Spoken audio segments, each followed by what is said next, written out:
Hello, everyone. We are here to talk about balancing things, but without the usual piss and vinegar for myself because I just woke up. So the rest will have to do it. That's like how much of a morning person are you, ZG? That might be extra piss and vinegar. Not much of one. Although once upon a time I was waking up at like 6 a.m. to run a 5K. That constituted me as a morning person, but that was 5 years ago. So. Doesn't count. No, it doesn't count. I've been having terrible sleep. So I was expecting the construction to wake me as it did yesterday. It did not, but that's fine. Because we are here somewhat on time. And if we're not, then you can blame everyone else. So I didn't actually even change the topic on the overlay. But it's fine, because that's the topic we're going to be talking about. So, yeah, super pro. Then we can get into it, right? Hello, everyone. Feel free to chip in. We do have the exclamation point patch if you want to be linked to the notes. I believe it actually works. So, yes. Yesterday, to give some context before we really get into it, and also I want to do a little like prefix, asterisk kind of thing. But the context is that yesterday, the new patch seemingly dropped because I guess the intern forgot to put that it was PTR. So when everyone thought that it was actually live, understandably, there was a lot of frustration because already we would be talking about how the communication's not been very great. People generally do not like the patch, and the one like sample we really have of like the tournament was pretty terrible. So to just shove it in alive with no PTR got a lot of people upset. And then about an hour after, I refreshed my browser and it said PTR. So I'm not as upset, but I am still kind of concerned because it's been 3 weeks with no communication, and they delivered not just a basically same patch note for the PTR after 3 weeks. They actually took away one thing that people were at least a little like happy about the Widowmine, for instance, which is the targeting line had an improved distinction, and they were like, no, never mind, we're not going to do that anymore for some reason. So the Widowmine has been nothing but buffed. I didn't notice that. Although, in fairness, ZG, that is not I don't think that's a balanced consideration where they're like, we don't want to do this anymore. It was more that they thought they could do it, and the way they implemented it didn't work. That was what I was going to ask. Did they end up having it so you like couldn't build SCVs or something by accident when they fixed the line? Like, it just didn't work. Yeah, they changed a property in the editor that they thought was going to increase line thickness, and it didn't. Because that's just not how StarCraft works. Apparently. Yeah, I mean, that's not terribly surprising, but it is nonetheless disappointing because people have been clamoring for a Widowmine something. But we'll get into that in a second. So basically, the patch is the same with very minor adjustments. Like I think the mothership also had a minor adjustment or something like that. But it was very small. And again, after 3 weeks of non-communication. So people are, they calmed down because it's not live, but still, it's brought up the same conversation that existed 3 weeks ago, which is that people aren't really enjoying the ideas of this patch. Now, we brought on the resident patch okayer, which is up a tree, because we needed some kind of counterbalance here. No. Oh, no. We searched far and wide. We looked under every rock. No one could be found but this singular human. Yes, exactly. Hold on. Can I qualify my qualifications on this topic before anyone thinks that I've analyzed the whole thing, gone through statistical model, and I've determined I'm okay with it? Because that's not what's happened. Yeah, okay? Go ahead. You can clarify. Yeah. Okay, I have watched one game of the Balance tournament. Clem built 2 Cyclones. Okay, I know nothing else beside that. And also, I played 5 games against Neuro. Okay, they were great. Loved the Cyclone. Thought it was fantastic. Didn't understand what everyone hated about it. And then we spent like 40 minutes laughing about how bad Black Lotus was. Okay, that was the experience. So I'm gonna I have theoretical ideas and stuff, but if it turns out to be shit, okay? I mean, I didn't know. Okay, I didn't know. But as far as I'm concerned right now, it seems fine. So but I'm not blaming Sal then. I feel like we're in a movie where he's I didn't know, and this is where I have to come in and be like, how could you not know? Listen. I'm not the dog in the house with the coffee cup and burning, okay? Where I'm just like, no, this is fine. What are you guys talking about? I'm not that aware, all right? I'm only a little aware, not that aware. Okay. I understand, Sal. You play Terran. You won 8 Terrans in the GSL round of 8.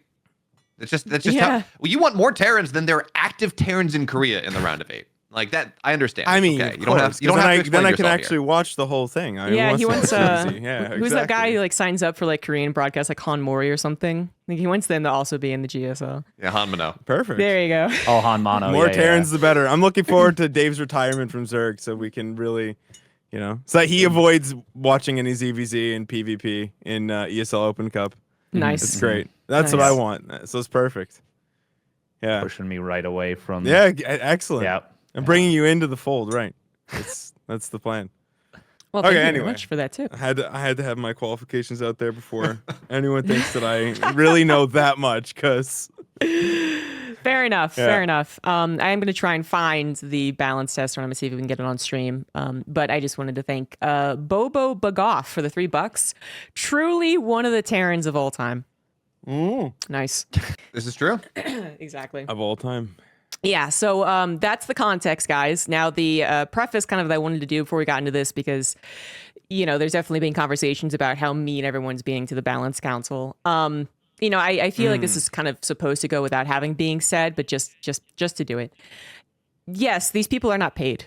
I'm doubting there's much organization as far as like someone who's mediating all the problems and who's making sure everyone's getting a piece of their say. And oftentimes in a Discord group, as many of you might know, it's going to be the person who is most active is going to be listened to the most, and thus the most interested. So there's like some fairness there, but then one guy who chips in once every 2 days saying like, I don't know if that's a good idea, is going to get overrun. So that sucks, and it's a good thing that Blizzard made sure that they were anonymous, because I think that's what I heard, is that it was actually a Blizzard idea. Absolutely fair. They should be anonymous, totally. What I would have issue with, and we've been kind of discussing that a little bit, is the totally severe NDA that they're under. Apparently, it's one of the most lockdown NDAs, which is really funny because in the realm of StarCraft, as far as legal things like contracts and NDAs, there have not been any for a very long time.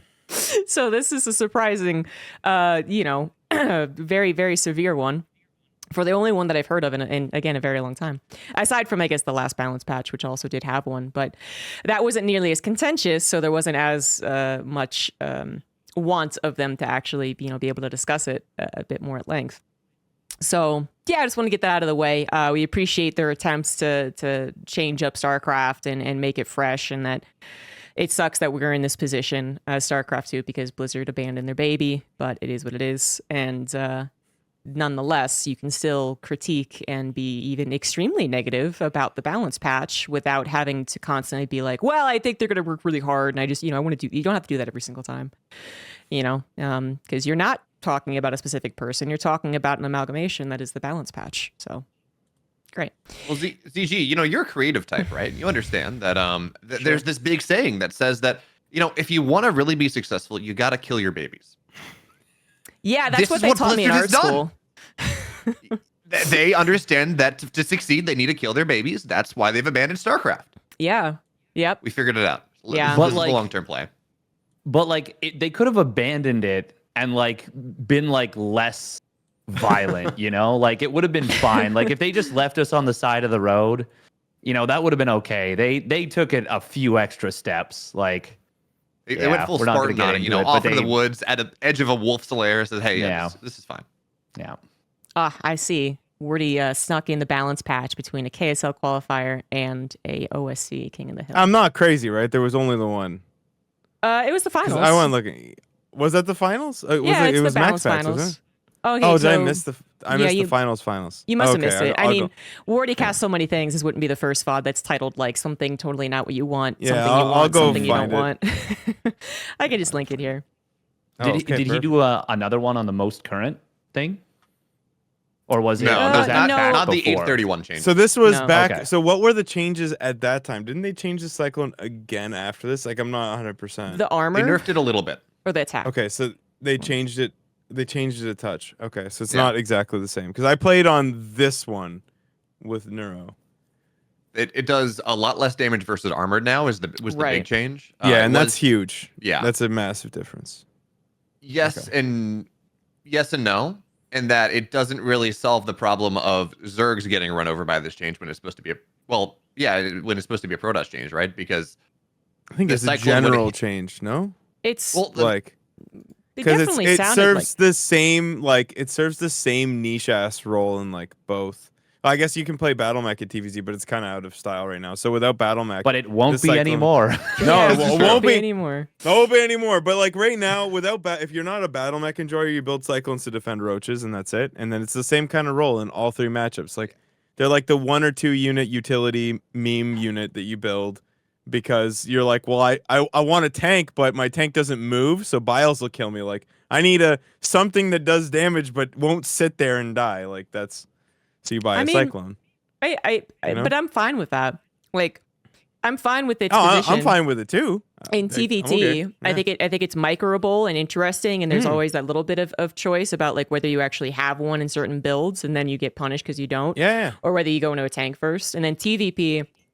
I think this is actually something that they didn't really explain, but I've definitely seen people talk about, which is that they are looking to nerf some of the early game defense to allow Protoss to kind of poke and prod a little bit more.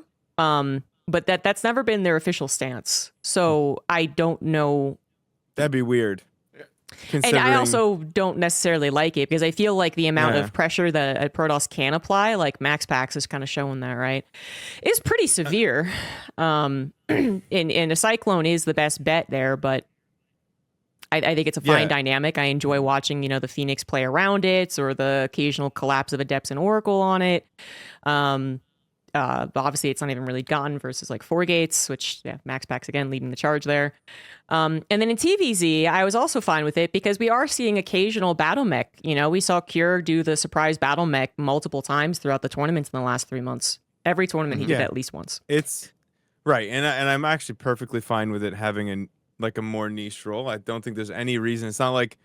What's that unit no one builds in Brood War? And it's like a joke if you were to build it. I think The scout? The scout. The scout. Yeah. Oh, okay. Yeah. So the scout. So like, it's not that. Like you build them, they have purpose, but it's niche. Like you're not going to build them every game. Not at the highest level anyway. At the lower levels, you'll see them far more commonly. But yeah, I just don't really like. I get where they're coming from, where they want to make niche units become like a little bit more viable, I guess, and like so you can build more of them. But I don't know if you have to do that. I think this is just like a shakeup, which I'm okay with as well. Like as long as it doesn't become 16 Terrans in the round of 16. Well, see, like some part of the crazy problem shit. here- Like part of the problem, Sal, is that we are in a situation right now where we're already in like GSL 6 of 8 in the round of 8 are Terrans. 3 of 4 are Terrans. We're already seeing that we're in this era of Terran dominance. So giving more tools is not, you're buffing something that's already strong. yeah, but is it a buff? Because I don't think it really. I mean, the Cyclone? at the time again, of the balance tournament, it was absolutely a buff. But Well- like, if you look at an individual Cyclone, it's not. There Well, are yes, other here- things about it that make it stronger. Yeah, but here's the thing as well. Like with the nerf, right? The 831 where they toned it down a little bit. They toned it down against armored units, which makes it a little worse against Protoss. But the thing that made everyone say, hey, these Cyclones are a problem was a TVZ finals where Solo got run over, and the 831 change gives them 1 additional all-purpose damage. So they move from 10 damage to 11. They lose armor damage, but they do more damage to Queens and Links. Yeah. So it's actually getting stronger again. And yeah, it's a little slower.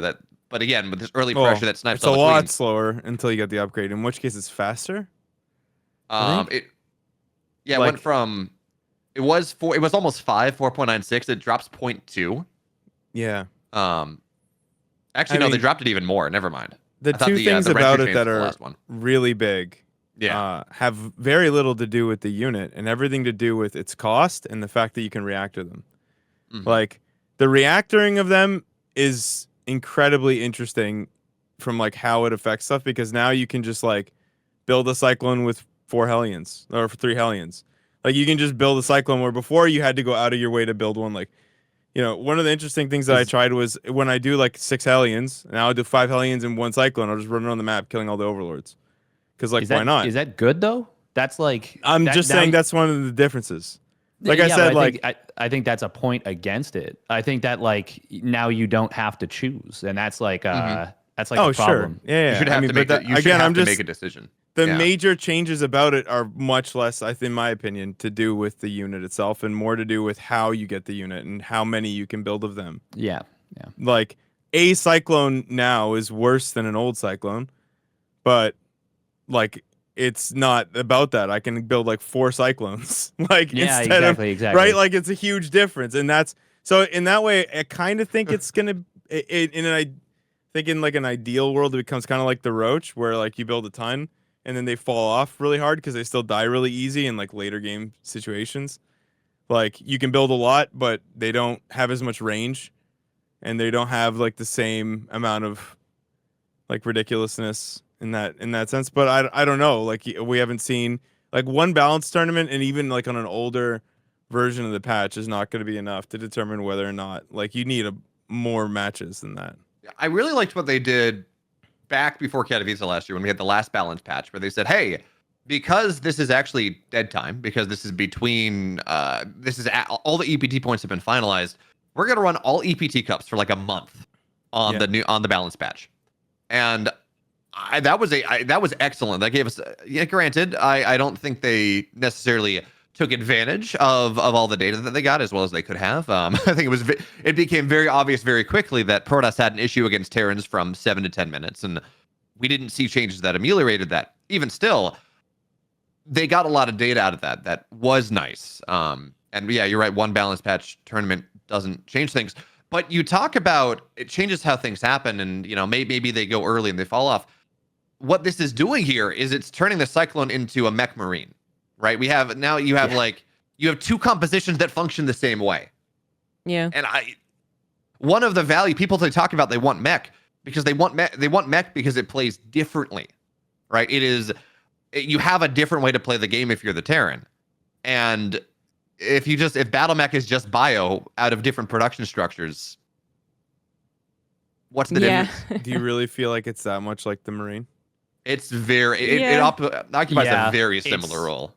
And the other thing that's a problem with it too, in my opinion, is, and people may disagree with me on that, and that's fine, but TVZ bio versus like Ling Bane or Hydra Ling Bane or Muta Ling Bane has always been like, it's always felt like a very even interaction in terms of who needs to do more things, who needs to click more, who needs to.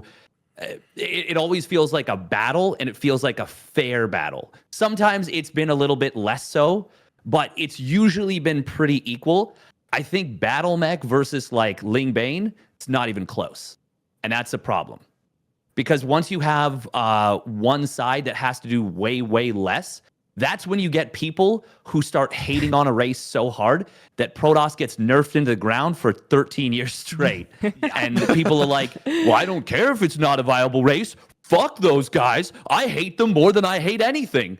And you're like, well, okay, why is this? And they're like, well, because 7 years ago, I lost to Turtle Sky Toss. But the new Cyclone takes more effort than the old one. I don't know. This battle that we just watched doesn't really look like more effort. But playing granted, that was previous changes. It's been nerfed since then. Just having played it definitely is harder because you can't go as far back. Like the range for these requires a lot more interaction. But to be honest, it does make it a lot more like a Marine.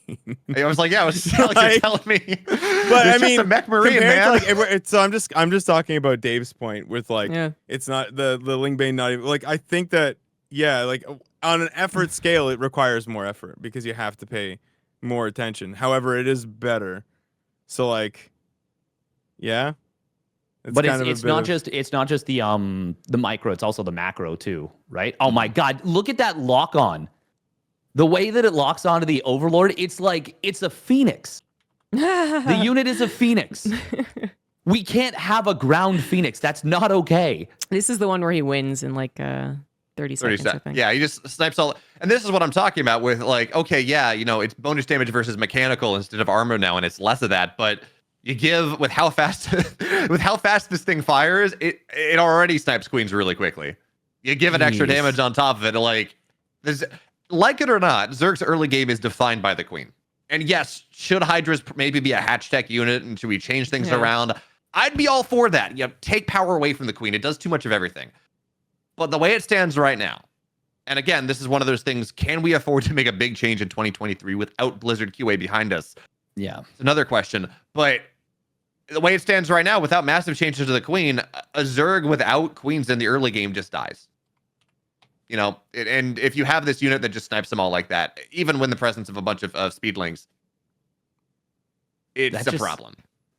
I'm watching this and it just looks so gross. It's ridiculous. It looks legitimately disgusting to look at. Like, it actually looks like there is nothing Solar can do about it. Yeah, no, that's true. And that's the problem.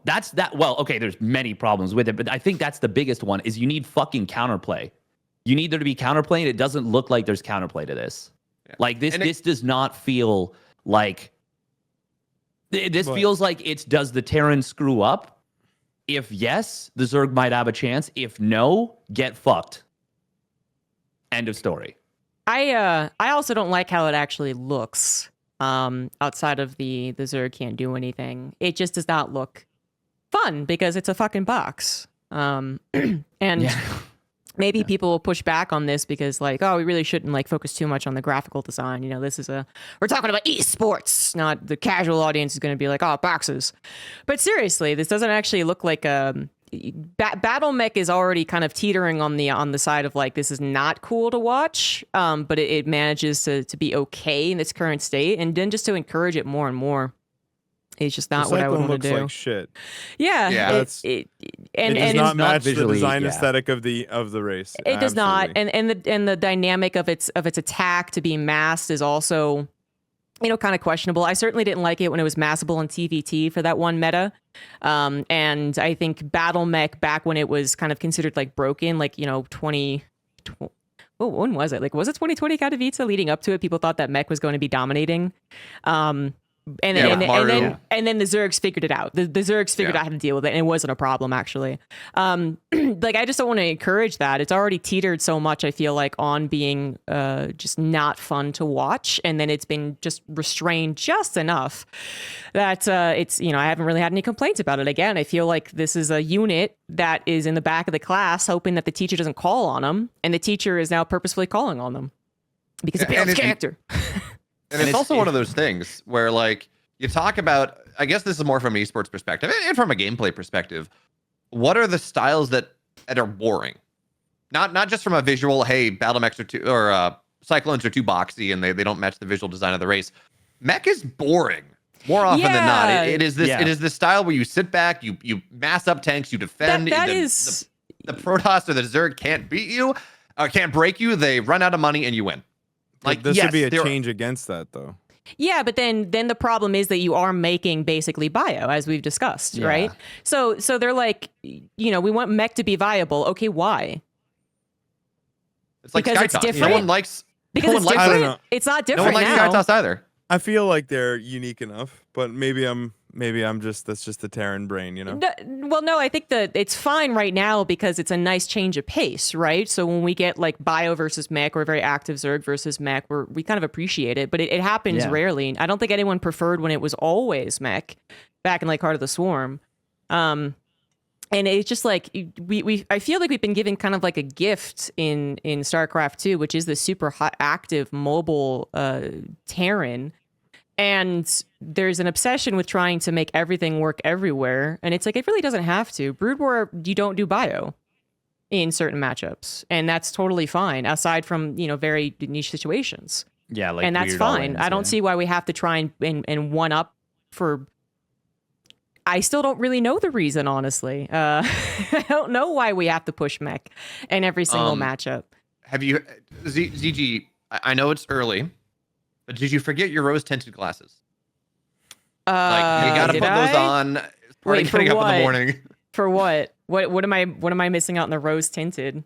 Right, because that's the only reason that we want mech. Because we look back at Brood War like, the rose-tinted glasses say it's great. But I'm not even sure that's the reason. I actually don't know because we don't have anyone communicating with us. They list out their goals for the balance patch, and basically 4 out of 5 or whatever it was, we all agreed with, even with like some slight adjustments. like what unit they want to refine, for instance. But you know, the goal of like, let's try and make mech viable was never really explained as to why. You know, they didn't go into detail about how like, well, we think that the matchup is really stale in TVP, and so mech might make it more enjoyable. Because I don't think that's actually a complaint. TVP actually has some of the most varied openers of all the matchups and is kind of constant battle from start to finish. I've always enjoyed it. And mech isn't necessarily going to diversify it. In fact, it might break it because now Terran has 2 viable compositions that act somewhat similar to each other. Protoss has a metric fuck ton of viable compositions in TVP. So I think it's reasonable to suggest that Terran would have more than one. Because right now they don't. They have one. Oh, that's not even true. You play bio. The highest level players play bio in every matchup. And with some diversification depending on which factor units they tend to choose. But I don't like Maru plays mech pretty consistently against Zerg. It's probably 70-30. Like out of 10 games, how many will he play? And he'll play them That's fine. Just to fuck with the other guy. But yeah, not but because I don't think you have to look at the other races and say, well, they have it, I need it too.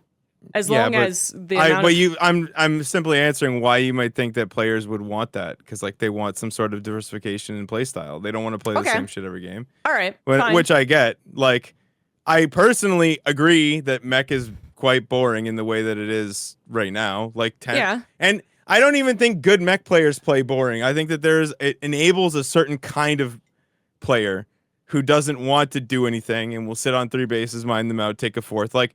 It's about the fact that it allows people, but you play a good mech player and they'll attack, like they'll move out on the map, right? They'll do stuff, like they'll be interactive, and you know, if the mech army gets big enough, then it's really strong. But I feel like everyone wants to avoid a certain kind of play style that mech enables, like, and that's the problem with it. And I think that the cyclone change avoids that, but I don't know if it's necessary. I don't know if that is, if you wanted to diversify to allow mech to be a thing, I do not know that was the place to go for it. No, right? I don't think so.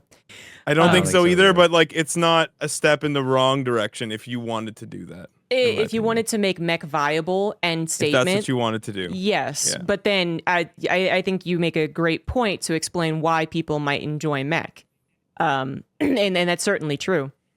You know, I have people in my chat who wish they could play mech because they don't feel like they're active enough with bio, even though that's not necessarily true. Like we've seen even professional players play more turtley bio versus Protoss. So like, you know, in terms of like stylings, you can still change.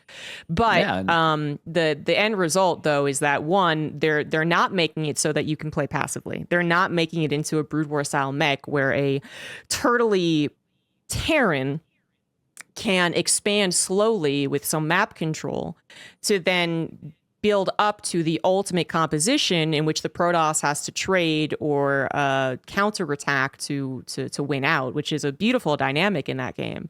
But it's not one that they're building here with the Cyclone. They're building bio, 2.0, second option. So the same people who might actually get a benefit from playing mech on all matchups are going to be still as frustrated as before because they're going to be like, yeah, the Cyclone doesn't lock on when I want it to, and then I didn't get the actual damage and shit.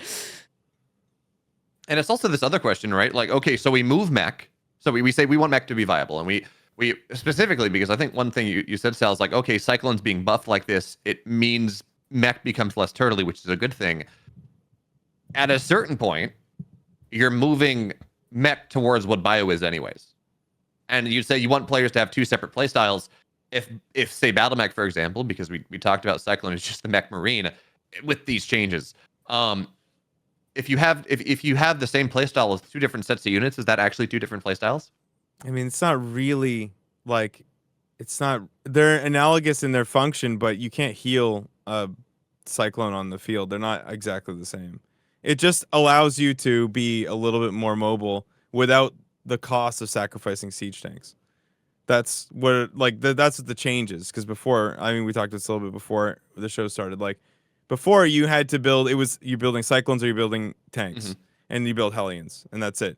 Now it's whether or not you're building Cyclones or Hellions, and you build tanks all the time, right? So it enables you to have like a strong backbone of splash damage, and then also build Cyclones, which are a little bit they have like slightly more utility, I think, against the average unit from the other races than the Hellion, where the Hellion just sucks against particular units, and the Cyclone has a little bit more. But it's not a Marine. Like a Marine can be healed, a Marine can stim, right? Marines will actually take more damage in certain situations. Like they're smaller. There's a bigger difference between them than just like their ability to kind of run and gun and be mobile. But it is, yeah, you get a little bit more mobility and a little bit more robustness. But I do think that there's a reason that people draw a distinction between mech and battle mech, because the mobility is the thing that differentiates them truly. I think what this really will do is kind of I think it would probably make battle mech a little worse, but actually make traditional mech like a little bit better, because there's some mobility choices there now, whereas before you were just kind of stuck. Like that's just my guess. And like the thing is that they have to, with the patch, they have to take a risk and do it, because if they don't, like you'll never know whether, like, because some builds don't get figured out for like 2 months. You just won't know. Like you won't know if if things have an easy counter or a hard counter. Like I played like three games with Neuro, and in the third game he built Infestors, and it's like my entire army was garbage because now Infestors spawn with Fungal. So like, I was just basically making fun of him. Like I was taking his lunch money, and then all of a sudden my army was complete shit in like 2 seconds because he just built like 3 Infestors. So I have no idea like what it actually ends up behaving like in the end, like all the matchup interactions. But I don't think it's that overlapped with the Marine. It doesn't become like you're not doing biotank because they changed the Cyclone a little bit. It's not the same thing. But okay, so even in response to that, then is that even a good thing? If like you're like, bro, okay, I have no idea if that's a good thing. They're just not the same thing. Well, it's a rhetorical question. It's a fucking terrible thing for the game. If you're like, okay, does my opponent have Infestors? Yes, my army is invalid. Does my opponent not have Infestors? Their army is invalid. Like that's why. Yeah, are we, but it's why not. Are we switching it was that I was playing battle mech, and all of a sudden my army was shit. But like when I switched to I started building siege tanks, and my army became good again. Like, because now that I have a long range counter to Infestors, like I just reacted to that. So like even in like the course of one game, we were kind of shifting like what we were going to kind of build towards the thing. Like, I don't know how that actually looks when you give it to 2 really good players and not, like 2 idiot, like 5K, like ladder players. Like, I don't know, but yeah, I don't know. I don't think it's terrible. I just don't think it's terrible. I'm hopium. I'm hope-pilled. I'm ready. Well, do you really want to be on hopium for such a drastic change? I would, at this point, man, like, I'd rather be on hopium than just be coping that the game is fucking doomed. Like, I mean, yes, that's nice and all, but, there's a certain amount of wait and see that's actually negative, right? Like wait and see can be the really like nice way to approach things, and then bad things come about because of it. I think the problem is that because of the lack of interaction, you do not know what the commitment to fixing shit is if it's broken. Yes, that's the issue. So if you knew that in exactly 2 weeks after the patch is released, there was going to be like an iteration phase on it, then like, I don't think anyone cares, right? We play a bunch of games, and then we find out how it feels, and then we reconvene. But you don't know if this is just the end, right? Like, I guess that's kind of the concern. At this point, I have no reason to believe it would be like that, because I mean, we randomly got a patch, and they seem pretty committed, but I have no idea how that ends up working out. You still can't see your buildings if you're on low graphics as a Terran, which is a fun. When you go to place them down. So like that's been what, 3 weeks? Yeah, she fixed that. Although that's in the patch notes now. That they fixed it? Or that they were I don't know. I'm not playing the PTR, man. There's nothing. It wasn't live this anyways, but it was in the bug fixes. Yeah, okay, yeah, I see that there. Now the other thing, like, Sal, if we knew that this was going to get fixed, I'd be fine with it. What I would love to see, and we're never going to see it, just due to StarCraft's the state of support. Who knows? Maybe the Microsoft deal happens, and they're at devs again, and things can happen. But for now, I'd love to see like you know, after Katowice, before the first tournament or whatever it is, some sort of balance change or like a very experimental change where they throw a bunch of stuff at the wall and they say, hey, here's a month. Try this stuff out. We'll deploy it on live, whatever. Try it for a month. We're on off season anyways. It doesn't matter for esports. And if we don't like stuff, we're going to revert, but we don't have that. Right. So something like the Cyclone right now where we've seen that it's a problem. I think some of us, I personally, I don't like the idea of it. I don't like the idea of the change, much less the implementation. And we're already in a situation where Terrans are really good. You're right. We don't have this opportunity to say, yeah, if it doesn't work in a month, we're going to roll it back. That we don't know. And yeah, you're right. The building's getting broken. What was the randomly Colossus got +1 range 3 months after the last balance patch? Yeah, but they fixed that too. And then they fixed the other one, the shield battery cancel bug. They fixed that too, didn't they? They took a very long time. It took longer than they should. We had Gamers 8 when it was the bug. I think was it's still because, alive. if I'm not mistaken, it took them a while to figure out what it was because it was like not a problem with anything. I'm trying to remember what Ollie said. It was not a problem with anything in engine or like in like the traditional Galaxy editor. It was some like external like newer thing Blizzard had added at the end. So it took them a bit to like figure that out, but yeah, I don't know. Like, I get that. That's tough to do. I mean, it's volunteers. Yeah.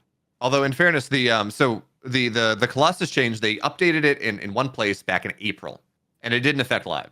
And then all of a sudden, they changed it so it affected live as well. And from there, I mean, they knew what they had to change. You just have to change the value back. They just didn't deploy that change for like a month, to the point where we were starting to talk about how, hey, this actually might be a good change. This actually might stabilize Protoss a little bit.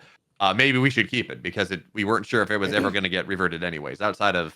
Because very quickly they had a extension mod that fixed it very, very quickly, because they knew what changed. They knew that happened. It was just a matter of getting it deployed on live. Yeah. Hey, intern's busy, bro. Yeah, right. He's got a busy schedule. Yeah. But it's summer, Sal. Like, that's the time when you should have an intern. He's on vacation, bro. You don't take vacations? Yeah, that's called summer vacation, where like some random CS student goes and companies gets an internship at unionizing Blizzard. all over the world. Be almost like no fucking break for you. Like, summer's the time when the random CS student work intern.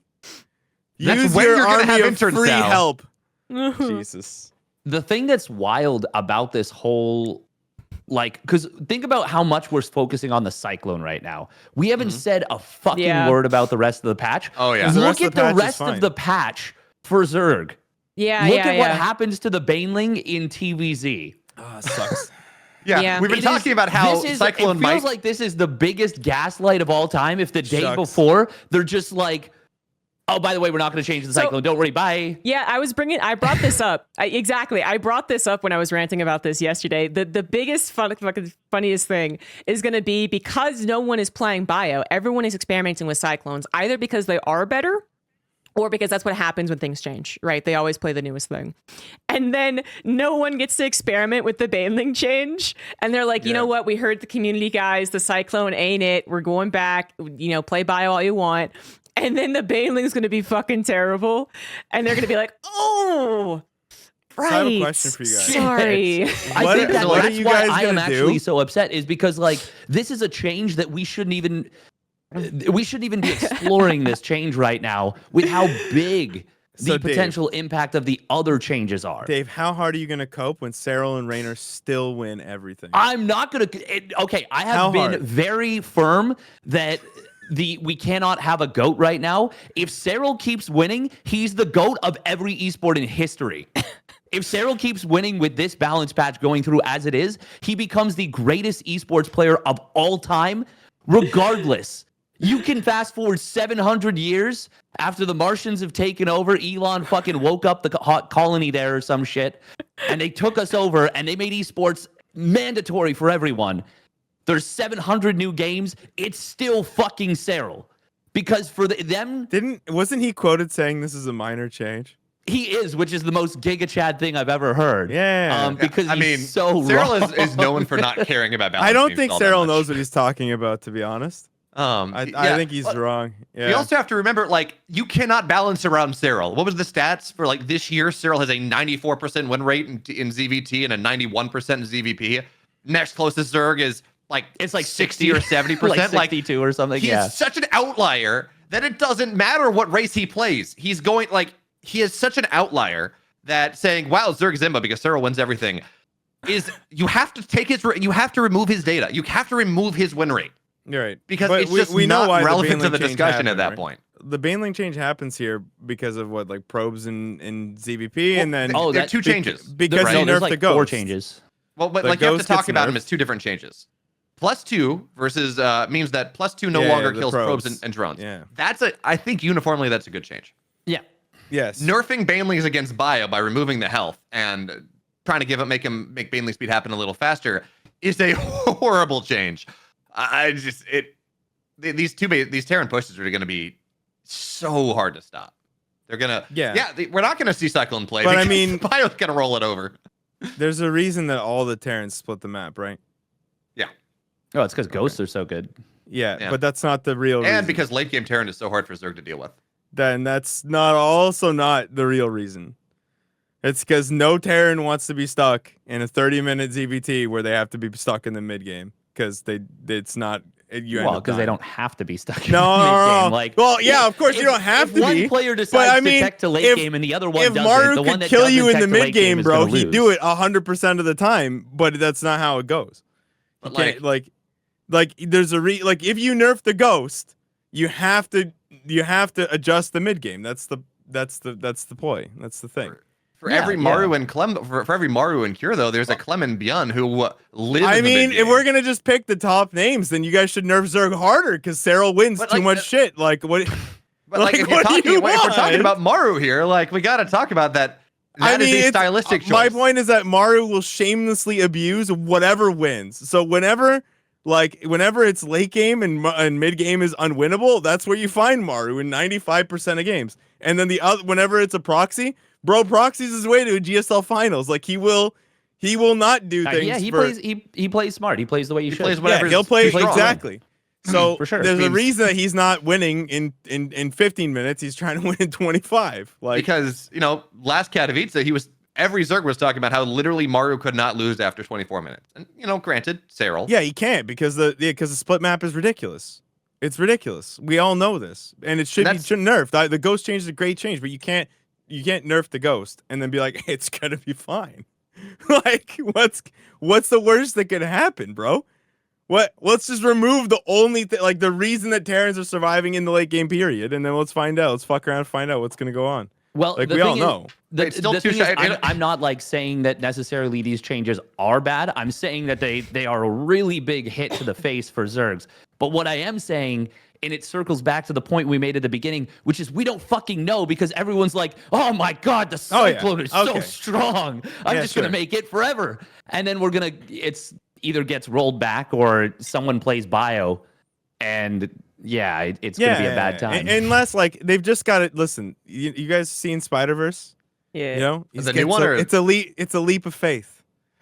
That's it. We just gotta find out, man. This is where we are. We don't have spider This is where we powers. are, We're gonna Dave. splat on the ground, Sal. Dave, our community is funded by freemium people. We have nothing. Yeah. That's it. I don't have a bungee cord, Dave. Blizzard from took this. away our parachute, and they also removed the soft thing on the ground and poured more concrete. It's just like, imagine the intern is at the bottom and he's like, I can guarantee that if you jump, you won't die.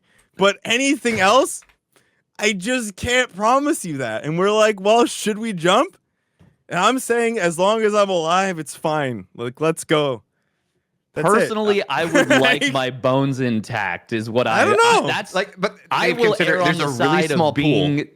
I think able living to life walk. is like a flat object as a pank. I think it'd be great. Let's do it. Yeah, there's a really small pool that you can dive into. It's just wider than your body. And if you hit that, it's gonna be really nice. It's gonna be really cool. It's good. The problem is we're blindfolded how aiming for awesome the it is pool. gonna be to watch that. We're gonna ignore all the concrete around. That's not. We trust in the skill here. It's like your that ability Skyward to leap. Sword mini game where you're trying to glide into the exactly. Yeah. Okay, so amusing conversations aside, I kind of feel like if here's a question: are you guys happy with the state of StarCraft right now? Watching it, playing it? For the most part, there's one outlier. Aside from the 12 months of the same, or well, I mean, yeah, but that's it. PvT is the that's outlier. It. PvT that's from the 7 problem. to 10 minutes is the outlier. That's the problem. It's the fact that it's been the same, and it's not going to change. If we don't do this next year, well, we're sitting here. Well, hold on. We are already we're having this conversation. Hold on. There's That's already, not even true. Yeah, there's already some differences. Like the game continues to evolve, and as we've always talked about, it's getting a bit old. Even like maps could have been the bigger difference. Yes, just like Brood were. 9 maps on the pool could have been enough for sure. That is 9 maps I'm is so excited so about sick. That. Yeah. Nine So maps about that. anyways, so basically the community has kind of agreed that it's a fine patch, except for Protoss not winning enough, and it feels like kind of. Like related to the point about like we're focusing so much on the Cyclone, we're not even paying attention to the rest of the patch notes, and that's going to happen. Yeah. That's going to happen with every T versus whatever match, no matter the skill level being played, because everyone's going to want to try to abuse the new thing. It also feels like we've kind of lost the plot or whatever the saying is for the whole like why are we doing this in the first place, which was I think primarily address Protoss, and I think that is like the Sorry, least talked about thing, because when people do talk about it, everyone agrees they got kind of shit on. Yeah. Everyone's like, yeah, no, it wasn't that great. Anyways, fucking Cyclone, right? Like Protoss continues to be a punching bag that in Legacy of the Void isn't even being paid attention to, I feel like. In the previous expansions, everyone agreed there was like a very harsh like 50-50. It was a punching bag. They deserve it or they don't deserve it. But it's a punching bag and let's focus on it. But it feels like every time someone's like, hey, Protoss, and then they're like, yeah, we'll address that. They punch him in the face and they leave him out in the garbage. And then people were like, what happened? I don't know. Terran and Zerg, am I right, fellas? Like, it's the weirdest thing. But these patches for the Protoss aren't good. They buff the boring units that no one likes. And my favorite thing is we need to change the Disruptor from being a key unit in the mid game of the matchup to we're going to nerf the Disruptor and not give you any other option. God, here Marine's so excited about this change. It's the weirdest fucking thing. But I understand it. Because the Disruptor feels like the fucking dumbest unit in the world to play. But you have to give them something else. Didn't if we all agree. They buffed Immortal. Accelerate faster now, ZG. You can micro them more. Bro, we're going back to the days of Pig Baby, okay? Is the dumbest thing I have ever seen in my life. And when I talked to Hearthstone about this, and I was like, do you realize how stupid Proxy Tempest is going to be? He's like, oh, I got to tell them about that. 1 second. I was like... Bro, like, whenever you give Protoss anything, you have to immediately think one thing to yourself. How will they proxy it? Okay? It's true. That is the first thing that you need to think to yourself. When they did the Void Ray change, I was like, you guys are stupid. How will this ruin Sal's day? Right? Like, you guys are stupid. What is this going to do to my pal As a ladder Sal? warrior, I will tell you that they will proxy anything. All of it. Everything. They'll put it all on your side of the map. Okay? This patch could be drilled down to 2 things. I think it would solve most problems. +2 Banes no longer kill probes. Yeah. Hide interference matrix behind an upgrade. Yeah. Right? Suddenly, no, the Ghost Protoss can survive from 7 to 10 minutes, and they're not going to die because one Baneling slips through. That's it. No, for the That'd same be a great reason. Change. That'd be a great balance patch. I agree. That I don't think that would be enough necessarily, but I think it would be the appropriate stepping stone. Yeah. Because that is the main problem right now, is that whole you can't even survive past the first 6.5 minute. In general, Protoss is actually doing fairly well against Zerg players. I mean, Cyril's the outlier. We ignore him, but in general, they're doing fairly well. It's PvT that's holding them back. And, yeah, if you did those 2 things, I feel like already the state of the game as it is would be improved. It wouldn't change, which is a problem for some people, but it would be improved. So do you guys feel like the Ghost change was unnecessary? Well, then you take it a step further if it's still not doing the trick, which is to add the Ghost EMP change. Okay, so you just wanted more, or just revert the Ghost change, right? And don't change the Raven. But they just have too much early game power right now. Like, so what if the option was 1 patch a year? That's it. That's all you get. Is all you guys would have changed is just those 2 things and waited I would have been so happy with 1 patch a year, Sal. This has been more than a year. Well, no, that's not even true. This is 2 patches this year, right? We had the pre-Katowice patch, and then we have this one. Yeah. But if it is going to be 1 patch a year, I would rather see the small changes. actually, because I know, because if it's going to be one patch a year, if they break something, I don't have confidence that it's going to get fixed for a year. Rather, if we are going to have patches quarterly, then yeah, try something out. Like it's going to affect one tournament. Okay, whatever. Yeah. I think they'll fix. I think they'll fix anything that breaks. Like if they do a big patch, my guess is that they'll fix anything quickly because this should be broken shit. You're not talking, tech broken. I'm talking like it breaks a matchup or it's too strong or too weak or something. Yeah. That's really what I'm concerned about, honestly. Like I don't, so I had to scale back on my rant because it was only PTR, but thinking of how things have gone, I could go ahead and pre-rant because the evidence before me is that they're not going to change it. They waited 3 weeks with zero communication after all of this conversation and outcry, and then they just were like, here's the same thing, basically. In fairness, like the cyclone was nerfed pretty heavily good, though? On PTR compared to the why Rank do 3 they? They don't explain it. Changes. They never once addressed the public outcry. They never once addressed the I mean they did address the patch because they changed the cyclone a little bit, but then they weren't like, okay, we have to do another one because we want to make sure that this actually isn't what we saw.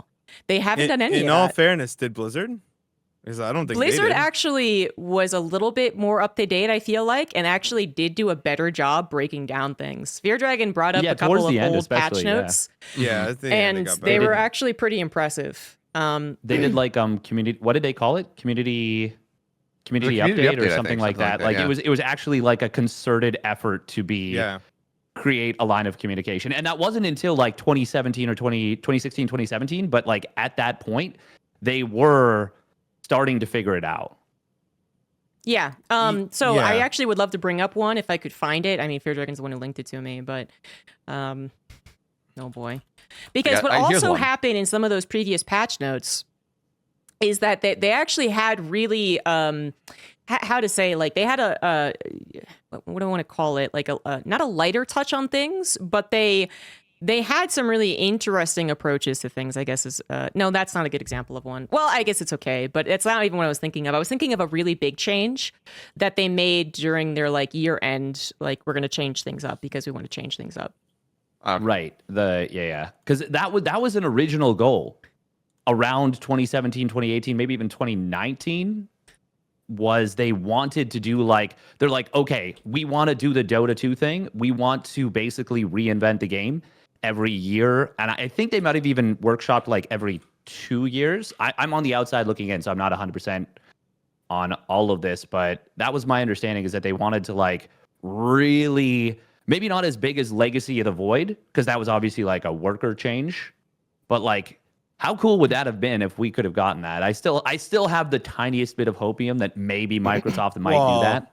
I mean, if you think that any of this shit is going to change the game drastically and potentially break it, a worker change would fucking completely alter the game, right? Like, I don't know if they can be said in the same conversation, really. No, well, I'm not saying that I think we could do it. I'm saying I would love to get to a place where Microsoft takes over and they grab us by the hand and they're like, "Don't worry," and we're like, "Are you here to save us, Dad?" And they're like, "We're gonna save you. Like, don't you worry, kid."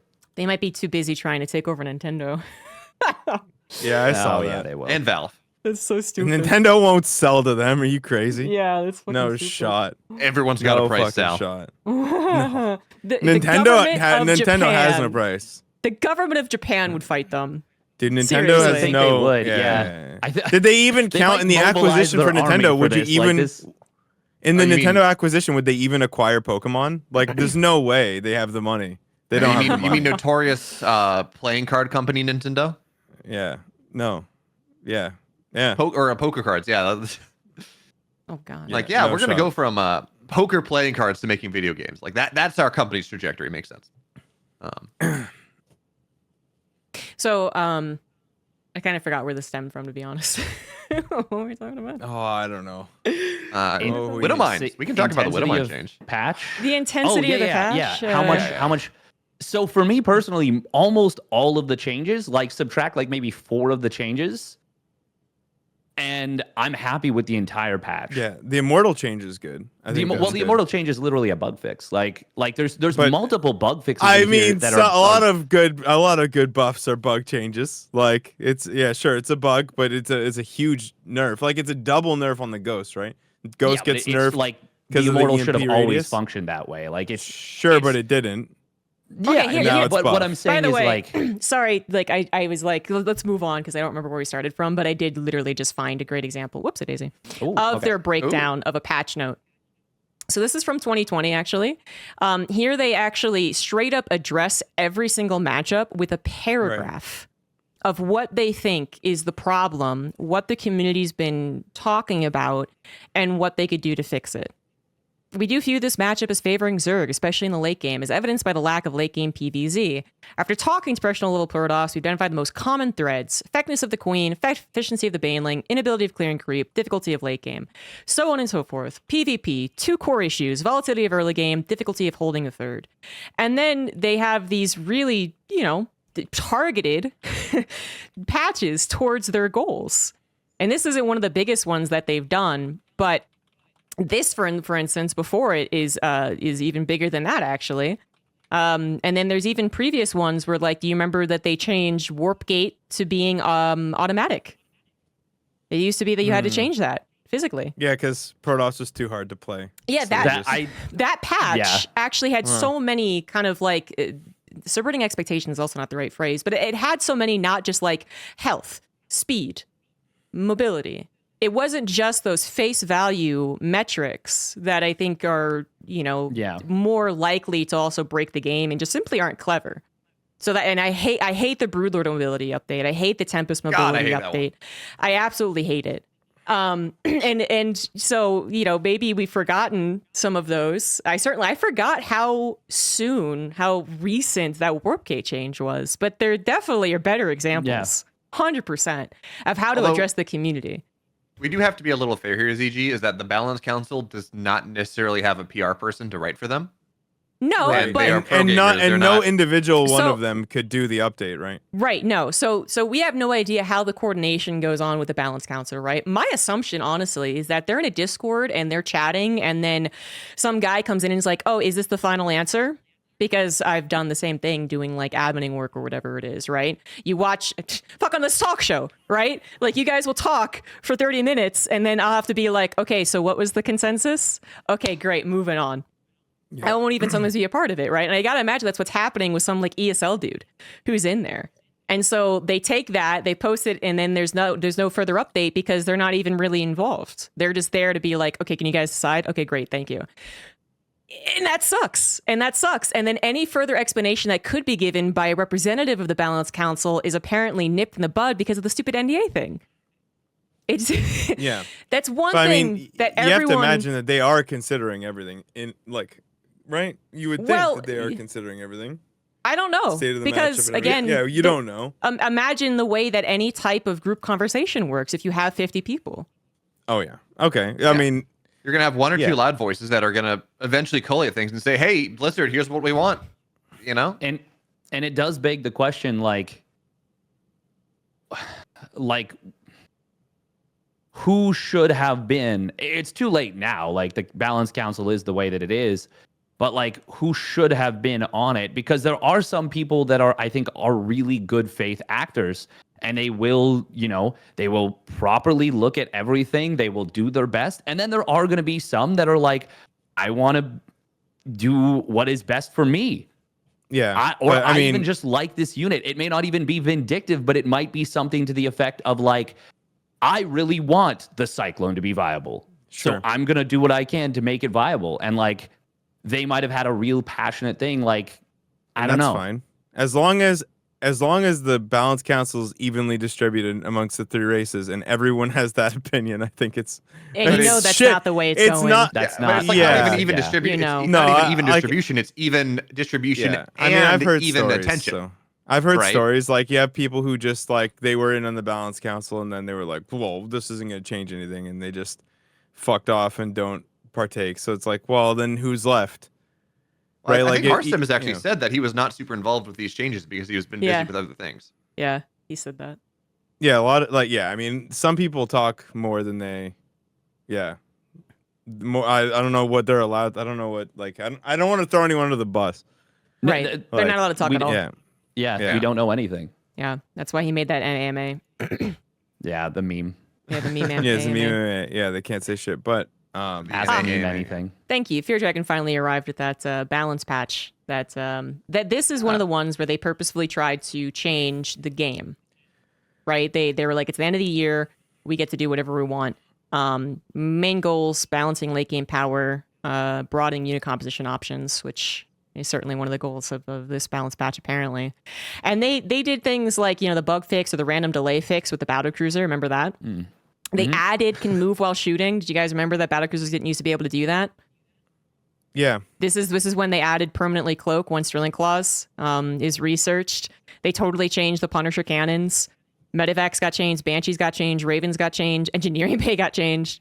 Like, there's so many things. And as Fear Dragon said in chat, I would agree. You look at this balance patch, and there's a lot more, I think, excitement about what you can do and what you can work with and try out, because everything seems to have like a considerable change, but not enough to be like, well, that's just going to dominate now. Fuck. That, people were excited. But this most recent one is literally just so much attention to the Cyclone, because it is by far the most overtuned, I guess. That might have been the consensus, but then the BC did dominate for how long was BC openers just the standard in TVZ? I wouldn't call it dominating. Ages. They were it went from 1 BC to 2 BC, then we were building 3 BCs. Yeah, back when also and then we were doing viable. BC Hellion. Yeah, I mean, but that took I don't think that was ever a real sorted out. That was ever a real issue, though, to my opinion. It wasn't an issue, but it just did change a lot. It did totally. Sal, there's a difference between something changing a lot and something becoming too strong or dominating. Yeah, well, no one knows that yet. No one knows. We haven't done it. No one knows if it's going to be too bright. It could be shit. We don't know. We kind of know. I don't know. Okay, so Sal, there's this concept in number theory, right? To bring a little math into it. Okay, hit me with the number theory. That effectively says that if you give, forget what the law is. It might just be law of large numbers, but you give one person a jar of marbles, right? And they're not going to guess how many marbles are in there. But you get 100 people or 200 people, whatever, and have them all guess. Their average is going to be very close to how many marbles are actually in that jar. Right. And yes, here there's always going to be the vocal minority, but Sal, I'm willing to say that if I'm not the only one who thinks it's probably going to be fine. Yeah, but okay, Sal. it was hard to find someone who was willing to defend the Cyclone. I mean, I know I'm not the only one who thinks it's probably going to be fine. I was getting DMs from people who think it's going to be fine. I like the math thing, but my saying is always, if one person calls you an asshole, you're not sure if you are. If everyone calls you an asshole, you're probably an asshole. Am I the asshole? No. But that's just it's the same. It's the same exact thing, right? But in a layman's term, all right. Sure, but it's not just me. Okay, that's fine. But if there's let's scale it down to 500 people. And we say that 50 people... I don't know how many people. And 50 people say that the Cyclone is fine. 450 people say that it's not, or they're ambivalent, and, then that's, kind of question mark there. But then that still does warrant another look at the situation. And what we're currently getting is no further look into the situation. And that is the most aggravating, frustrating part, is that despite a very good consensus of the community and content creators and even the professionals, some pro gamers have come out and been like, yeah, I'm a bit confused too. There's been no addressing of the issue. There's been no realistic change, I would say, despite the Cyclone having a little bit. And the wait and see is extremely concerning when 3 weeks go by and nothing has happened, because I feel like we're going to be like, well, we'll wait and see. Maybe they'll actually change it. And as I said, I feel like I could just get the rant, recorded right now, because of my faith in them to actually change it when it goes to live is just not there. And that's the main issue. IMO. And it's also one of those things where wait and see if it is broken, which we think it's going to be. Do we want to wait a year where it's dominating like that? Because that's what's going to happen. I mean, honestly, it's probably going to be I should be in support of this, because there's already not that many Zerg streamers right now. This will knock all the rest of them out. I could have a total monopoly on playing Zerg. It'll break my mental because I'll lose about 1,200 MMR. But like I could have a complete monopoly on Diamond 3 laddering. Ooh, There we go. Nice. Yeah, platinum color caster is. I got to be the way honest, play. Dave. I'll watch a lot more of your stream. Like, I would love that. Yeah, it could be a great thing for you. You would stand up against the hordes of evil Terrans. I'm not having fun. This isn't fun. Oh my God. All right. So ZG, have you seen that Wootsicle clip? I have not. Oh so no. Oh, someone's got to link it. You have to watch this clip. Okay, someone link it. I'll watch it. It is required StarCraft lore. I actually do. I agree. I think it's required streamer lore. Because even though it's the dumbest situation I've ever seen in my entire life, we've all felt that way before. Like just in a moment where you're staring at your units and they're just not doing what you want. Yeah, there you go. It's in the thing. Do you want to watch it right now with everybody? Yeah, it's great. let's go. I watch it. this about once a month to remind myself it could be worse. Oh wait, no, I think I have seen this. I think someone. I think we watched it. Let's do it together. Let's go. Okay. This is yeah. Ready? Yeah. This All right. is good. This is required viewing. 3, 2, 1.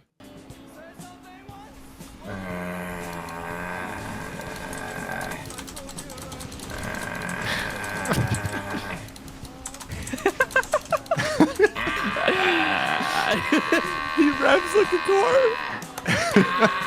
He revs up.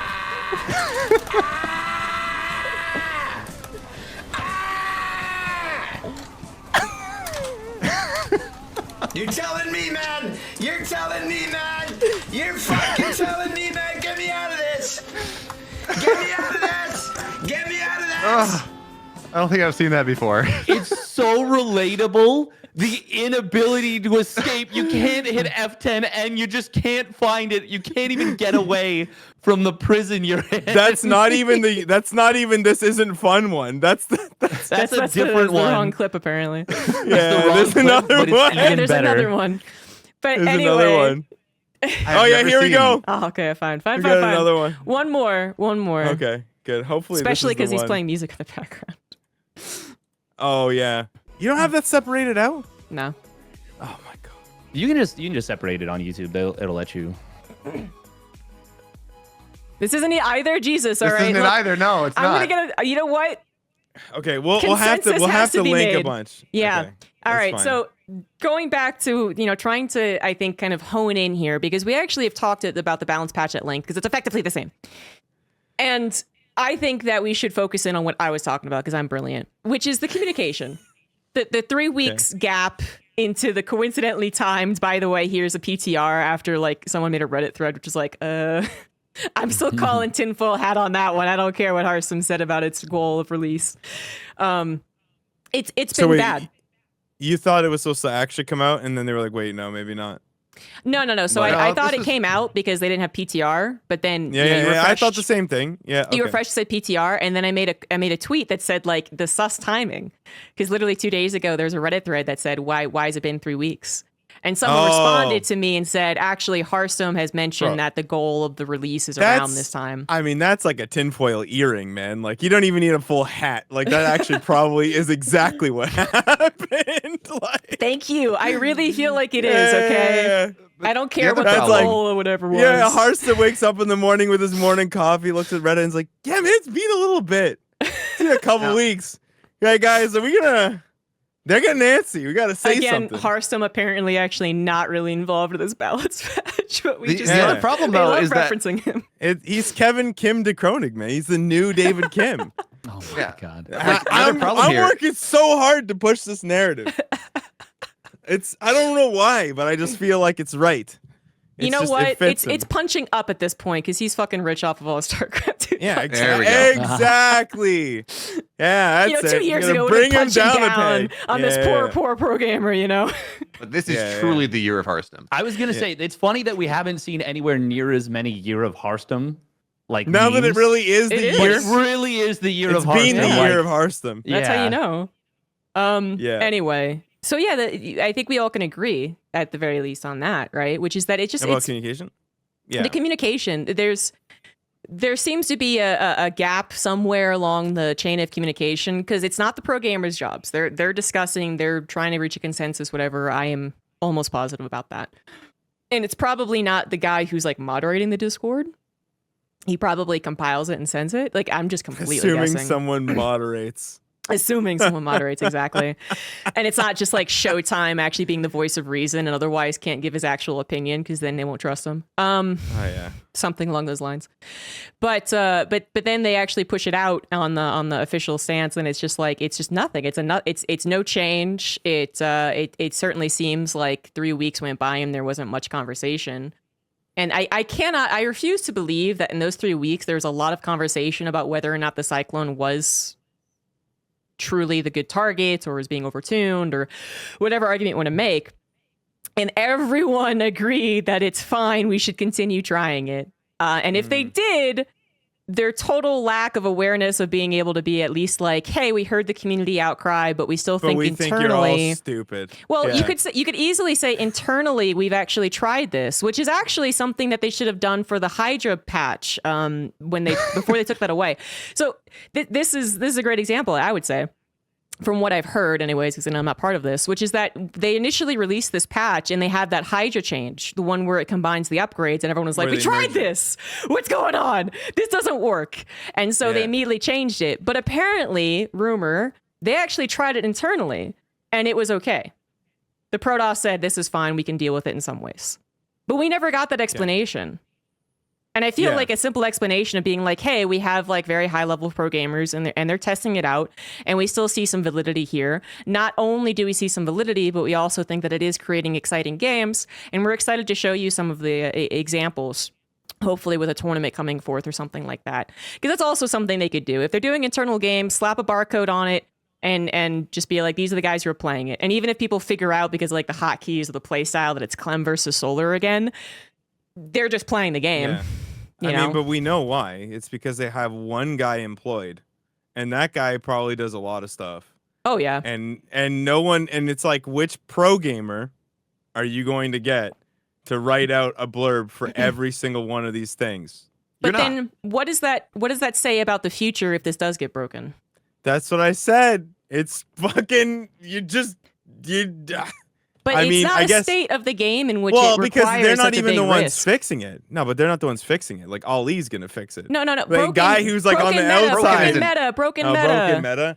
I mean, they'll fix it because they have to. Are they? Because apparently it's one guy doing everything. Oh, okay. So imagining that the Cabal is a group of evenly split Protoss, Zerg, and Terran individuals. If Protoss just loses everything from now on, like they are going to have input as to whether or not it changes from there. And there's no guarantee that it'll change because they do this thing. I mean, then they're going to just lose all their money and they're going to throw a shit fit. And yeah, but that would be different if never ESL... thrown a shit fit. That's kind of part of their problem. That's like the last 6 months on Reddit. No way. It's like every response. The Protoss are the quietest bunch. They're like, I guess I'll wait and see. I guess the disruptor isn't necessary. It's fine. Literally, every pro Protoss player is so mild mannered about it. Like, Skillis got shot like 3 times in the gut, and he's like, oh, I'm sorry you wasted your bullets, man. And it's like, dude, you can be a little more fiery. It's okay.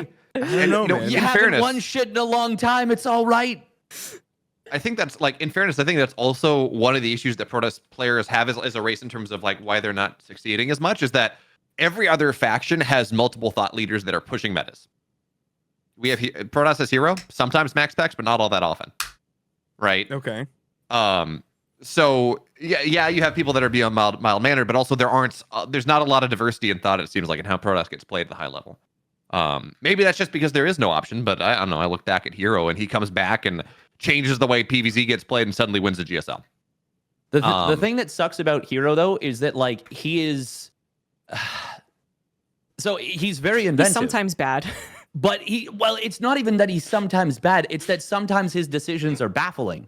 Like to the point where you're like, okay, you've gotten yourself to a point where if you play out a standard game from here, you've done enough damage that you win it 80% of the time. And then he's like, what if I cut off both my hands? And you're like, no, don't do that. And he's like, it's done. And you're like, first of all, how did you do that? And he's like, I don't know. And then he micros Blink Stalkers really well after cutting his hands off, and you're like, how did you do that? Doesn't matter. But he like you said, it's kind of gets a little sad sometimes. Gamers 8 was a great example watch. of that, because we had Protoss actually play well or get into good positions and then just make the weirdest fucking throws. Like the creators sell it all in versus Serral. Like even Classic versus Serral on Gressvon, he threw away Could've been better. 138 Zealots. Yeah. Yeah. That was Into a that was Serral a that wasn't painful going game. to die to it. A Classic versus was- Cure, which I don't think Class was going to win regardless, but he could have played a lot of that much better as well.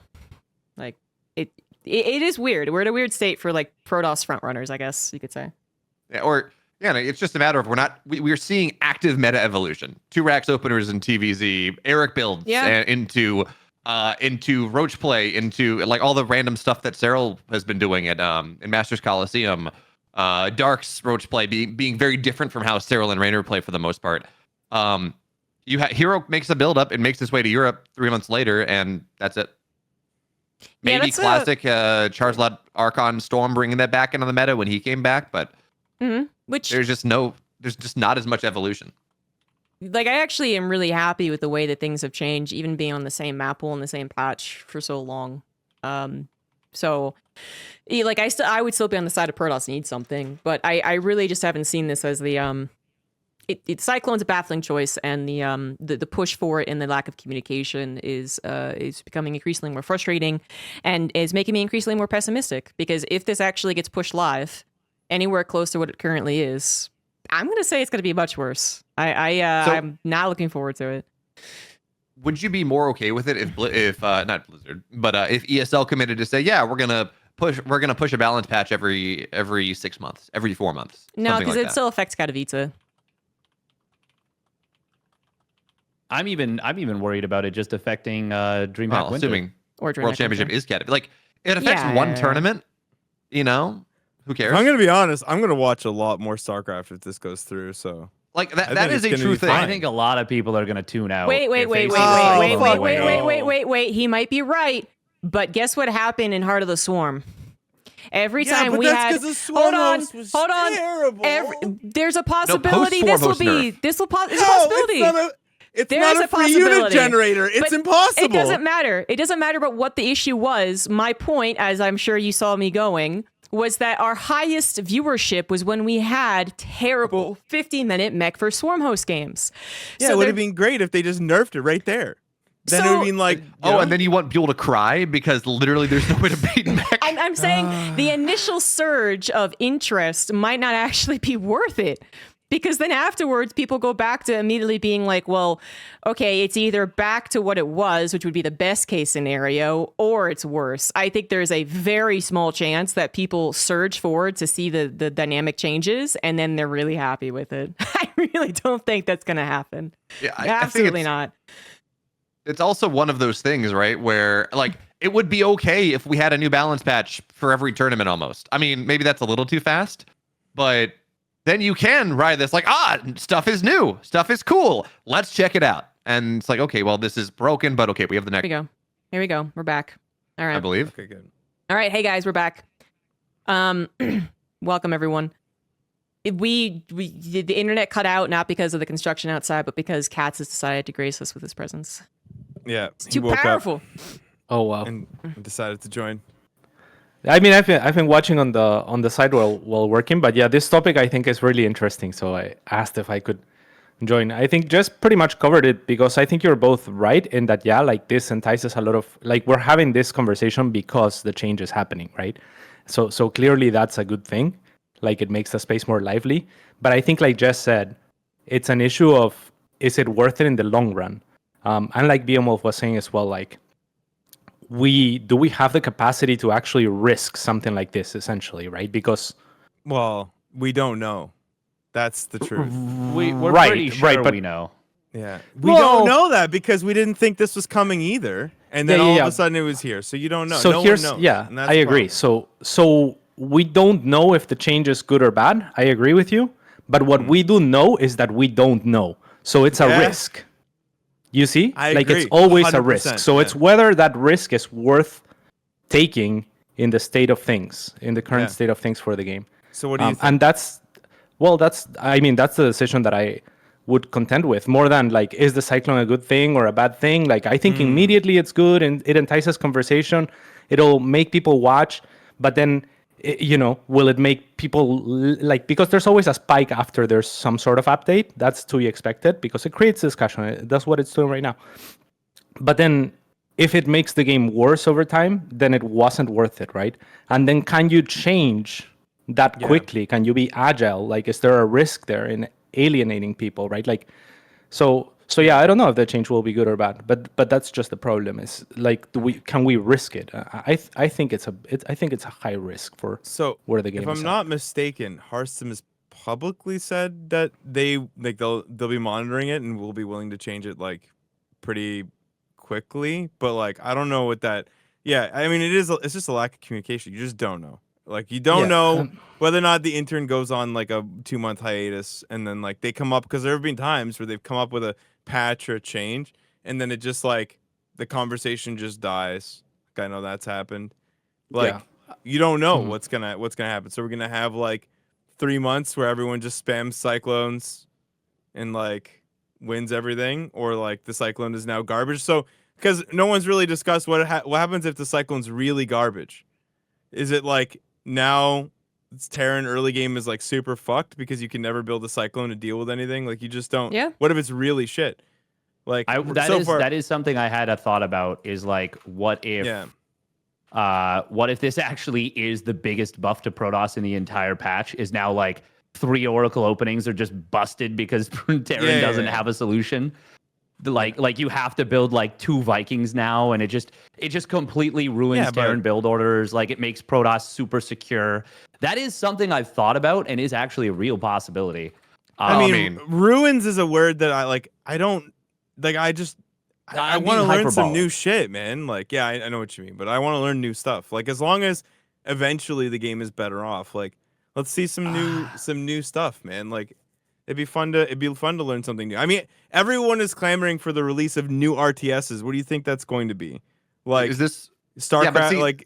Sal, here's the difference. People have confidence with the new RTS. Like, I think Katz has said for Zero Space, they want to do a big balance change every 6 months. People are confident that a new supported RTS will make changes and will update with respect to that. We don't have. If ESL came out and said, yeah, every 6 months we're going to make a balance change. Every 6 months we're going to shake things up, or every whatever it is, and we had a schedule going out that said, yes, this is what's going to happen. Sure. I don't think we would. Like, people would still be complaining because people love to complain. I would not be so vociferously against this because I would have confidence that if something happened, there would be solutions down the pipeline, short term and long term. I'd still complain because the cyclone is still boring. Like, again, I think that's a different discussion though. Kind of. Yeah, it's like a different magnitude unit, of man. discussion. Like, it's just a bad unit. It's bad design. It's shit, but like, it's kind of the same discussion. I feel like I can't think of any equivalent because I don't do it like any other esports enough, and no RTS is just like, it's just not comparable. So, do you think, would it be better if they just swapped the model with the Goliath and they were like, I thought about we're putting the Goliath in. That's what I thought. Like, if they just put the Goliath in and they were like, we have a new unit. Think of the lock on and shoots air. You could have a picture of a Thor and Goliath next to each other, and don't talk to me or my son ever again. Yeah, I would have the memes. I think that would be prefer awesome. That. Because it would be awesome. It's actually so much better. Even imagining the turret tracking that will happen with the cyclone, it will be so much more visually distinct with a Goliath. Like, we figured it out, Balance Council. You're welcome. I think it would be, but then I mean, who knows? Maybe it would have its own assortment of issues, because I don't know if the model would be able to do the swivel in the same way. I'm not. It does swivel. Then why wouldn't they just? Yeah. That's why I said it would be very visually distinct. Because we are StarCraft it's like 2. It's disconnected from its legs, so when you watch it turn around to shoot a carrier, it turns around first, and then its legs turn. God damn. But don't you know we're StarCraft 2, and we can't have a Reaver, we can have a Disruptor. We can't have a Goliath. But that's not necessarily the prevailing opinion of the people running it now. I know. Right? Like, because that was a very Blizzard mindset. That is not necessarily, like, I remember early on hearing that they would be perfectly fine with adding completely new units, or like completely, like, that'd be something that'd be on the table. So I think swapping the unit model, if if people actually cared enough, which I don't like, I think me and ZG are in the minority. Like, I don't think that many people think the Cyclone is bad. And like, every time I complain about it, I get a bunch of people in the chat who are like, I like the design. Okay. I think the soup cans look good. Okay. And I'm like, and I wouldn't want you to decorate my house. Like, that's fine. Like, you have no taste. That's fine. The other thing besides just like, well, it's visually more pleasing, is that it actually would have more changes that are kind of like I can't think of a right word for it, but are subtle. Because you would have to then consider like turret tracking and turret rotation and all those kind of like, because there's like so many parameters when you look at a unit in the editor. It's not just speed, attack. You could probably just have it default attack with its like guns at anything, and then it could probably just get the projectiles to hit air and ground. Yeah, like then, there's actually so much more you can do when you do change the model. But obviously that would be further balancing, and they wouldn't want to do that. Well, I mean, we don't know. Yeah, we don't know. They really don't seem like they want to, because they hardly change it in 3 weeks. Yeah, I mean, well, I think the uncomfortable truth here is that they might look at all the feedback and have just said, "You guys are all fucking stupid," and we're just gonna we like the way that it is. Because if they said how that, many companies do you know that just they're like, you guys don't know what the fuck you're talking about, and they just do it anyway. That's like, I'd be more on that side if they said it. Not in a nicer way, but also if the other professionals who have been asked about this were also just kind of more on the side of like, no, I think it'll be actually interesting. But that's like, if the pros are asked about this, it's not usually what they respond with. Usually it's ambivalence, like, I guess, or it's kind of a polite confusion. Like, I'm not exactly sure, but we'll see. Like, if all of the pro gamers, or 50 of them, because that's the ones in the balance council, whatever, were I think there's something here, we're gonna try it, or they were straight up excited, like, it actually works out really well. I think that's a great idea. I think there'd be a much different community reaction, but there was kind of the initial community reaction, and that could have been wrong. We know that. But then there was like the content creators coming out and being like, well, and then there's pros who answer in their Twitch chat. They're like, yeah, maybe. Although in fairness, pros are notorious for having some rather smooth brain balance takes. I mean, I think back to Innovation talking about how Zergazimba, when he didn't lose a single TVZ, he had like a 78% win rate or something, and he's it wasn't even that. It was like, it was in the 90s. I mean, before the Wolf got nerfed. Can we touch on that a little bit, actually? That there seems to have been this like small little contingency of Redditors who are like, they're really diehard that the reason this is failing is because the pros have too much of their own livelihood at stake. And I just want to address that, because as much as we've shit on the Balance Council, not liking what they're doing, is everyone in agreement that we don't consider that a problem? Well, I mean, like I said, if the Balance Council were stacked evenly like it should be, then everyone had their own interests in mind, then it would be an even. Yeah. But even that's not necessarily true, because what if someone's just a better debater? Yes. Better at that is the structuring their issue. points. Oh, okay. And then you have to do the law, like it's the law of averages. Like then you would hope that everyone had one. But even in general, it's not big enough. I actually, if I think of people who could be on the Balance Council, even though I think there's a lot of subconscious bias, of course there is. I am not about to say like the reason this is failing is because the Zergs want the Zerg to win, the Protoss want the Protoss to win, and the Terran want the Terran to win. If anything, it seems like the Protoss are once again being too quiet. They're like, we don't want to win. Now, we are in this issue where there is maybe like the tyranny of the plurality, where like there are so many cooks in the kitchen that we're not going to see the drastic changes that we might need to see, because everyone's like, to make a change you got to give something somewhere else. And like theoretically the balance would stay the same, just power moves around. Yeah, but that's to Bamel's credit, that's actually kind of true. Like, everyone's sort of ambivalent about the role of the Cyclone already anyway. It's like, well, I mean, yeah, sure, why not change the Cyclone? Everyone's just kind of like, it's Cyclone. But like, when you look at something like the War Prism, like, should we change the War Prism? All the pros are gonna be like, dude, fuck you. Don't touch our War Prism. Like, and all the Terrans are like, yo, can we change the War Prism? Like, that'd be a great change. Everyone's gonna be, it's a much more polarizing and powerful part of the race versus Considering Cyclone's like, it's a Cyclone. Considering no, this is totally incorrect. Considering how much fucking discussion there is about it, clearly people care about the Cyclone. But I know the yeah, because it's like the one we thing do, that but the pro no one gamers cared care a lot beforehand. less. No, well, we don't actually know that. So the one thing that I will say, despite my whole I really don't think the bias of the race is coming into play here, is that there is apparently someone who is extremely biased for the Cyclone in Mech versus Protoss. And as much as I don't want a witch hunt to happen, and I agree with them being kept anonymous, I really want to see that fucking chat log to see who is the leader of this Cyclone thing. I cannot believe, because in a certain extent I do agree with you, Uppetry, which is that the Cyclone wasn't thought much about. As I said, it is the kid in the back of the class.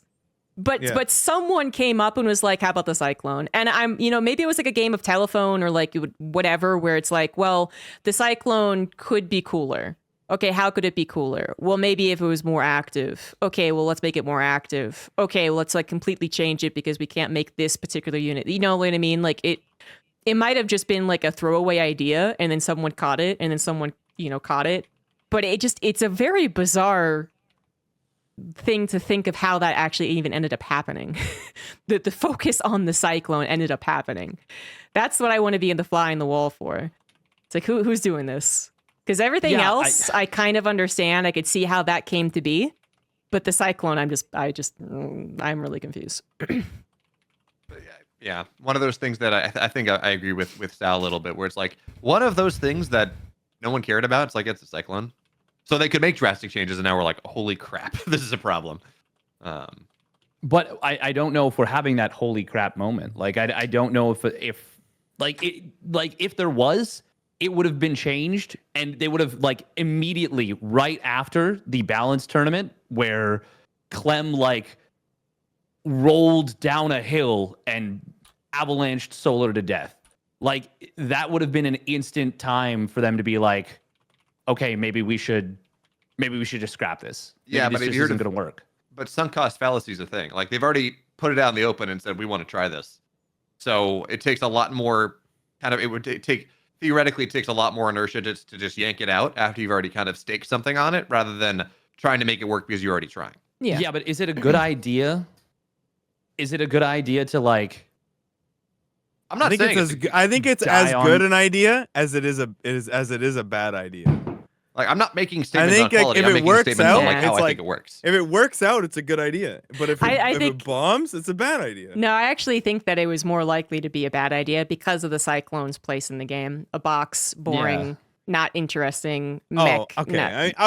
If we just assume, so let's say they just swap it's now a cool looking unit, okay? Then I think that it's even then, if it has the exact same way of attacking and its presence in the game is exactly the same, I still wouldn't want it to be changed. I mean, we really don't need another ground Phoenix. We just don't. It's just the Phoenix exists. That's cool. The battle cruiser moves while shooting. The Cyclone is just it does that, but then you have one or two, so it's fine. But the point, again, no one is really paying attention to it. No one considered it a very cool unit or really had a lot of excitement about it. They found its place and they were fine with it. And then occasionally it had its micro moments. The fact that this is the first thing talked about instead of some of the cooler units, the more historic units, the units that had different types of micro involved, like the lurker or the carrier or something, it's gonna boggle my mind forever until I get those chat records that I can blame someone. It just doesn't make any sense to me. But that's what they chose somehow, some way. And then we're having a little side argument, me and Beowulf. But I really don't think that the community has been clamoring for Mech versus Protoss. I really disagree with that. In fairness, I said arguing, not clamoring. Right? Clamoring is everyone, we need this. There's not even been much argument. The amount of times that I've seen someone bring up Mech versus Protoss is basically Mike Sixers in my chat every time I do it for a cheese. I read Reddit too much to some people's opinion. as the resident Terran player, it probably gets brought up all the time. What the fuck am I? But I you don't play know. everything, so you're less biased. I lose degenerately on ladder for 6 hours a day, and someone always brings up Mech versus Protoss, man. They want that shit so bad. No, they don't. I mean, but should we want it? No. Do they want to? No, yes. no. I know what I'm saying. I feel like I have not seen near enough attention to the idea to warrant it being explored in StarCraft. Oh no, 2. that I agree. Yeah. I agree. No, so I didn't say that there's any amount that should make it happen. I said For me, it's the people want equivalent- it. Some. For When me, you say it's the people equivalent want of, it, like, it implies a majority. it's the There are equivalent of like a people that 12-year-old exist. being like, There you I go. want Christmas every day. You're like, they're yeah. like, I want Christmas every They day. want it. And you're like, how do we do this? And they're like, I don't care. I just want Christmas every day. And you're like, okay, but unfortunately, that's not how it works. The economy needs to function. A whole bunch of shit needs to happen. I want Christmas every day. And it's like, oh, okay. I put the But we people who, not everyone, to be fair, but I put a lot of the people who come up into my chat or like Twitch chat or whatever after Mech fails versus Protoss, for instance. I put the same people who are like, well, what if Mech worked? As the same people who come in and say things like, well, what if you just deleted the roach? And it's like, well, that is a change. That would be, let's think these things through. Like, how would that affect the game? And then they would have their positives and their negatives, and they'd think that they came in with some type of big brain, theory. But that doesn't mean that it's actually warrants consideration just because some guy who doesn't like the rules of StarCraft comes in. It's the same people who say that it should be purely strategy, no real-time mechanics. There you go. I do look back to like a lot them. of those really good balance change discussions that Blizzard put up, towards the end of Legacy, looking at old balance patches, and there were, at least from Blizzard, there was a lot of discussion on those changes about mech viability, TVP. So maybe not the last couple years, but I think certainly over time that has been something that not a majority, but a plurality of people have been looking for. And when you look at the average experience of players in the Balance Council, right? There are far more people that started with Wings of Liberty than that. I don't know who's in the council, but of pro gamers, a lot more people started with Wings than they did with Legacy, right? So you do have that history going in. It's like, oh, now we have a shot. Try this. I kind of missed Maybe your I'm just point. wrong. Sorry. I'm saying that there has been an undercurrent of people like Blizzard for a long time was trying to make this happen on their balance Mech patches. versus and then Protoss? Yeah. They've mentioned it, I think, like once or twice in some, but this has really not been something that they've pushed.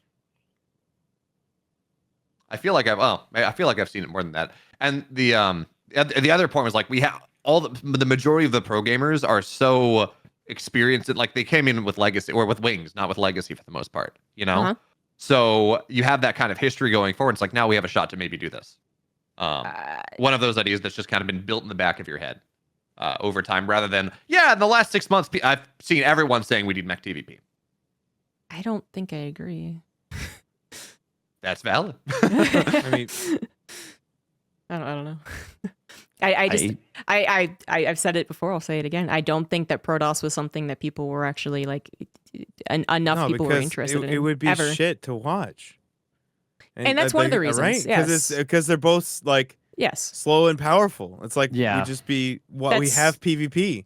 The, Like I The get thing why is- I get why it's being like constantly shut down because The thing Yeah, is, like, it it's just doesn't- also a misnomer that there aren't different styles in TVP. They just, you build different units, not necessarily en masse. You're still usually making Marine Marauders your backbone, but you can play the way Cure plays with 2 massive bio armies. No Vikings, heavy Widow Mines for map vision. You're very active. You're representing threat in a lot of places. You can play the way Gumiho likes to play sometimes with a lot of tanks, a lot of Liberators. You can play Liberator bio, lift your factory. Don't build a single factory unit. Like, there are actually many different ways to play TVP. There's subtle differences. They're not as big of a difference as playing Roach Ravager versus playing Ling Bane. But more they are playing like different. Phoenix Colossus versus just Mass Gateway versus playing Disruptor Yeah. versus Yeah. playing Oh, but yeah, okay, but like, versus Sal. yeah. I mean, Sal. Protoss has way more unit compositions it can pull off. Sure, Terran but has, I mean, many I of them, would say they Terran can't pull has them a off right greater now because they just strategical die. diversity, but it's always You the haven't same seen unit. Phoenix Chargelot in a really long time because Protoss players just die when they try and play it for the most Well, part. no, they play Phoenix Colossus, not Phoenix. I know. Like Phoenix Chargelot's played as well, but not as much. Oh, not yeah, really. a I've little seen bit. one game in the last year they're where all it's won. played. Hey, now, Hero's doing Phoenix Chargelot Storm. He's Yeah. been trying to make that work recently, but Yeah, there's like you can go Storm first. There's like so much shit you can do, but it's all fine. Like you can play against this Terran, but Terran is just like most of the strategies, unless you're like I think Cure basically just plays however the fuck he wants to play, but like you have to react to whatever the Protoss chose to do first. Like Terran is basically just always reacting, but it's always the same units. Like and you're always doing the same thing. If they build Colossus, you generally build Vikings. Like very few players will just only build Medivacs, and you can go for it, but you have to play a certain way. Like it's still the same units. You're always building the same units. It's like you have the Marine Marauder Medevac backbone, and then like sometimes you build tanks, sometimes you don't. But if you build tanks, you have to hit a timing. Like unless I think I saw TY try to camp. Like sometimes they try and camp, but then He did not try to camp. He successfully camped he, against one of the best I also Protoss saw one players where in the world. he got slaughtered too. But yeah, I've seen him. He camps well. He knows how to camp. He He's I got his think- tent. He's got. Yeah, you know, I was gonna make yeah. a good joke, but then I was like, I don't know. I think we just need to make biomech viable in TVP. Right, you need to be able to get 1-1 bio and 1-1 mech at the same time and go 50-50 on it. Like Special tried in that one game against Stats where he got bopped. That needs to be our balanced approach. Then you can play both. There we go. Yeah, I mean, we figured it out. You could do stuff like that too. Like Marine Tank used to be very People popular are gonna as well. like Sal are gonna think you're being serious. You have to preface this with. Do I need to put like the by /S in front of me? doing with like actually having some mech units with your bio and being able to scale that later on would be fine. I mean, Like, that's. I mean, there are players who get like +1 Vioka weapons, and they'll play like. Yeah, sure. They'll I like know. keep building tanks. Like they get like 6-7 tanks. I just don't think that we need to say like because other races can do two things, we need to do two things completely different. Well, Because it's Zerg has Roach, Asymmetrical yeah. balance, yo. Roach Ravager and Lingbane. Well, I get the argument that you want to be able to do more than one thing. Yeah, but that's it all goes back to the, I suppose, like the root problem, which doesn't have to do with anything about like the actual like balance, I guess, which is the lack of communication, the unit itself being not the greatest, and the lack of changes despite what has been an outcry for. Because like I said, we've already actually discussed all of this since the balance patch hasn't changed all that much. You could go back and watch the previous episode and see a lot of the same arguments. But at this point, with it being a surprise drop of the PTR with basically no changes, the concern is there for every other problem that we've discussed, like their immediate fixing of actual bugs versus the immediate fixing of a balance problem versus the actual homogenous approach they're taking to the game. Too many things are becoming faster and not enough identity being kept in the units. The fact that they're turning mech into a little bio, which is kind of defeating the purpose of wanting it to be different anyway, just because you have a different unit. So on and so forth. I think, to be fair, they did tweak a couple of things. The Cyclone got like pretty heavily nerfed compared to the Rentry. No. I mean, I think we gave a lot of feedback on how much people care, and I think in general, like Reddit also like gave feedback on how much people care about like the units preserving some fantasy to them and not everything becoming homogenous, like Jess was saying. And I think they did do some tweaks like shortly thereafter. So. Yeah, I think like something with the on the mothership. Rentry balance patches, not on not Rentry to PTR. No, they did Rentry to PTR as well. Well, they made sorry, lateral they made those changes as acceleration well. is changed on the mothership. But they didn't seem to be the same level of okay, we're losing the fantasy of the unit. Like we saw some very specific.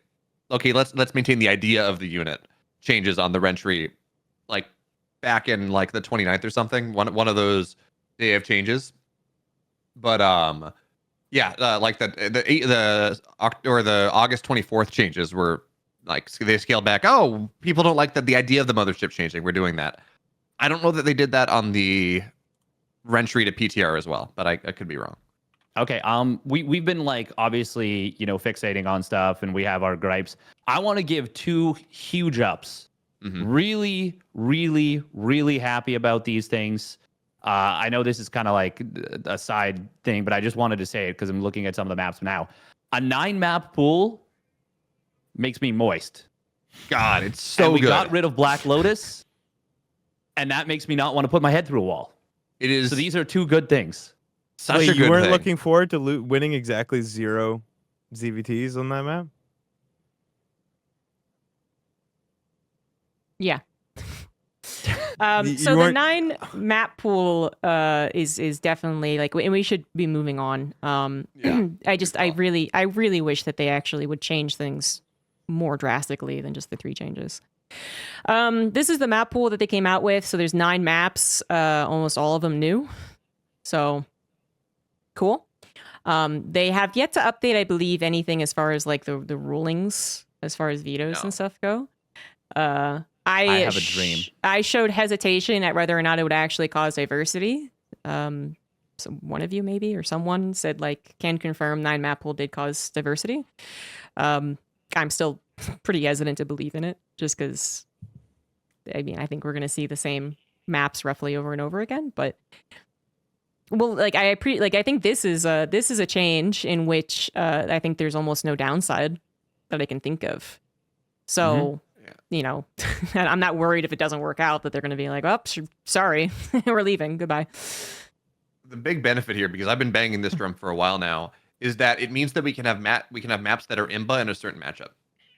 Because like, say you have Black Lotus, right? For example, in a 9-map pool, maybe Black Lotus is a little too strong, but it's really it's really good for Terrans and TVZ. Well, you have a ban for it in a best of 7 now, and you can if it did give good games and the rest of the matchups, that's a positive thing because that means that you will have map diversity then because it gets banned out in TVZ, but there's a map that's not great in TVP, so you keep it in there, and it means there's theoretically a different map pool for different matchups, which I think is a pretty cool idea. And players as well, right? Like if this was a map pool that was being thrown into my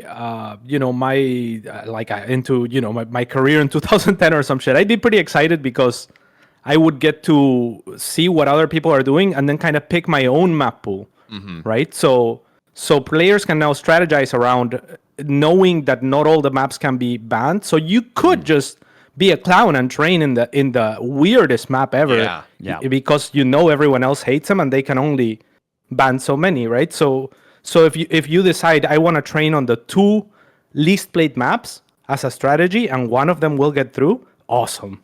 Yeah, plus it means I would even take it one step further, and this is kind of my dream, but it only works if you don't have egregiously imbalanced maps. Like it wouldn't work if Black Lotus had made it in, but I was thinking, what if for example, so for a best of 5, you've got 9 maps to choose from.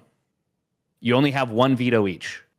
So it's a 7-map pool now of the original 9. And then you pick 5. And 2 of them just go unpicked. For a best of 7, no vetoes. That's an interesting concept. I think that would make vetoes so much more engaging and interesting. And then for what Katz is talking about, it would make plays like that way more powerful, which would be really fucking cool. Yeah. Wait, Well, once what again, you're it saying, only dude. works if the maps aren't like we can't have a Black Lotus or Yeah. a submarine or a whirlwind. Beckett. Could be cool. Well, you can. You can Or, have sorry, I'm one. sorry, yeah. You can have one really broken ass map. And then True. Yeah, but then one race has to veto it, so they kind of get no effective vetoes. So it sucks, but you can have one. If you have 2, then it's a problem. Well, what So- I'm talking about is in the best of 7. But I guess in a best of 7, it's not such a big deal anyways. No. Yeah. So here, like, I think even more than that, the dream here is like, so we're on 9-map pool right now, which is massive. That's awesome. I think we need to go one step further in that there are, I think we can agree that there are about 3 ways we talk about maps. You have like these big macro maps, or like fortress maps, I think I've seen them called. You have standard maps that, what's a good example in the current pool? I'm blanking on map names at the moment, but you have standard maps that are, rather normal and okay.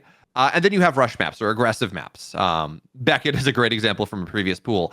So what you can do then is have 3 of each. So you have these 3 different things because right now, with 2 bans in a best of 7, you can ban out a short map and a long map. If you want to play a more macro setup, that's fine.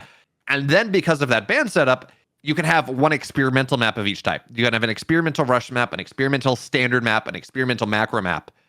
And at that point, you're always going to have one weird map. You're always going to have one experimental map, even in a best of 7. But you're going to have a pretty balanced map pool regardless. And that allows you to, like, right now, one of the issues we have is, we have 7. I haven't had a chance to take a look at the new maps yet, to be fair. But one of these issues we have right now is we have a 7 map pool in the current matchup, but like every map's the same. You know, every map plays very similar because we're not really enforcing these kind of these different ideas as hard. But going to that, enforcing those vetoes, increasing the pool like that allows us to make a very like stylistically balanced pool, which I think is really important. And stylistically diverse. Mm-hmm. Yeah, diverse. When I say balanced, I mean diverse. Yeah, across. Oh, yeah. Like literally, like balancing a scale as opposed to map balance. Yeah. I have no strong opinion on the maps, so that's why I'm staying quiet. I haven't actually seen them yet either. But I like the idea. Maps of 9. are 100% where I take my, I would say, more usual stance, which is to wait and see. I was even willing to do that on Black Lotus. You know. Yeah, they were gonna change it. They were gonna get rid of the rocks. Yeah. So they were, yeah. That's totally fine. You know, we have someone in chat, you know, again reiterating that there's got to be changes to like the veto system, both in the rule books for the esport, but also for the ladder system, which we don't know if that actually even can happen. I imagine this will be the same thing as the What Am I target, where they're like, it's easy. We just add like you know 2 to 4 vetoes or whatever, and then it's like, sorry, you can't do that. So there's 3 vetoes right now? Yes, 3 vetoes. So yeah, I mean, 3 to 5. 3 out of 9 is still fine. Yeah, I don't think it needs to necessarily change. Like, you just get rid of the matches we that are know really they bad can change the map quantity. Yes, So that apparently that's is not possible. hard locked. Yeah. Thank Because you. it's in PTR right now. Pool. Well, they But already did a- StarCraft an is 8 full map of pool, like yeah. the conundrums, as far as I understand it. The easiest thing to Yeah. change breaks everything. The hardest thing to change just totally fine. Yeah. I mean, Well- and I could see because that's like that change isn't it's not in like the map editor. It'd be outside of it, so they'd have to figure out the value somewhere and then see if that breaks anything. Well, Yeah. there's history of them doing that outside of it being on the PTR, and that is we had an 8 map pool for a while. Did And they just change the left veto Beckett. quantity? Yeah, that's true. That's true. They just left Beckett in. Oh yeah, I but remember. the veto quantity was the same. That's the big No, question. that's the big question. Yeah, we don't know if they're going to change that. You know, the more so the issue is like, are they going to remember to change the rule book? Because there's been plenty of times in the past, although to be fair, not so much with ESL, I think, where some pro gamers, one even being in chat, actually read the rule book and then realized there wasn't a rule against something, and then they did it. And I don't know how they would abuse like map vetoes, but I'm sure there's a way that's, you know, something happens because it wasn't updated, and then the other pro is like, wait a second, hold on, that's not fair. I didn't realize I could do that. Harding's in the chat. I'm thinking being able to swap race mid-series. Yeah. At MLG. Sasha's in the chat. So that's happened. I mean, her and No Regret also had something kind of like that during one of the WCS qualifiers that created a little bit of a controversy, but that's what I'm thinking of for sure. There's been other examples, but just not with it nearly as famous of pro gamers. So, although in other esports, granted it's different people working, but ESL has had some pretty egregious versions of that where they changed, like in Dota, for example, they changed a rule that said, yeah, actually you can for online qualifiers, your coach can be in the room with you. That was and can be actively talking, and only one team read the rule book and realized it. yeah. And everyone else gets really mad afterwards. And actually, that ended up being a little weird, where they kind of rolled it back retroactively, and yeah, it was weird. But that was the same ESL. So granted, you know, different teams working on different things, but it did happen. You know, Yeah. ESL doesn't have a perfect record. Yeah. And, you know, again, I would actually really like to have them made a little blurb about the 9 map pool as well. Yeah. They just threw it And in actually, there. more recently, ESL, you know, at least the Team Liquid or the Liquipedia admins have been mad at ESL for not following their own. We're not even publishing their own kind of. Oh yeah. Well, I remember Swiss seeding setups. back in the day. Yes, that's been the most recent complaint. But back in the day, a Romy, who has moved on to bigger and better things, would be the only one to remind Blizzard to even release the rulebook. So, Yeah. It's just written, making we sure. swear.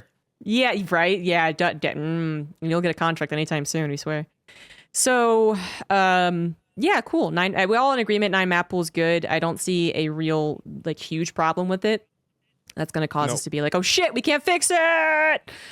They did change the team maps as well. If the more casual players hadn't seen that, I believe some of the complaints is that they just didn't use any non-Blizzard maps, but this type of change is better than nothing, I would say.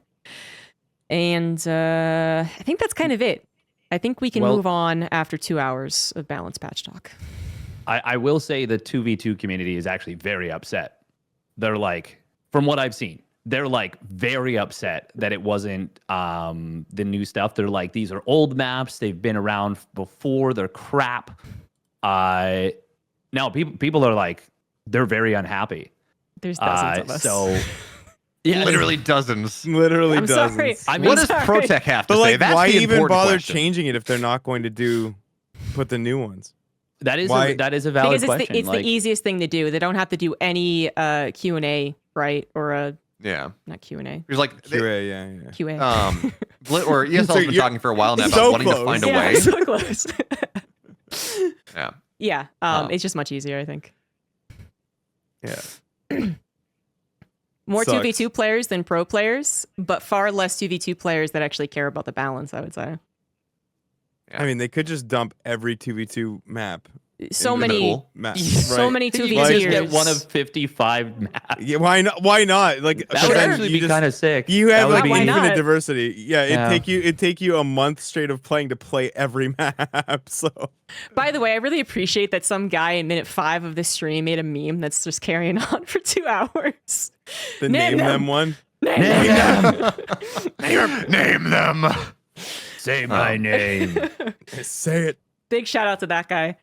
Guy in the But chat. seriously, like, there's obviously a lot of casual fans, and we could have a whole discussion about whether it's really important to appeal to them and whatever. But it's not what we're going to focus on. The point is that it did change, and 2v2 has a lot of problems which you would have to address. I would say, from what I know, anyway. and yeah, the easiest explanation as to why there wasn't Blizzard maps is that it would just be too much extra work for them. So. Which is pretty fair.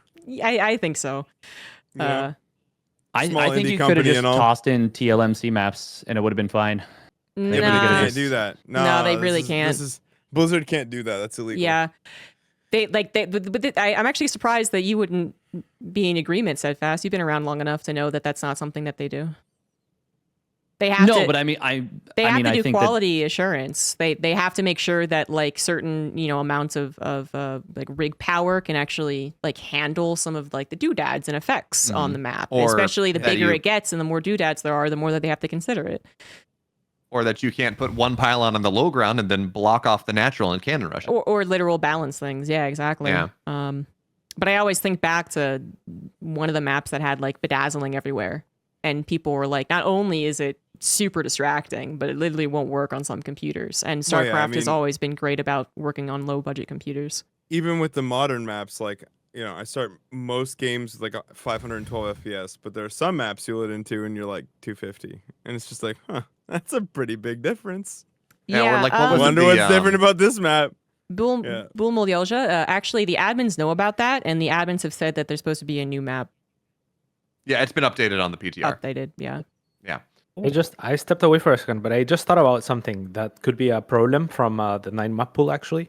Oh, okay. I think already there's been it's been like mismatches are more common I think on the ladder, and now assuming you keep the same number of vetoes, that means every player has less intersect with every other player with a larger map pool in terms of what they're willing to play, which means either it could lead to extended queue times or even worse mismatches. Well, Depends if eventually, they do put you up against maps, even if you vetoed. hmm Yeah, but And it also depends a on queue whether time we- problem, right? Are you Well, it also saying means that would we be go the- up to yeah. 5 vetoes? Yeah, like if we stay at 3 Yeah. vetoes, I think for ladder you just keep That's it if 3. we stay at 3 vetoes. Yeah, Yeah, 3 I'm saying vetoes is fine. if we stay at 3 vetoes, that problem arises. It becomes I think. less, right? Well, No, well, it it's- It becomes disappears. less. Yeah, it's not really a thing. That's it. Because there's more overlap in what maps we like. So if there were 4 maps and 3 vetoes, and I vetoed Ancient Cistern and you vetoed, I don't know. Like, let's say I left Ancient We Cistern. would and you we left, would both definitely have a map where we intersect, most likely. Yeah. So the greater the pool, exactly. Yeah. The greater. No, the but pool but of- the greater the pool, if it's 9 and you remove 3 through vetoes, yeah. then There's still then there's 3. There's more oh, overlap. I guess there than is. there would Okay, be. okay. Yeah, no, like it's it's it 11% eliminates that problem. that you're gonna. Okay. No. It's only It's if you go actually up to better. 5 vetoes. I see. Yeah. I see. Even So, going yeah, up to yeah. 4 vetoes, you'd still have 1 guaranteed intersection. Yeah, Okay. It's 11. It's 11% versus like 18%. And Um, the casual ladders, myself included, can suck it up if we end up being forced on a map we vetoed, which is apparently how it works. I don't know how often it has to work that way because the player base is fine. Probably. I don't know. Yeah. But Right now. I think yeah. I think you just shouldn't be a coward, and I think no vetoes. Oh, I don't veto. No, yeah, I don't veto I'm no either. coward. I Neither know am I. veto I veto. random I and I cheese. wasn't talking to you, ZG. You're not making me play Neo Humanity, Dave. I'm not doing it. See, here's I'm the not thing, playing though. that map. You can't force me. Hey, No way. Y'all are missing on the You're not key even thing. saying it's altitude is what you're thinking of. No, Neo Humanity is also bad. But yeah, altitude is also bad. Yeah. But Neo The Humanity fact that you say is, Oh. neo-humanity, Is bad for Terran is kind of funny. Oh. Now it's here's just the not fun thing to you're play all against Protoss. up a tree. Sal. Here's the thing you're missing. Okay, what StarCraft players are the best people in the world at doing one thing? Hmm. That's probably balance winding. Okay, No. if you don't, specifically Terran players, if you don't go, and if you don't veto maps, then you can play on the you can play on the thing that truly makes you happy as a StarCraft player, and that is balance winding. So if you don't veto maps, you can play on the maps that are in, but you can realize just how painful that is, and then you can balance wind more. Mm-hmm. This is a win. There is no disadvantage. This is how this has to work. Sal's mental takes enough of a beating from Ravi while he streams. He doesn't need to. He doesn't need to add another layer to it. He's Yeah, no, I don't need more. So we got to veto the 2 share maps. That's fine. It's got to happen. But yeah, no, I probably will play most of them this time. Just for shits and giggles. Respect the 9 map pool. They could literally have I'm made excited. a 9 map pool, and that was the patch. And I feel like you get the same amount of I excitement. think a lot of people agree with that take. I think. I would have. Yeah, I would would be- be like jumping for joy. Yeah, Yeah. and it would have been such a big change map wise as well as like choice wise that people would have been like, well, maybe this will fix things, and maybe it I wouldn't. personally think it all- might it have all too. shakes That's the out. thing. It might have actually solved like we don't know. We know that maps have a big role in balance. Like maybe that would have actually just fixed TVP enough, and then yeah, completely different story. Oh, I was speaking of Terran whining. I was trying to remember this like yesterday. Some guy came in and was like, actually, the Baneling health nerf is a nerf to Terran because you have to focus fire faster on the Banelings. That guy, I would ban that guy. Now, like I let people say and do a lot of stupid shit. That guy would have to go. I am worried. No, he's got a point.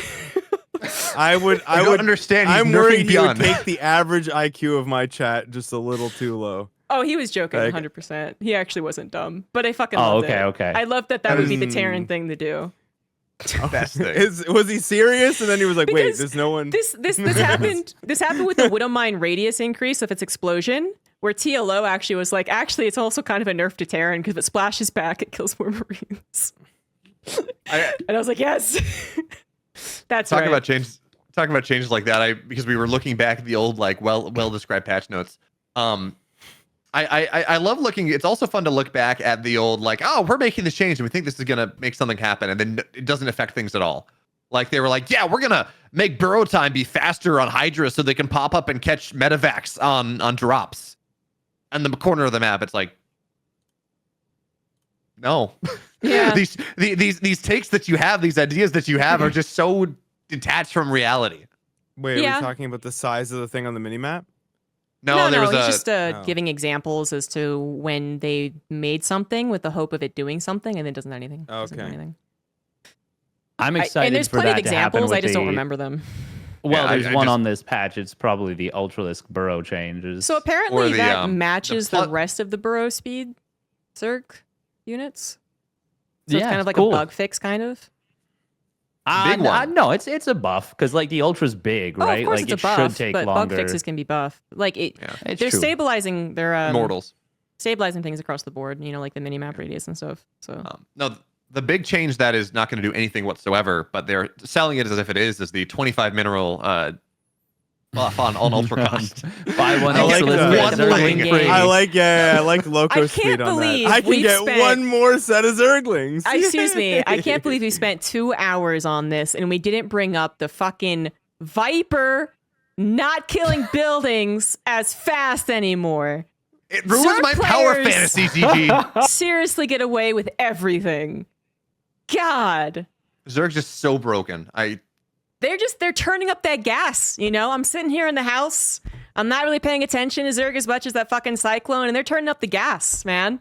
They're like, well, it's just one thing. Like, I don't know why, is it that big of a deal? It's just one thing, just 25 more minerals on the Ultra. Like, it's not that big of a deal. It's just one thing. The Unburrow is a little bit faster. It's not a big deal. And before you know it, I'm gaslit and thinking that the Zerg isn't going to be the strongest race. I'm on to you.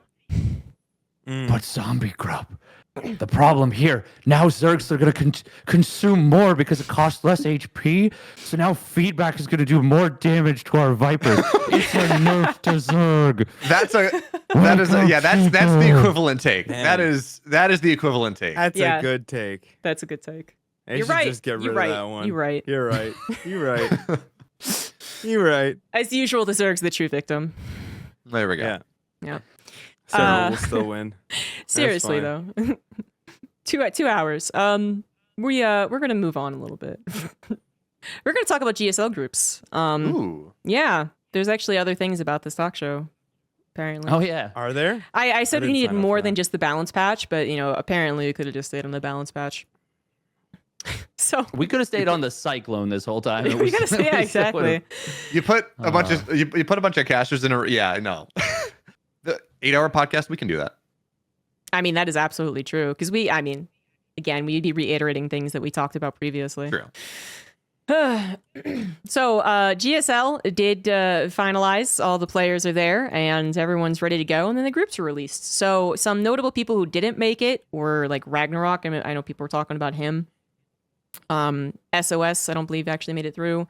No, lost to Scarlet. Yeah, and speaking of, we do have 2 foreigners who made it through, Estrella and Scarlet. I believe Special didn't even try playing. I'm not sure. I think I saw him in the bracket. Let me double check. Am I crazy? No, you're right. He didn't. I could don't- have sworn I saw his name in the He's bracket. in Mexico, I think. Yeah, because I think he's actually not in Korea, which I'm not sure why. I He's not don't know there. what his situation is. But because he's also been playing in Europe Open Cup, I was like, once sometimes these crazy hours work in their favor, but then multiple times I was like, wait, and he didn't play a GSL qualifier? I don't know what's happening with him. So here are the groups. We have Group A, Maru Solar, which Onside has already made memes about, Creator and Scarlet. Kira Bunny Nightmare Stats for Group B. Group C is Dark, Beyond Estrella, DRG. And Group D is Gumiho, Hero, Classic, and Sue, who for some reason I thought was playing some Brood War. And I just apparently entirely made that up. So disregard my cast on my YouTube, guys. But Yeah, join me in the hallucinations, EG. I've been doing it all day. I don't know why I hallucinated that. I think there's a possibility I confused him with Hyun. But I don't know why. They're both mid-game Hyun playing Zergy Brood War? boys. Yeah, he is. Yeah, Ooh. that much I know for sure because I studied it when I was preparing to cast it. And it's possible, like a lot of these guys do come back from the military and they do play both just kind of like casually, and they're so good that they get on like the ladder, for instance, but they don't. Confirmed, both Sue and SOS have not actually played any ASL, so I just made it up. Yeah, these are the GSL groups. So let's start in Group A. I think all of us are expecting Maru to win another GSL. Is that correct? Definitely this group. I think, right? Yeah, I think definitely the group. Yeah, he'll win. 100%. Yeah. Yeah. Who do you guys- Creator's been looking pretty good recently. I could Yeah, see he doesn't him. top Maru though. Or No. But I could see him like making it out of the group and looking really good. I could see him taking a series off Maru. I could see it. I still think it's Maru heavily favored to win the group, but I could see it. The problem is he runs into Solar in round one. And I feel like, actually his PVZ is better than his PVT. So maybe that's a good thing for him. He runs into Maru in the winners match instead. The only thing that could happen is Maru prepares more for TVZ, thinking Solar will win, and then Creator wins, and then Maru just has to play straight up macro, and then wins anyways. Yeah. if this balance patch hits, this balance patch is supposed to hit before then. Actually, that changes things a lot. Oh, do we have a date for the balance patch? Alex said he wants it to. So qualifiers for ESL Masters winner start in 2 weeks, and on Twitter he said that they expect the balance patch to be finalized before qualifiers start. Oh, so then it would hit qualifiers in the main before event's going to GSL. play on the same patch. Before the And that end of is also September. before. Yeah, that's also Yeah, before it was GSL the end of starts. September, but an exact date hasn't been. I need the full screen. This one. Oh God. Okay, we're good. I'm so much more ready to just pre-record my rant. They're not gonna change it. It's not happening. Yeah, we only It's have just- like 2 weeks. Yeah, it's Oh, not no happening. Oh, okay. We're good. Move on.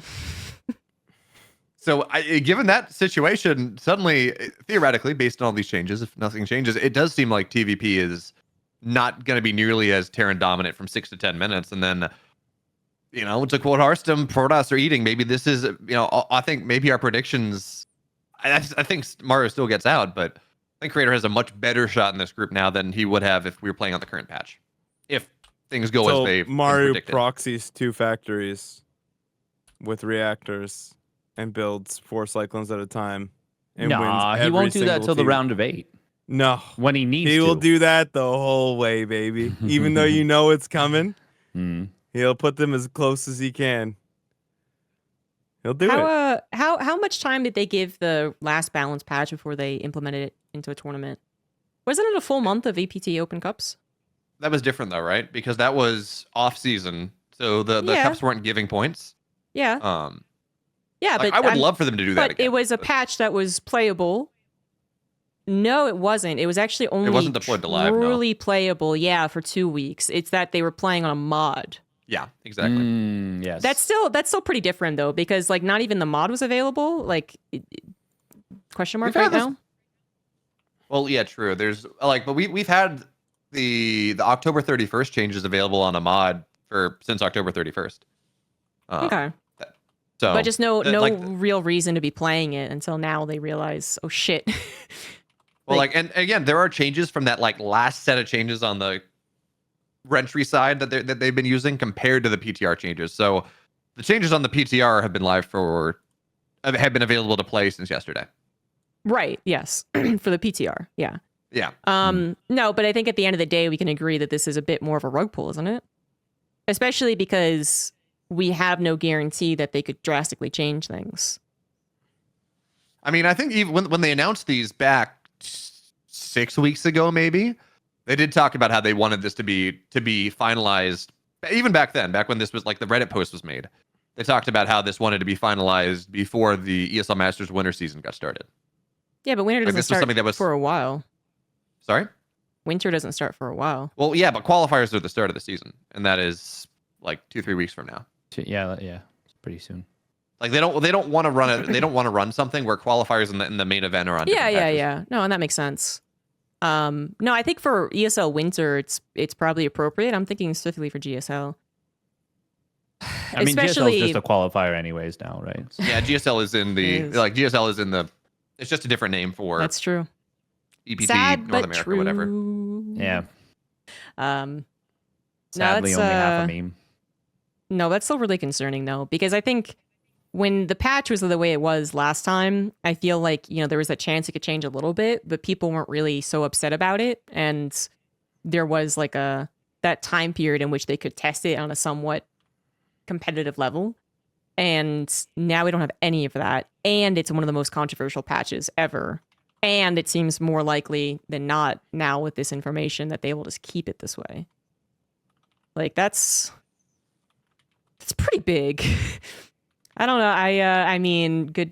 Hey, man, this is the real sign of just how far GSL has fallen. It's going to be the testing ground. Oh, That's kind of crazy. It is the testing ground of the patch. It is That's the Home unfortunate. Story Cup in November. of the patch. Ouch. All right. Just wanted to make that really clear. I'm telling you, 8 Terrans round of 8. We don't even have 8 Terrans in the round of 16, but 8 Terrans round of 8. Oof. Yeah, can we do a quick bet on whether, how many pros are confused about the patch when they play it? How many DRGs trying to transfuse off a creep? Yeah. Oh, man. Also a bet on whether or not Tasteless will... Oh, no. Sorry, Tasteless. Name him! I mean, I trust State to bring it along. State tried to qualify. He got bopped by Classic, but he tried to qualify. State is clearly... Wait, no, I don't... do I really want to get into this? State absolutely does his homework.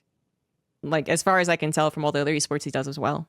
Because he does PUBG, and he does another one in Korea. He's actually becoming the new white guy. Kart Rider. Oh, Kart Rider's so fun, actually. I wish I could cast that. It's so popular in Korea.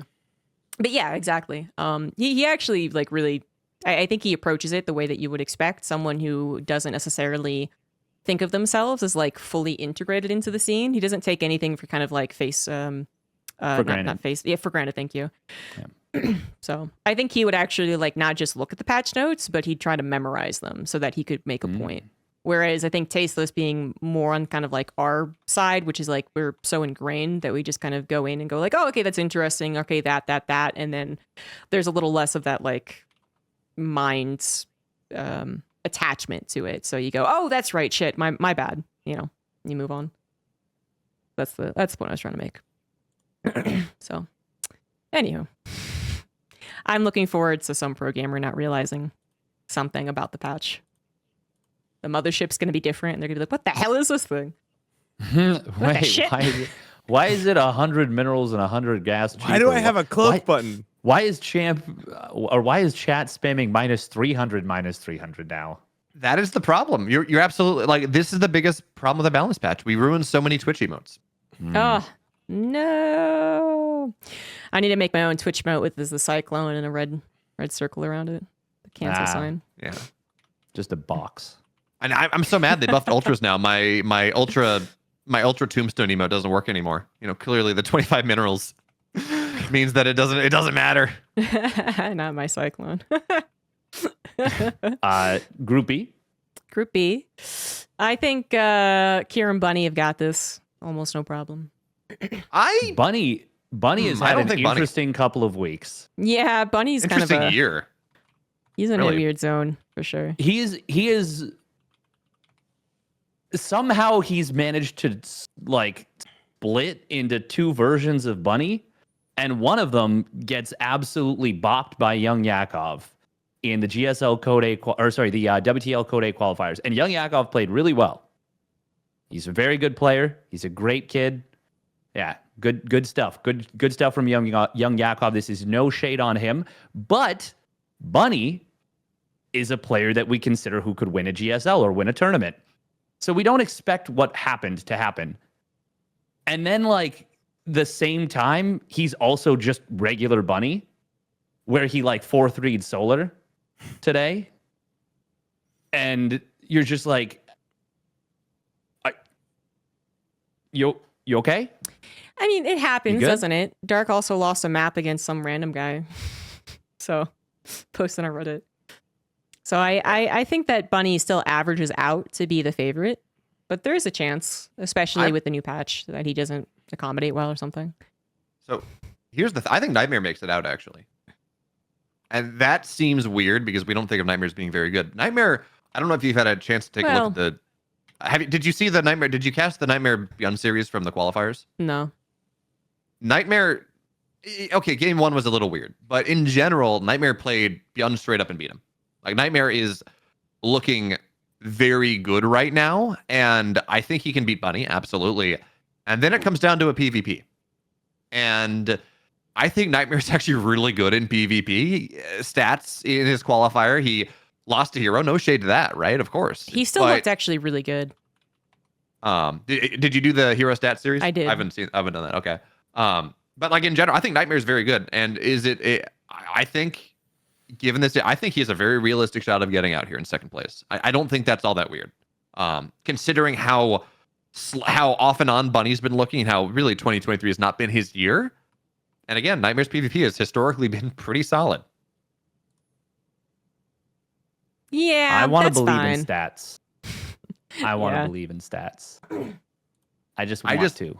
Yeah, I just don't believe he Bunny got. gets out. Didn't he get bopped like pretty hard last time? Did he get in, or did he fail to get in last time? He failed to Stats? get in last time. Yeah, he stats. failed.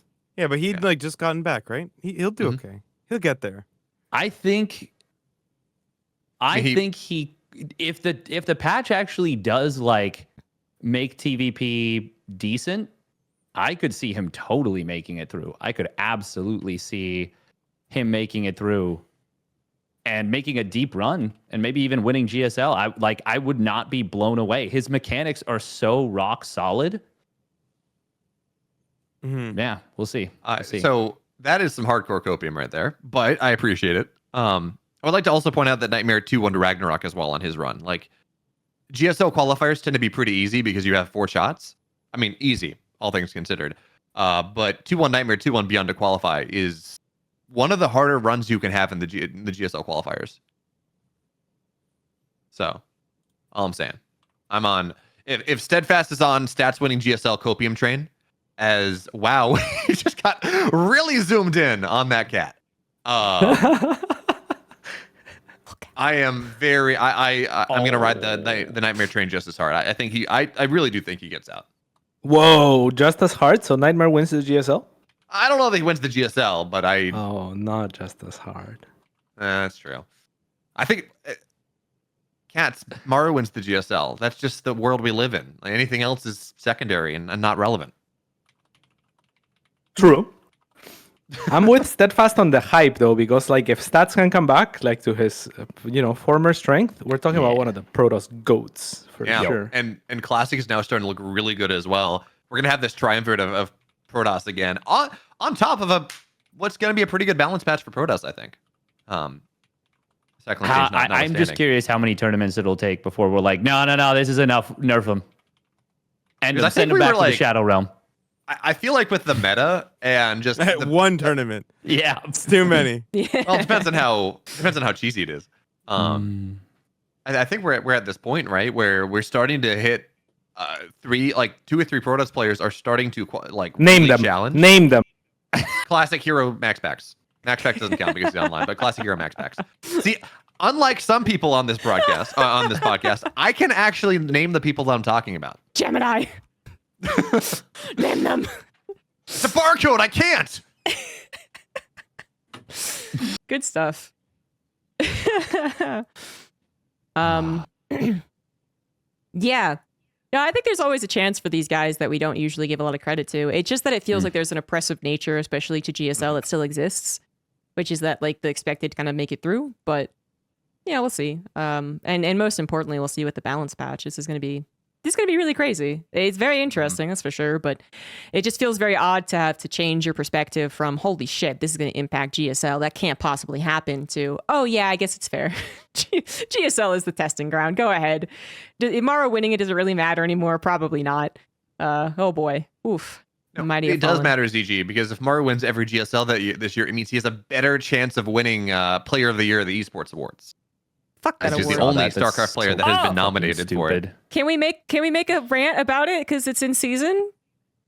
Can we about rant about what? The game awards? I'm gonna add that to the end instead of this instead of LCS talk. We're gonna talk about the game awards. Fuck League of Legends. Sounds good. And whoever got nominated from that stupid game. Anyways, we'll wait on that. So moving on, we do have Group C, Dark, Beyond Estrella, and DRG. So, by the way, I don't think we didn't really talk about Scarlet, which I know a lot of people would want us to. Which do you think she actually has a chance to make it through? If she beats Maru, yeah, she's got a chance. Really? I feel like that's the path forward. Yeah. Because that's the path forward. Well, no. The other path is getting into the final match and beating Solar in a ZVZ, which I think is much more reasonable. Losing to Maru, beating Solar or Creator, and beating the other one in the final match is somewhat reasonable. Scarlet, are you gonna win the group? I think Scarlet's best matchup is CVT though. So like I don't think she's without odds against Maru, right? It's just that he's a tournament favor. So yeah. It's the toughest group, I think. But It's There's literally really one tough player in the group. world that I will say is favored against Maru in TVZ. And it's Cyril's the only one I will give credit to as favored. To be fair, I have a lot more faith in her knowing how to abuse the new patch than Maru. Maru's gonna be Valid, like, that is very trying to true. use Ghost. He's gonna be like, the fuck is this shit? What's happening? Why did that burrow happen so fast with that ultra? Oh god. Why does it still kill lurkers and why do snipe still kill lurkers in 2 shots?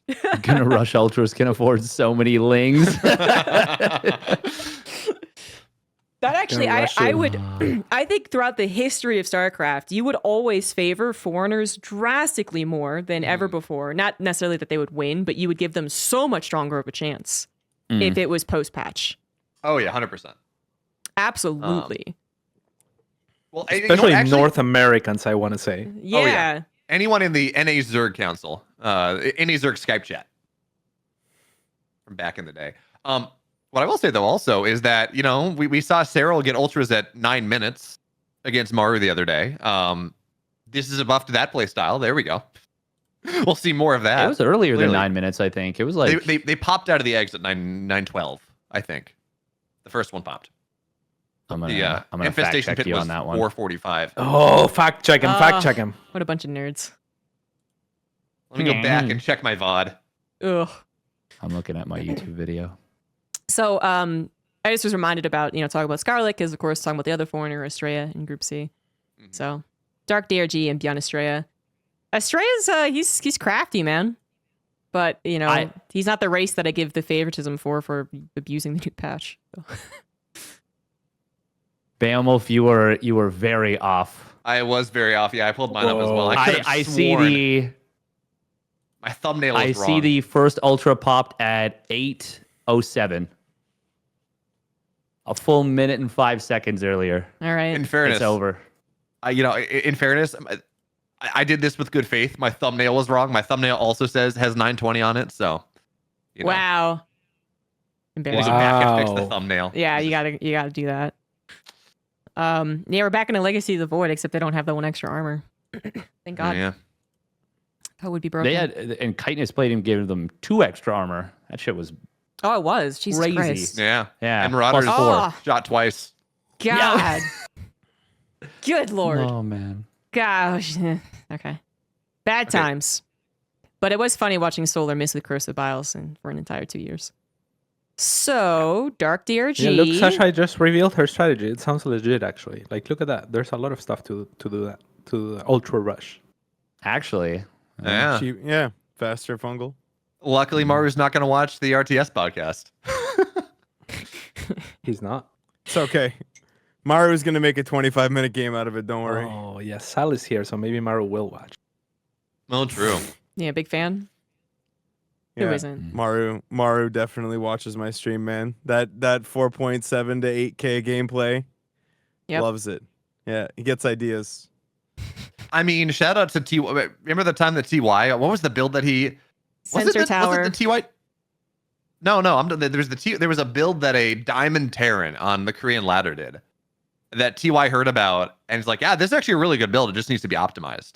And then he went and used it in the GSL actually. There and he was the won a game with 2 it. medevac fake. I recall that. Or someone was like, if you just fake I the remember. drop with 2 I don't medevacs. remember what happened, but I remember what Bam was talking about because I think Special did it too.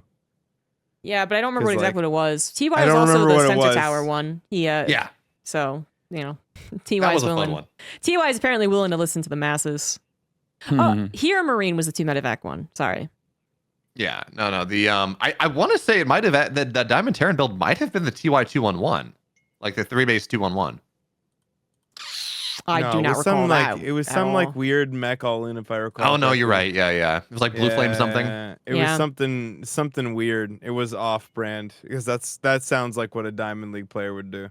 Nice. Well, I remember this is different. This wasn't a Diamond League player, but I remember the Marjorie build. Yeah. That was a player named Frisk originally. Changed their idea, or no, since then they've changed their ID from Marjorie to Frisk. But they're like a 5.7K Protoss player, came up with this build. You rush charge, 7 gates, 2 immortals, stop mining gas after you've got all your stuff. And then you just crank out charge lots. And they are the person solely responsible for getting the charge impact damage removed from the game. Yeah, Totally responsible for like ruining a year of my life. Solely responsible. Excellent. All right. So Group C, guys. Dark DRG. I think Dark's favored to win the whole group, but well, maybe Beyond actually. Sorry, but yeah, I'd still give it to Dark. He just, no matter how bad he plays, he just punches the guy in the face. And then Stray I think has a decent chance, but it's so a question mark with the patch. Byun's one of the, I think, the better Koreans to pay attention and practice and abuse a patch too. Yeah. So and the problem is as well is that Estrella played very well in his qualifier, 2-0 classic, 2-1 bunny, but that doesn't tell us a lot about this group. You know, like it doesn't tell us anything about his PVZ. It doesn't tell us realistically killing bunny is very different from beating. It might as well be two different races when we talk about bunny versus Byun. Yeah, very different for sure. So it's a bit of a head scratcher, but I think, generally, obviously the, for the most, except for Group D, I would say the top two currently would be the favored top two. Mm-hmm. But Group D, speaking of, is the different one, which is like Gumio's on top somehow. Gumio versus Sue, which I think Gumio wins, and Hero versus Classic, which is really up in the air. Is it sacrilege to say that I don't think Hero gets out of this group? No. No, this is a trap group for a Hero. Classics PvP is so sharp, but I will say Hero has looked really good, like the last week and a half, 2 weeks. And when Hero looks good, he wins GSL. Yeah, he did falter for stats though. He did his typical Hero thing where he got too overly aggressive and almost threw. I feel like also there's been kind of this disconnect from Hero this year where he never stopped doing well in his online cups. But he's very much faltered. That's not in big entirely tournaments. true. That's not entirely true. There have been times where he just looks completely lost. And the last 2 weeks in online stuff, he has looked sharp. He's 4-0'd beyond. He's done a bunch of really impressive stuff. That's not to say, the thing is, it can literally change day to day with a player like Hero. Somebody like Classic, somebody like Maru, you're not going to have that big shift. But somebody like Hero, if they had their Wheaties that morning, they can just Archon versus the top 4 Terrans in the world. And then if they didn't, sometimes they lose to, random Redditor who's 46 years old. Shout out to that guy, by the way. That was sick. Yeah, absolutely. That was really cool. Thank you. 37. He was 37? I thought he was 46. Oh, well, Cats beat Max Packs. That was sick too. Yeah. I was talking about Orden, who made a post the other day. Oh, nice. Yours was a much more legit win. Not to take anything away from this guy, but he got a Nidus worm up and won. You actually yours was what, a 10 or 12 I mean, game? but proxy I did barely snipe. I did proxy hatch, but that's what I do. And then I sniped War Prism barely. So I think that was kind of that was the lucky part, is the War Prism snipe. I think it was legit enough win that I if it was me, I would be I would have brought it up 4 times already on today's talk show. I would have been by the way, did you mention that I beat Max Packs in a competitive game in a ladder tournament? Huh? It's definitely a highlight. And yeah. Next week I did good too. Yeah, I haven't been playing that much, so shouldn't be bragging too much.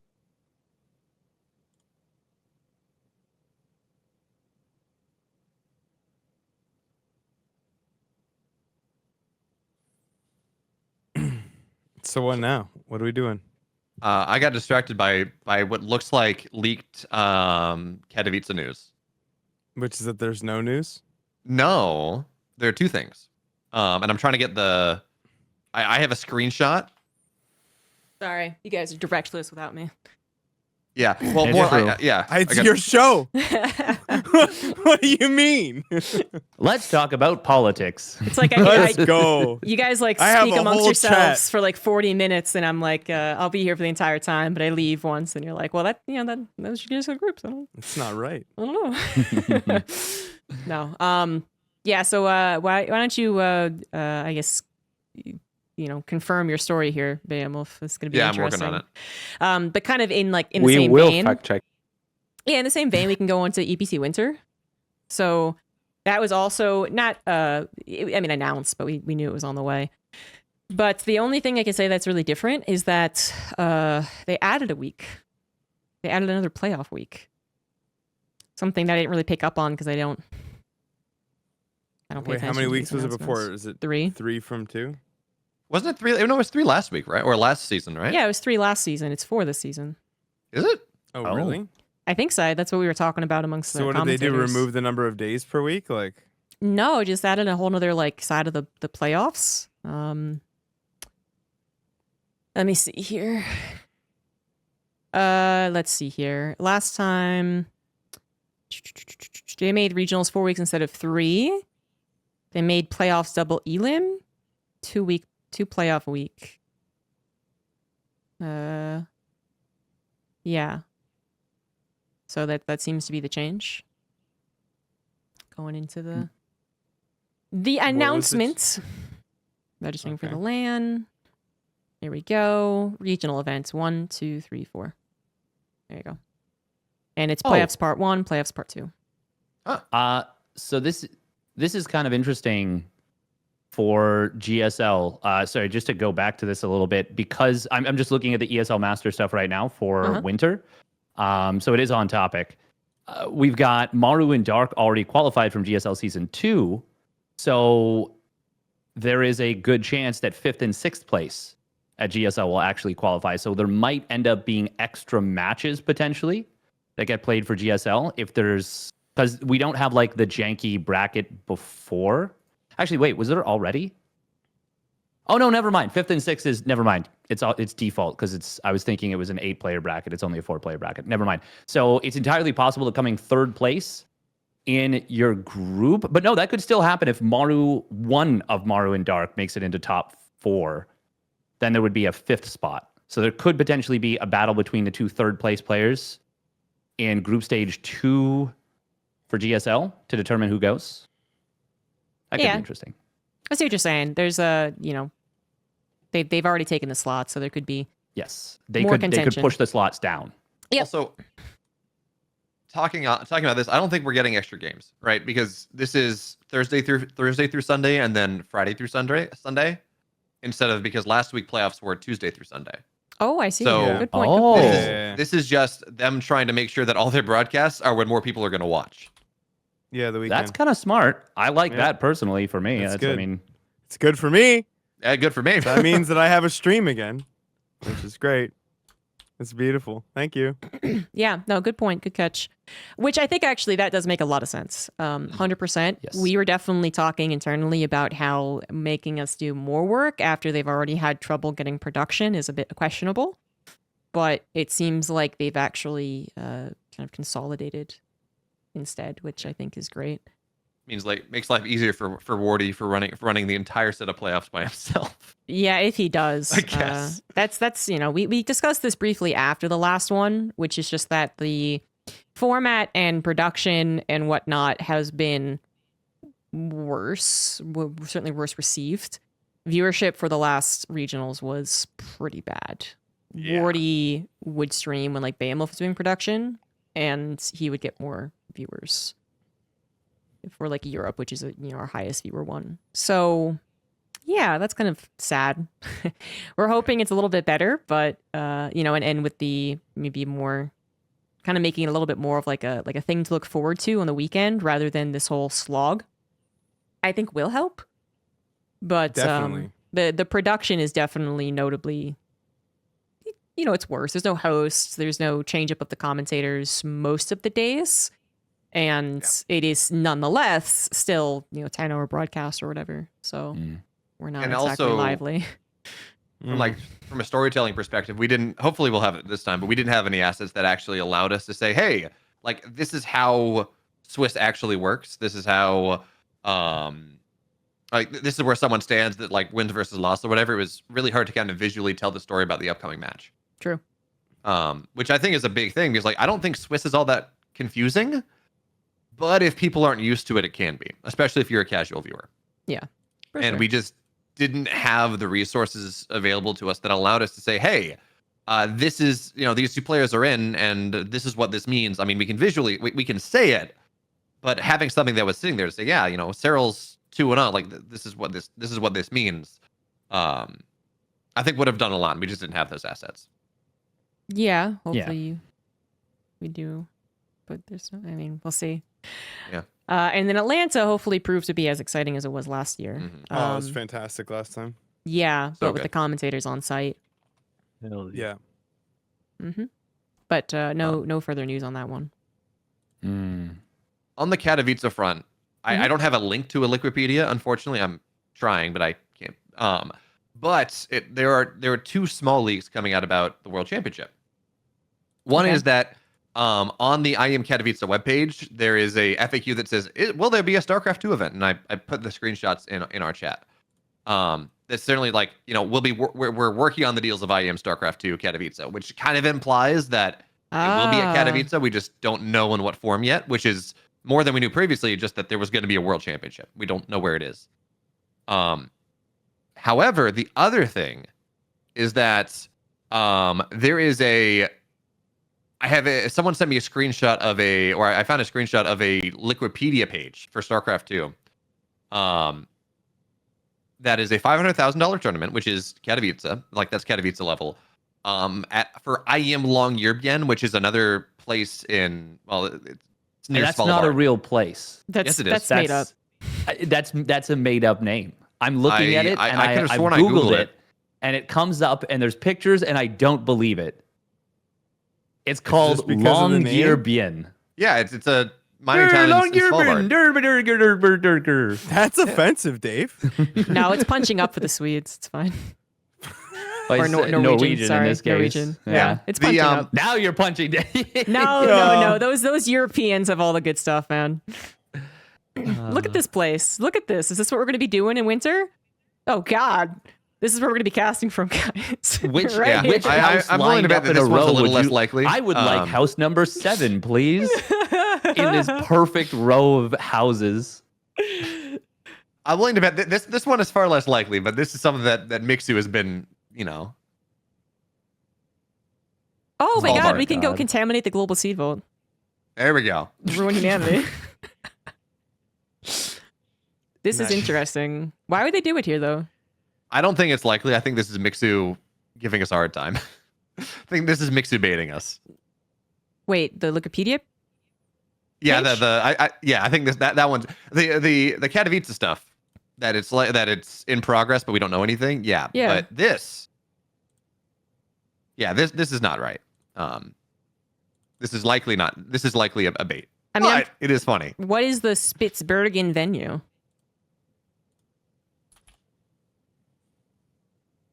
It's not real. Apparently, it's not real. I can't find anything about it. I can. There's an MS Spitsbergen.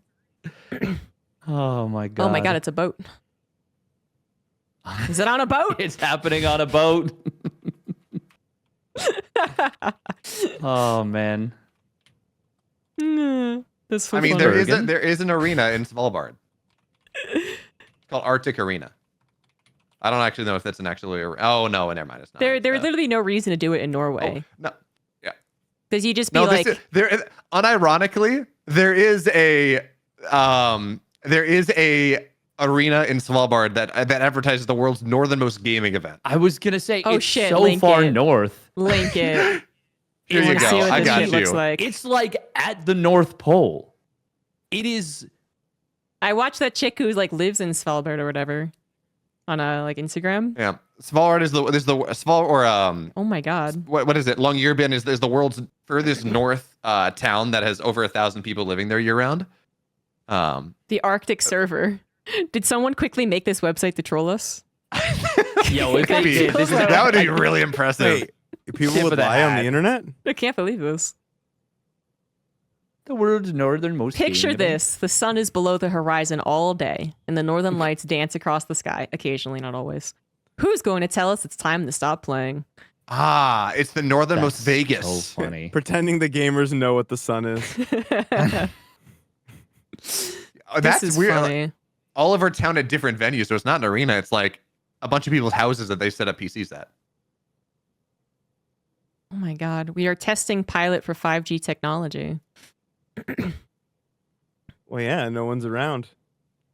This would be so funny if it's here. There's just literally no reason because like all their stuff is in Sweden. So it's very, if this was in Sweden, I'd be like, this is actually very likely. It's literally a Sweden company that's usually putting stuff on. Yeah, that's why I bought it for a second. But you know, why the fuck would they just hop over to Norway? No reason. Like that'd be so funny. The only reason, actually, there is a legitimate reason, I would say, is that one, it's incredibly cheap, or two, they're even being like, I doubt they'd be paid to do it, but in the same way that Katowice gets a lot of attention to it with esports, so they actually like strike really good deals. If this place is trying to become the future esport, they could be like, hey, come here for like $5. ZG, they have 5G. That's all we need. Yeah, I don't know of any other cities that has 5G. Yeah. Do you know of any? This burgeoning technology that... It's impossible. I know my hometown doesn't, if that helps. Jesus Christ. Criminy. That would be funny. That would be... They have 5G on the PTR. I gotta tell you, one of the best things about casting Atlanta in Sweden was the fact that I never got to see the sun. It was great. 5 p.m. to 3 a.m. ZG, you're a gamer. You don't get to see the sun anyways. Like, what is this? Yeah, That's almost my crashing joke. into a pole. You just took snowing. my joke. I just told that Yeah, he's joke. been saying it for like... You just recycled my joke. It's just because... Oh my god, it's that typical thing that people complain about. Are you the friend in the friend group who says a joke and no one listens, then someone else says it? Yeah, Like, "Yo, that's generally. good. So I gotta take My the power when second I can. voice. In about 5 minutes, I'm gonna reuse this joke, and I'm gonna get a laugh. Pour up a Just tree. wait. Pour up a tree. Oh, All right. Well, yeah, we don't know where the global finals are going to be, and I don't think we're going to get news anytime soon. No. So, and same thing for what's going to happen next year with StarCraft 2. No one has any idea. That's going to be an increasingly approaching dilemma. Microsoft's going to complete the buyout in October, which I think is their new deadline, and we're going to get a $20 million StarCraft circuit. Let's go. That's the best use of their You heard it money. here first. wait. Do you have a link for the buyout? I didn't know that. I follow that shit pretty closely. Did they? Yeah, that is actually. I news believe to me. so. Last I heard, and I could be incorrect on the timeline. So the original timeline, the original deadline, I think was like July 7th or something like that. Yeah. And due to the agreement with the UK, maybe? the UK, the MTA or whatever it is, they said, okay, we're going to find something. We've reached an agreement here, but it does slow our acquisition down. So that deadline has been pushed back, and I think it was to October. Okay. Here it is. Alleviate the CMA's main point of contention toward the buyout. Should a preliminary ruling be passed next week, this is a day ago news, a final one to allow Microsoft deal to pass could be made by October 18th. Okay. Damn. That's big. Yeah, that's big news. Just Yeah, in that's time for GSL I mean, round of 8. when we got the announcement at the start of the year, I was saying that I think that they're waiting on a World Championship announcement because the hope is that Microsoft completes the buyout and then they maybe have money available to them again. They have money available. It's the will. Well, They don't have. the story I was seeing from a lot of people, and whether or not they have insight on this or not is a different question, like realistic insight or not, but some big sponsorship deal like that when you're in the process of merger and acquisition is something that is really hard to do. So it was something where like the acquisition either has to go through or has to fail. And then Activision Blizzard or Microsoft Activision, whatever it is, can go and do that again. Can do whatever they want to do. But those big expenditures are hard to do when you're in the process of doing a merger and acquisition. Right. So you're saying that's why you think that they aren't doing it now? Is because why- they're in the middle of that merger and acquisition. Because there was a verbal agreement between, to the best of my Right. knowledge, that like Well, there yeah. was going to be another year of StarCraft stuff. Like Blizzard was going to support us for another year, and then that obviously fell through. Yeah. Right And around this time, Microsoft's obviously displayed interest, right? Like I think that they want to do stuff. They've with mentioned StarCraft. us. they Yeah. have. Yeah. That's They very big. Yeah. They have a history of working with old 'Cause- RTSs. It would be 100% with AoE too, right? It would be the cheapest thing for them to do to just throw money at a tournament and slap Microsoft Yeah. on it. And like the one counterpoint I've heard of this from people in the AoE scene is like, well, yeah, but what Microsoft does is they They put a bunch of money into, ZombieGrub and say, hey, ZombieGrub, run a tournament. With the equivalent. But like we have this established TO and ESL, and if they just dump, like I would love a world where we have multiple TOs. That'd be great. But yeah, I think the difference would be kind of what even happened. Like, no, maybe not like that. But the difference would be that there's already like an established body, right? The problem is like they never really did one for Age of Empires. They were interested in doing one last year. Because I was part of kind of like the pre-negotiations, if you will, them like reaching out to production companies. And then they dropped it. For SC or for AoE? AoE. 2 or 4? They initially were going to do 4. And then I even explained like, like Age of Empires 2 is actually kind of like better and more popular. And then this is to the production company guy, not to Microsoft directly. And then the last time I talked to the guy, he was like, yeah, I kind of mentioned that as well. And they were a little surprised, which was really weird to hear. And now they're not sure exactly which one they want to do. And then months passed and I again reached out to him and I was like, what happened with this? They were the only production company pitching to work on this league. They're like, yeah, it just fell through. Like they don't want to do it anymore. And that could be a lot of what's happening in the economy right now and so on and so forth. Or they also are kind of waiting to see what happens with the acquisition, whatever. But it also could be because obviously establishing an entire system is more work than being like, well, there's already one in place. This is literally just the $200,000, not everything else that goes along with it. Yeah. I mean, always choose the off-the-shelf solution, right? It's like a engineering principle. So it makes sense.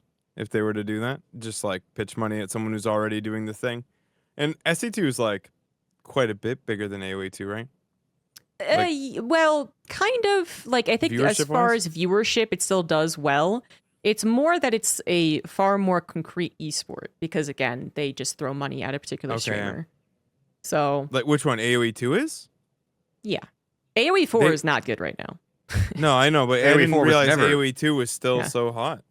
Like, yeah, AoE 2 has actually combated us in viewership for a while at this point. Nice. I mean, there was an AoE 2 tournament that hired Artosis to come in and host at the same time as there was a StarCraft event. Yeah, that was a bit questionable, wasn't it? I got contacted to do that before they decided to go to Artosis. Should have done it. No, I was going to do it, but they literally, I was like, yeah, I'm interested. Okay. And then they were like, oh, we went with someone else. Oh, okay.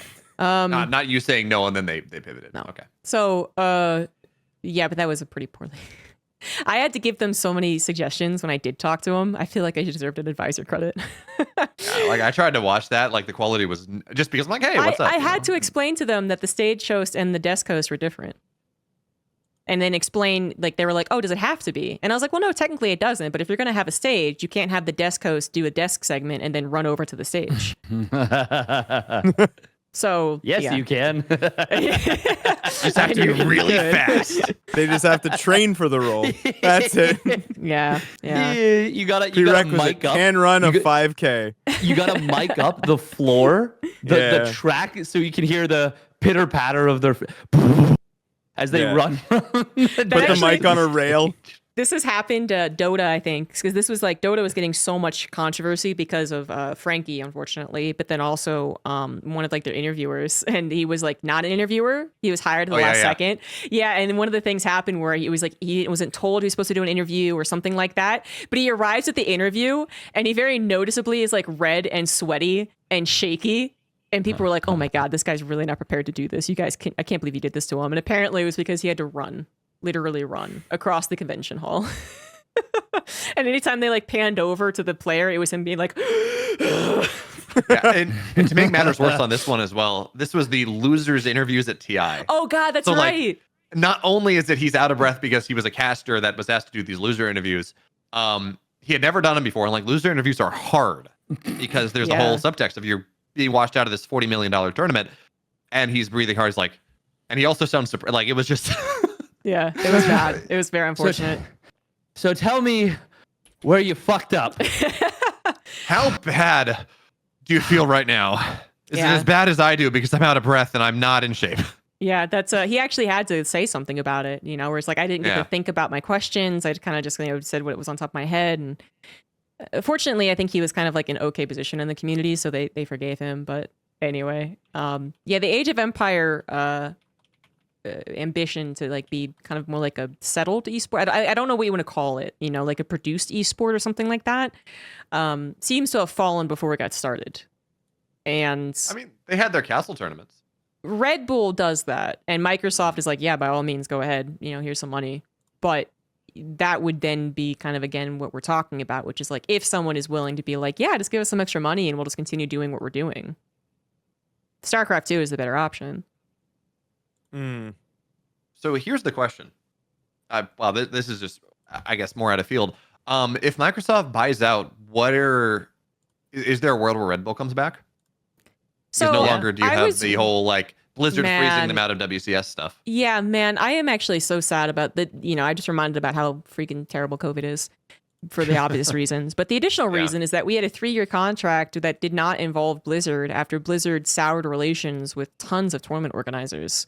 And there is a lot of hope and true potential, I think, that they could make, you know, some people come back. But then COVID happened and it wasn't really worth to do very much. So yeah. And now what? It's too late. You think they can't pull it off anymore? I think Red Bull could be interested again, but I think there's like, especially if there's not that type of long-term deal, then Red Bull's always going to be like, well, you know, we're really like, the fact that it was 3 years and a new person to talk to, I thought was, you know, potentially game-changing, but nothing happened. So unfortunate. Yeah. But you know, you can always hope. So yeah, that's that for StarCraft 2's future for now. We're gonna learn more probably in 3 months. Probably after Atlanta, I would guess, actually. Not even at Atlanta before, but after. They have to announce they have to announce whatever the world championship is gonna be at some point. Katowice is the second week in February again. So if they want to do it then, there's not a ton of time. Is it that early? Yeah, well, it was start of February last year too. Yeah, but they haven't announced that it's going to be the same. This year was the end of February, though. Was it not? No, it was start of February. The previous year, 1 year prior, was end of February. Okay. It's around that time, but I actually don't think they. I think they're gonna announce it in January. Yeah, that's my guess. But you know, I've been, you know, maybe pleasantly surprised with some other things. You know, they reached out to us about Winter pretty far in advance. The regionals rather, not the LAN. So yeah, there you go. Maddox asked if we think that GSL is going to happen next year. I think this is a question we've kind of answered before, but again, I'm going to reiterate. I don't think it is. I think if there's one thing that's too small and not impactful, it is the Korean scene right now. So you think they won't crowdfund it again? If they don't do it, they're not going to crowdfund it. Oh, okay. That's all right. Yeah. Well, I wonder if the crowdfunding is enough to change their minds on it. I don't know, because they said they're giving 100% of it to the players. So, you know, it's not exactly a monetary benefit to them, really. I feel like. I don't right. know. But that's my theory. I don't know. That'd be really unfortunate. It'd be the end of an era, that's for sure. But yeah, it already kind of is the end of the era, though. Like, oh yeah, you know, it's a balanced testing ground now. It's really sad. This GSL is not. They kept the name, but it's not the GSL anymore. Whoa. Yeah. I looked around to see whose mouth was moving there because I forgot Katz was still on the call, and I was like, no one's mouth is. Where did that come from? Nice. Very sad. And I know like the Koreans have actually been pretty, or at least a couple of them have been very vocal about, you know, eggs in the Stormgate basket, which, yeah, my pessimism's pretty. My pessimism's pretty high is a weird way to put it, but you know what I mean. For Stormgate or for any future RTS, I just do not believe. Whoa. Yeah, no, I just don't believe that there's any way that they could recapture the situation that StarCraft is in. I think they can be a good RTS. I think they can maybe get as good as Age of Empire, which means like if you're a popular streamer, good for you.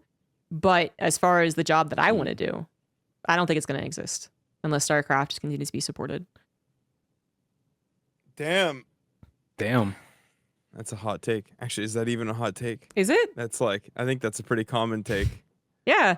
I think it's a good. I think it's a good take to have, right? Like, because you shouldn't put your eggs on like non-existing baskets. And there's been a lot of cope and stuff, but yeah, obviously, like I am pretty confident that we can do something huge with Zero Space, and I hope that it'll be bigger than anything that's ever happened before. But yeah, I think proceeding with caution is the right thing to do. Yeah, I think Fear Dragon was talking about it, where when you ask people what a success is for Stormgate or whatever new RTS it is, actually a lot of people will say bigger than StarCraft, and I think it's not going to happen immediately, that's for sure. And then whether or not a slow burn can happen is also very questionable. It's There's a just different not a market big enough. though, because it's like true. it's a different market because when StarCraft released, like the potential player base was much smaller. I think they sold like 6 million copies, and Wings was kind of like the height of StarCraft. But even if you look at like today's landscape, I think Northgard sold 3 million copies or something. Oh yeah, and you wouldn't think that Northgard. As I said, I always bring up that RTS is successful. The people who say no one wants to make an RTS because it doesn't sell, I always correct them and say there's plenty of RTS that sell fine and people are extremely happy with it. Does it make careers? Does it make commentators and hosts and interviewers and stages? Yeah. Most of them, no. Doing it competitive is just hard. Yeah. It's hard to get right because balance is hard to get. Yeah. SC2 Yeah, but has that's been forging balance for 14 years. Like that's what you get. When you but that's also like before like Stormgate and Zero Space, did anyone claim to want to do that? Or like did anyone claim we're gonna be competitive or we're aiming at it? Or No. did they give you any sign? Yeah, so it's a Northgard different even is like, we really don't want to be. Yeah. They've Yeah, only exactly. recently accepted the idea of like a replay system. Did AoE 4 express desire to be competitive? I feel like they did. Like they. I mean, yeah, focused they quite a had bit on it. Yeah. big A launch little. tournaments and things. Yeah, no, that would be the counter argument, and then they didn't work out that way. But they are There's literally the also- only one I can think of, right? Yeah, Like, that's it. and regardless But of they if you did were create some atmosphere, some jobs and stuff. Streamers. I would argue. Oh, for Yeah. sure. Yeah, Yeah, streamers. But this is nothing has refuted my point so far. Like if I Some commentators, not. pure commentators, no. No, I thought No. Killer Pigeon was a commentator in No, AO4, basically. it's He's a it's- multi-game. Yeah, it's I see. there's no well, even StarCraft actually doesn't have pure commentators, actually, since we're discussing this. Everyone I has was to gonna stream. say I don't know that anyone. Everyone is a pure does how they're- It's only like the Yeah. tier S plus scenes that really have that. Like even Yeah. yeah. Well, yeah, but that could also be a commentary on like the state of content creation in general. It just makes sense to stream. I was if gonna you're say a you're commentator, leaving like- money on the table if you don't. Yeah, like if Yes. you're not like uploading your shit to YouTube too, like it's Mhm. free marketing. You might as well. Even triple S plus tier commentators, it still makes sense to stream whatever they're Yeah. gonna stream. bolster your personality. It's a fail safe against any potential failures or And not but they getting don't have hired to. anymore. Like when we No, get but- on to the no. Game Awards show, I'll talk about every single one of them who doesn't do anything. Um, Like yeah, the majority of CS casters don't do anything. The majority of Dota casters don't do anything. Oh, really? Um, Okay. they pursue the CS:GO commentators at least do a good job pursuing other avenues. Like Launders has like a clothing company, and some of them work with like the what are they called? Like the game aim shooting. Fuck, I forgot improve your aim aim lead? stuff. Yeah, Yeah. Oh, like um, Kovacs and the aim trainers. Yeah. Like they try and pursue other things, but many of them do not Anders stream does that too. or do YouTube. Yeah, Yeah. do YouTube content. Aim Lab, thank you. Aim Lab, yeah. Aim Lab or Aim Lab like. Adam? I Yeah. said it. Pretty sure like a lot, if not most of the Dota 2 commentators do stream. Like maybe not super regularly, but yeah, I've seen it. I think there's a difference between throwing a stream up every so often and actively streaming. Yes, Sure. absolutely. That is, yeah. Yeah. You so, might stream sometimes versus you are a streamer. Yeah. Mhm. And that's like a whole nother conversation, like kind of a commentary on commentary, which is that, even Uber Shouts recently expressed concern that with the direction things are going, he would have to do that. But he wants to be purely commentating. So, yeah, it doesn't exist in a lot of areas anyway. But it certainly doesn't exist in StarCraft. And the likelihood of some other game making it so is other RTS making it so is just so So there's like not going to happen. I would foresee that what happens is whoever's a good streamer and content creator, of course, they're going to be reached out to first. It makes sense, no grudge. They're going to be the ones that host tournaments. Then possibly something like an offline tournament that's probably even going to be really not run particularly well because it'll be the first time to do it. And then again, that'll be mostly content based, but only every once in a while too. So, I have to think about this a lot because I'm not a good content creator. I'm not a good streamer. I don't do this well. I'm not going to catch the wave. I've already accepted that. And so if I don't catch the wave on content creation and streaming with these new games, it's going to take another 6 years for me to catch you can at least do enough commentating to kind of, make a living. So I've been totally given up on it. That's where I'm at. But other people, they like this streaming thing. They like this content creation thing. And they're gonna do both preferably. Like any of the guys here, for instance, might be able to do enough streaming and content creation to then also be considered for the commentating gigs. I think you do this very well, though. For example, I would say this is content that isn't. It doesn't matter. It doesn't push me anywhere. I'm at sub 250 subs most of the time. I don't enjoy it. I mean, I don't want to make this about me, but the point is, I don't enjoy it. Whoa, you consider it all of us. But that's isn't that the point though? It just doesn't spark joy. And like that is for sure. That's why. This job is like you content creation is either the best job in the world or the worst job in the world. If it doesn't spark joy, it's pretty fucking bad. Talk shows, things that that I'm inspired to do. Yeah, that's great. Like this is fun, but I don't. I this is why I stopped doing it. I don't want to stream StarCraft 2 for 5 hours, 5 or 6 days of the week. Or What's for some wrong people, with you? 7 out of 7 days. You don't want to bash your head against a brick wall It's for bizarre. 5 hours straight? That's so bizarre. strange. Yeah.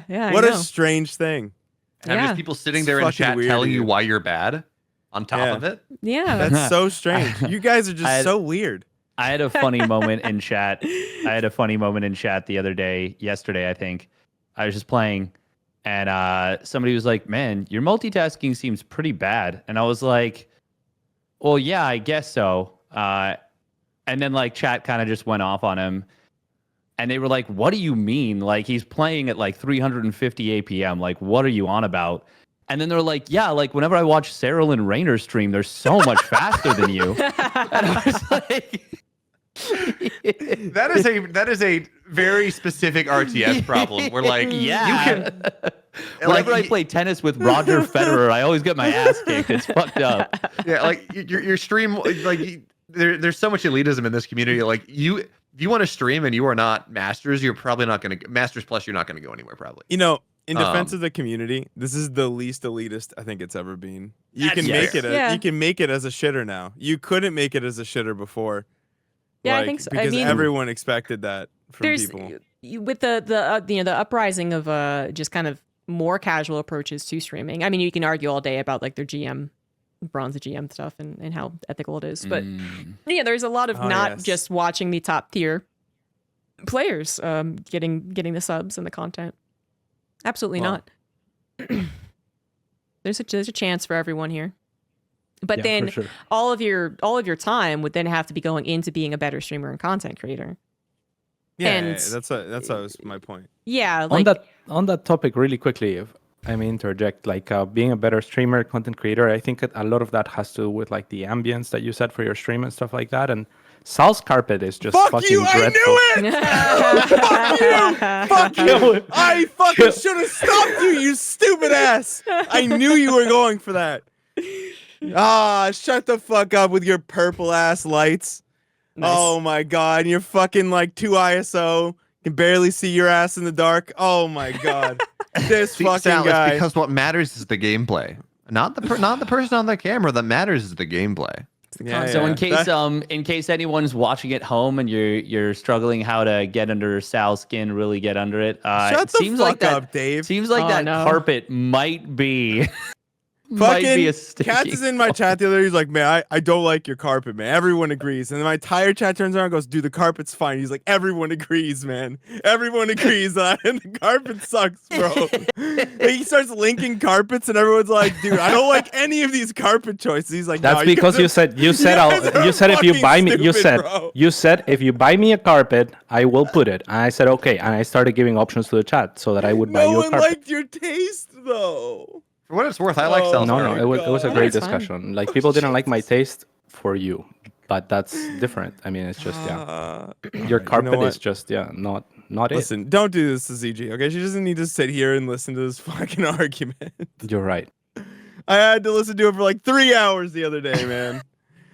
We need to focus on the real issue, which is the Viper Yeah. no longer taking an extra 50 health Nice. waste. Real issues, the Esports Awards, and how it's mid-season. Yeah, Oh. speaking of getting angry, Esports Awards. Let's get into that. As the final topic here until we get distracted. Yeah, I have to go very soon, but I want to. Yeah, this deserves a couple minutes. All right, good. Are we gonna get a steadfast rant? We've missed one, I think, so far. Wait, what are we talking? What are we Can, talking can we about? get a comparison to Jesus as well? What's the metaphor here? I need that. That's a good question. All right, Okay, guys. So let the me game formulate. the game awards, or the Esports Awards, actually, because the game awards are different. I need to get to the Esports Awards. So the Esports Awards are what exactly it sounds like. You know, an attempt to be some type of like the Oscars for esports, and so they have people who are chosen by a committee, I believe, and then they get to go into a popularity contest. That's literally what it is. And you have like esports organization, coach, player, breakthrough player, PC player. There's Maru. You have commentators, color, desk, analyst, host. You know, you have everything, right? And it comes to a popularity contest because it's literally based on voting at this stage.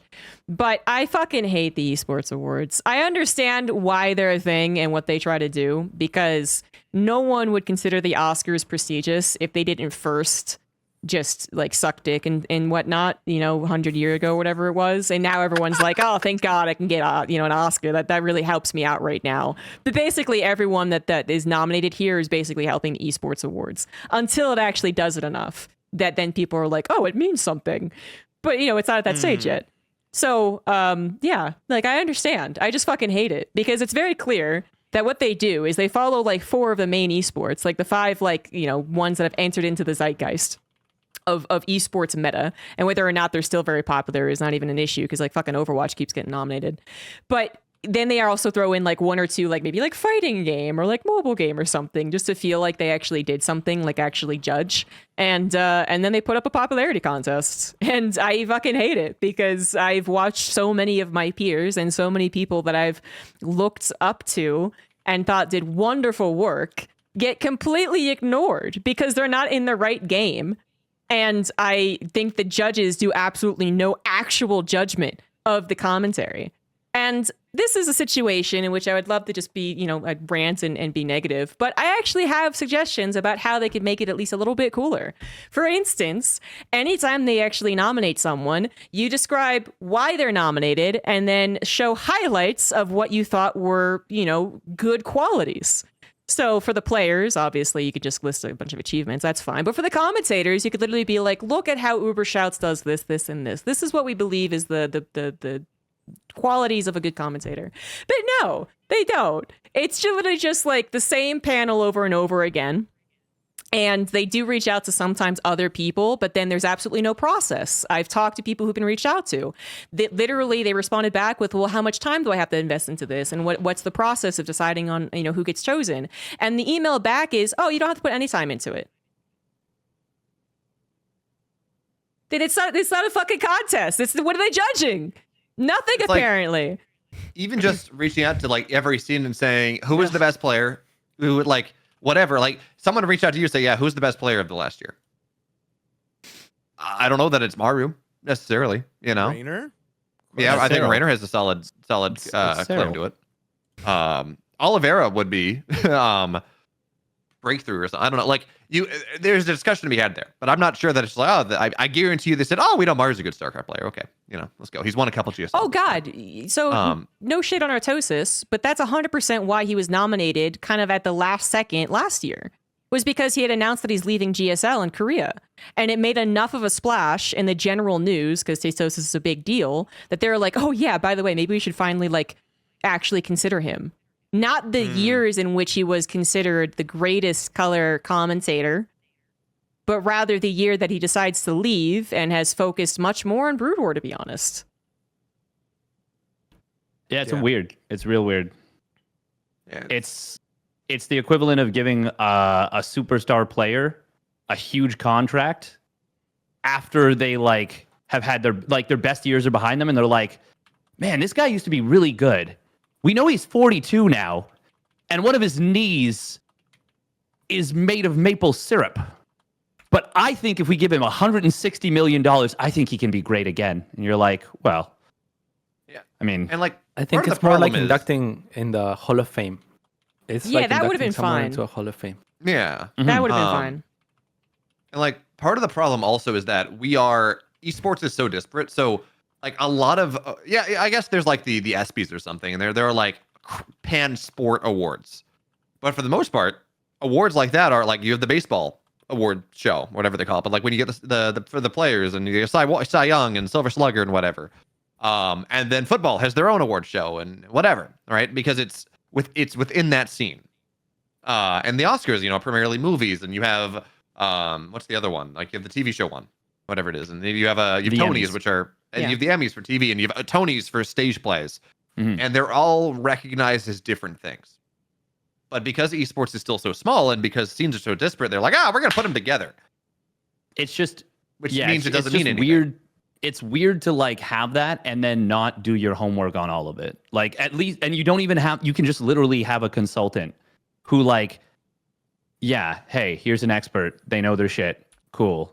Can you write us a list? It'll take you 15 minutes. You wouldn't even have to pay. Like so many people would just do it. They would just be like, yeah, isn't sure. This just every awards show though? Yeah, no, you could boil it down to every award show being shit, because there's been enough complaints about the Golden Globes and the Oscars. Absolutely. Yeah, that's true. Like, there's always bias and favoritism and lack of knowledge, and yeah, but at the very least, that there's a dedicated panel that actually looks into, for instance, not as well known. They don't do a perfect job. Some of the most infamous examples being the animation category. They're like Pixar. Oh, there's another thing. Yeah, we never watched it. Literally, they said they never watched. I forget which movie it was. I don't think it was a Miyazaki movie, but it was the not Pixar movies. And they're like, sorry, I never watched it. So we weren't going to count for it. No, there's problems everywhere. But the Esports Awards, like I ranted about, need the popular esports people more than they need the award, which I think the Oscars have just been around for so long that there is some argument to the opposite being like, well, if you get an Oscar, people really pay attention. But I see people who, I mean, they're good commentators. I don't want to say that none of these people deserve to be awarded, but there are actually a couple of examples. Like Fear Dragon reminded me, there's a woman esports award, and they nominated Gillyweed years after she stopped being an on-camera talent. I was gonna say, has she commentated anything in years? She had done. She stopped hosting Rocket League. It was like a year or two after. They just don't even pay attention. Nice. Nailing it, guys. Yeah. So sorry. Like, I'm not saying that some of these people don't deserve to be rewarded, but it's so clear that they don't really even consider, like head to heads. Like they'll be like, well, Ubershouts won last year, so we got to give it to Mike the Ross or whatever his name is from Call of Duty. And well, he won last year, so this time we got to give to this other person. But as far as the nominations go, they're pretty much safe bets to nominate. And it's like, well, yeah, but can we get some more like complicating factors? And it's just in 12, 15, 20 years or whatever, people are going to be like, yeah, it's so great you won an esports award. But I see people touting that around, putting it on their Twitter bio and stuff. And I'm going to say I fucking judge them so hard. Now, my favorite thing is the amount of people that I've seen win like best whatever. Specifically, it's like talent. And in fairness, like esports is struggling right now. But the amount of people I see, they're like, they won best analyst, and then they leave, they stop casting, they stop working in esports 6 months later. Which is a Well, that's of course, an economic they achieved their decision. goal. There's They got the Esports Award. Yeah, they have solved. That's It's the like culmination. Yeah. it's like, you know, I do you have to solved go. the game. I do gotta go. No worries. Yeah. So bye. Bye, Sidfest. Good luck. I Bye. Fuck the Esports Awards. Yeah. Now, ZG, here's my question for you though. Which one do you hate more? Is it Esports Awards or Streamer Awards? I don't pay attention. Or the to Streamer awards. Awards? Do you think? I mean, the streamer awards seem to be a little more accurate to what's going on. No, like who's hot in the streaming world. I haven't followed them, but like whoever shows up is like they're like big streamers or whatever. Like, I mean, I don't follow it as much. I know it But exists. that's kind of the same argument that you would make against the esports awards. Is well, the that it's esports awards are popularity out based. of touch, right? Isn't that the point? I don't. Well, They're yeah, like- in some realms, I feel like what Jess said about like Gillyweed being nominated, like yeah, that's completely out of touch. That's just like wrong, right? But in some other realms, I feel like they have to reward the most popular esports. It's just what makes sense, and to some degree, those should be the most competitive environments. Right now, of course, it is sometimes the case that RTS, say, is niche enough that you have a lot of passionate people working on RTS that could be as good or better than anyone else, and they're just not moving because that's what they like, right? And unluckily for people in that niche market, like the market isn't big enough to be amplified to where they would get awards for their work, I guess. It's just capitalism. It feels like it's just the way it is, you know? I think it's just what makes sense. Yeah. Sure. Like I had already said that they need the esports more than the esports needs the awards. Yeah, exactly. But there's also just really no, I don't know, as I said, and this might, be the behind the scenes knowledge, but I feel like it's rather obvious. There's actually no amount of work put into it. They message people saying, do you want to do stuff? And they're like, how much do I have to do? And they say absolutely nothing. Just pick and choose names. For sure. this really could be a celebration of a craft that is developing, because they do have Right. people who I'm sure would love to be able to be like, well, can you help me find, like, let's say 15 esports? Because they can't cover every esport. That's just, I'm totally Exactly. willing to accept that. Totally. But then they could at least be like, well, here's some. And then you can, define the qualities of what is a good color and a good play-by-play and a good host. And you'll see what matches to what. I think that's the difficulty, is that it's so subjective. So popularity, like it's like what? Yeah, but they also, like, for example, what Biomov was saying earlier about the average opinion of the population on something is usually going to be pretty close to what it actually is.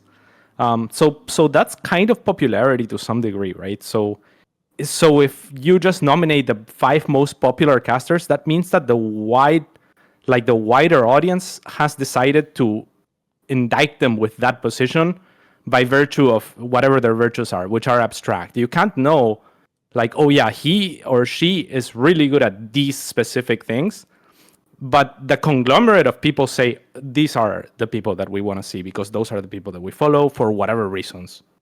Those I are don't the even people know that if we that's prefer. true, though. And because again, that's coupling caster skill and popularity with game popularity. Like there are That's true. in this case, I mean, StarCraft has truly genuinely some awesome talent. Like some awesome on-air talent. But because we are not nearly as big as we once were, they're never gonna get recognized. Like, for example, ZombieGrub had, in my mind, one of the best like single minutes of StarCraft casting we've had in a long time in the Rainer Oliveira series of Game 2 back at Katowice. That is the type of thing that should go on Streamer Awards. It's not going to, because StarCraft is not a 100,000 viewer peak game.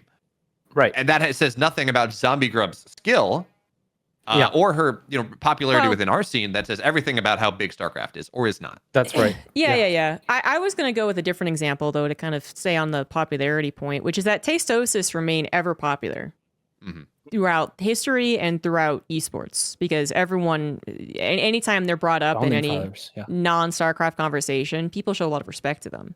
So they themselves are popular, but they cast a non-popular sport.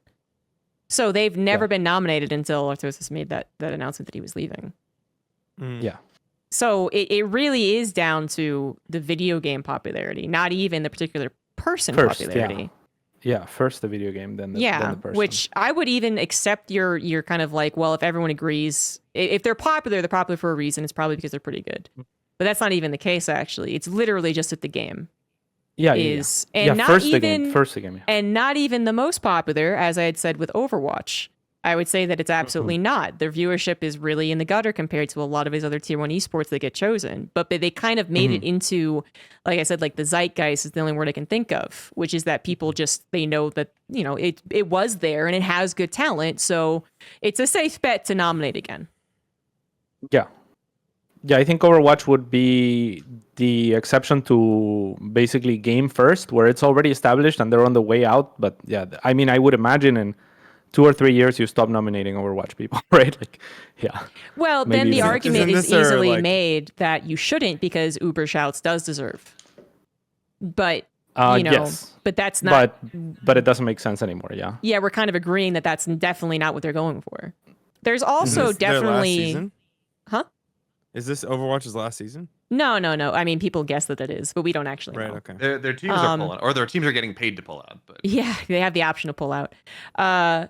What was I going to say? There's also a lot of talk about basically there being a clique in California, which would not be surprising whatsoever with it. But that there's a certain number of people who are involved with all of these endeavors because they all start in California. And so the clique that is involved gets to choose. And, you know, I don't necessarily blame them. They may not even purposely that's trying to be fair too. biased. But they, you know, they know their friends and they know these people Yeah. because they hang out at the bar that everyone hangs out on. You know, if I lived in Oh, I see. California and I went to, I forget the name of the bar that's outside of Burbank, but we were doing it a little bit for Challenger. I guarantee that I'd be a little more considered because I would have been talking to all of these people at this bar. But, you know, see. I don't. So. I would have thought that it's more about like the agency that you belong to some degree and stuff like that. Like there's got to be players yeah, like for sure. that for sure. CSA Yeah, is, but that's like- also what happens is that they communicate with their friends because the same thing could Right. happen for me. Yeah, I think so. And yeah, I think it makes sense in the sense that it's going to be easiest to go through these agencies and whatnot, and they can help promote. And like you said, it's about growing. I'm sure for Esports Awards, it's about growing that platform first.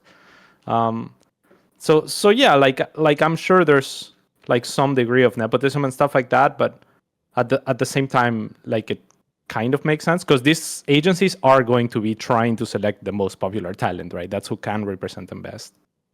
So yeah, I mean, it always sucks to not be, to be on the come up, I guess, or to be on a smaller game or stuff like that. But like, I kind of get it, I guess. Yeah, I preface this whole spiel with like I get it, but it really is to me like there's a good opportunity for them to actually do something to make it look legitimate and actually talk about the craft, and they don't. Which, you know, That's true. insults I mean, me. what are the incentives to actually do that? Because it probably does as well as it'll do, even if they did actually. Oh, absolutely. As seen here, Uber will go on and on about the craft of commentary and the ethics behind it and everything, but I've never seen him talk about the Esports Award negatively in the way that I have. He doesn't have to. He doesn't have to want these things. Not that I think if I discussed it with him, he'd be, you know, more than eager to get into the nitty gritties, but you know, he gets sad when he gets passed up on the Esports Awards, despite this kind of all coming down to the point that I feel like it doesn't matter. Yeah. Because I don't even think they get an award. Sorry, they get an award. I don't think they get any like monetary benefit. No gift cards. No. No, even like $100. gift bag like the attendees of the Oscars get. Yeah, You know, and I would say they still don't get a whole lot of publicity because of the Esports Awards either, if they do get nominated. But although you know, according to Sir Scoots, again for what it's worth, Esports Awards are closer to being profitable than the games than the scenes that they are awarding. So there's that. You know, that's maybe easier to get ad revenue. Yeah, it's pretty rough out there right now. I see a lot of doom and gloom about the state of esports in general right now. Yeah, which, you know, actually there's a, speaking, you know, I said we are going to get distracted. Esports Law, what's his handle? Oh, that was such a good article series. Yeah. Yeah, he Esports recently, Esports Lawyer. Yeah, you might be right. He made like this really cool collaboration essay effort. I don't know what you want to call it. I can't find it because I retweeted it. So give me a second. Where he It's not Lawyer, discussed yeah. a lot of these things, and he even discussed if, you know, we're really going to be in the Esports Winter, and what else did he do? The full project, the Esports Reckoning. Here we go. Yeah. Okay, you got it. Okay. Yeah, first it's on Notion. So these are all of the things that he's talked to other people in esports as well. The incentive of esports, part 1 and part 2, the stakeholders. He did like tweet, chains where he talks about the esports winners upon us. It's gonna get worse before it gets better. Just it really well done. Actually, data, graphs, all that good stuff. So I would highly suggest looking into this if you are so interested. But at least one of his TLDRs is that it is going to get worse than get better. But then also that there is absolutely a reason to have esports and it can absolutely be monetized. Yeah. So part of it is part of the stuff that he said, and that was stuff that people have been saying for a while, is that like we're not the viewership numbers yet, but we have the momentum. The problem is that you can't monetize it yet because the average esports viewer is much younger than the average sports viewer.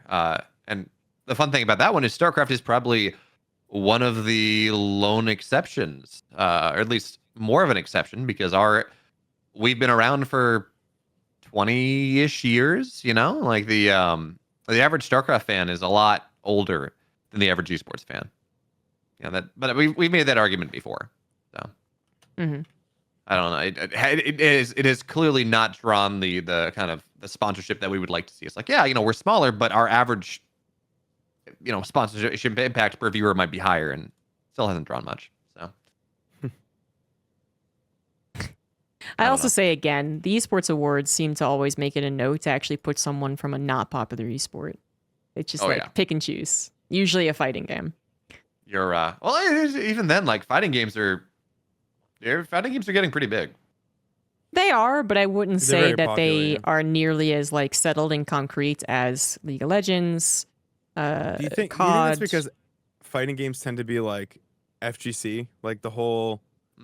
They're just sort of seen as an esport as a whole, like there's like everyone for sure. They got like Evo and shit. Actually, it's kind of cool though. They've got this problem that we might have in a year or so, where you have like, I don't know, Sonic Fox, and he'll win Evo in multiple fighting games, which is cool because they have that baseline mechanics are all the same, or similar enough. And we're gonna have this problem where we're gonna theoretically have StarCraft and Stormgate and Zero Space, maybe 2 years. And I would love to say, and I made this argument last time, that Rising Tide lifts all boats, and we're theoretically in a good spot. But initially, there will be some splitting, and you will see people that are trying to compete in every event. In every game, because they're all going to be Blizzard RTS like, or at least close enough. So it's going to be interesting to see how we as a community are going to be able to kind of float on that sea, kind of split that difference. Because as far as I can see, FGC is the only scene that really can say, we have a bunch of these games that are all similar, so we can do all of them. Rather than... I think it's a little different. With FGC, like you have like the frame element, like you want to hit your punches and you get used to that or whatever, and then a limited number of combos. So like RTS is so much more knowledge gate. I think that it's so difficult to even play 2 races in StarCraft, right? So let alone 2 games competitively. I don't see it. Yeah, I think it depends on the player. It might be viable. I think it'll be viable for the first year or two. Yet we've never had a good random player ever in StarCraft 2. So it's like, we do have Raynor, who is, he just beat Stellar 3-1 with Protoss. Sure.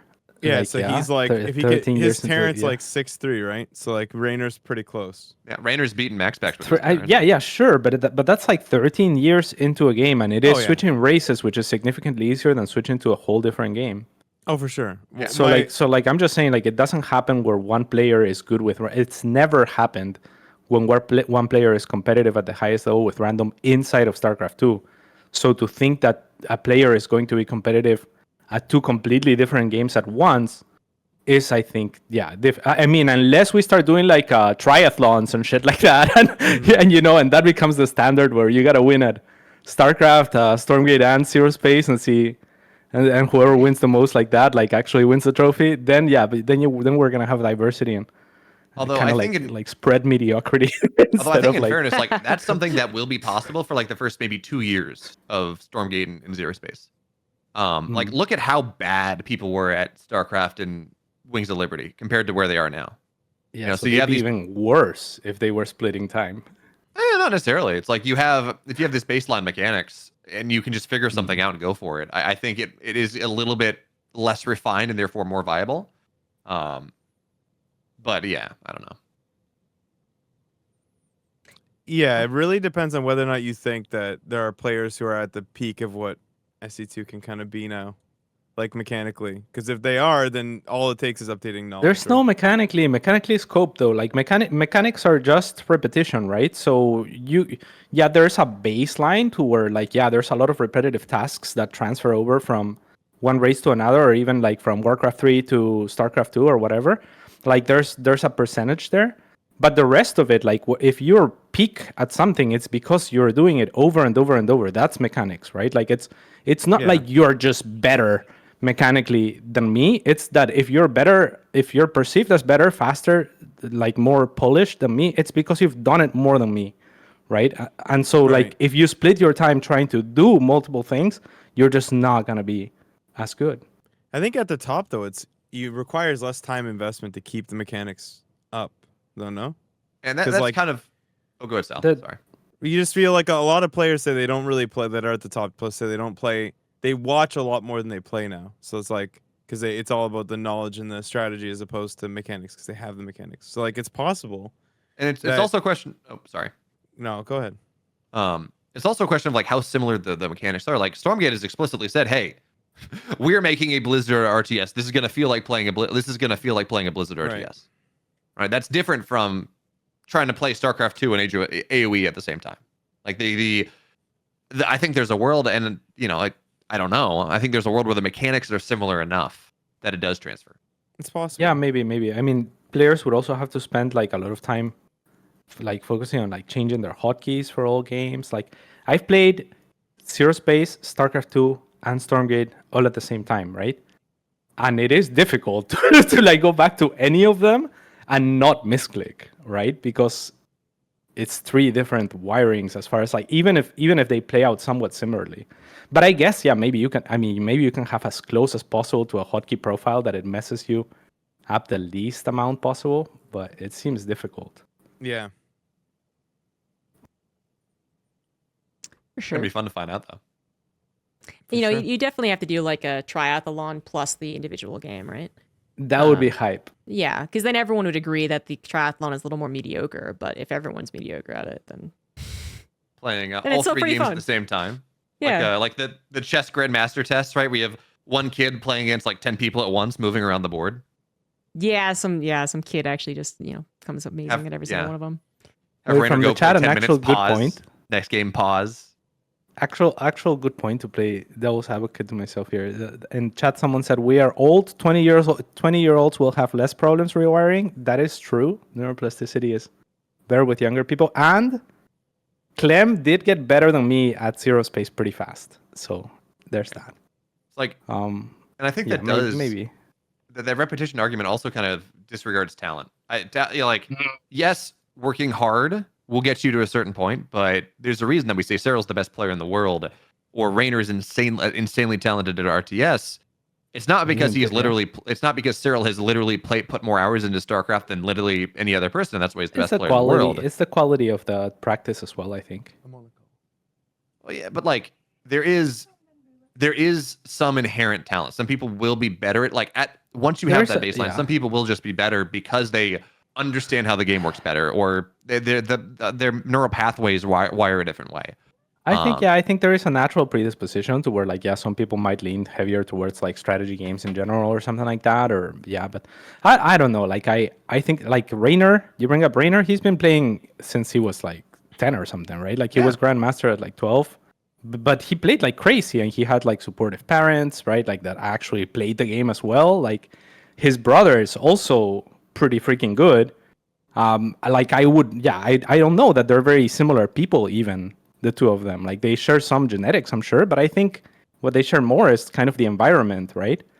And that's the case as well with like Vortex and Lucifron, or like Wham and Puppy Paw in AoE, like are brothers that live in the same environment. And the problem is, I guess you could always just conflate that and be like, no, it's genetics. They're just like it's not they even were that, just like born better or something, you know? yeah, I like just don't buy working that. really hard can get you to a baseline. It's get how you you to- work as well. Yeah, like can get you to Grandmaster maybe, or whatever the equivalent is if you have the time.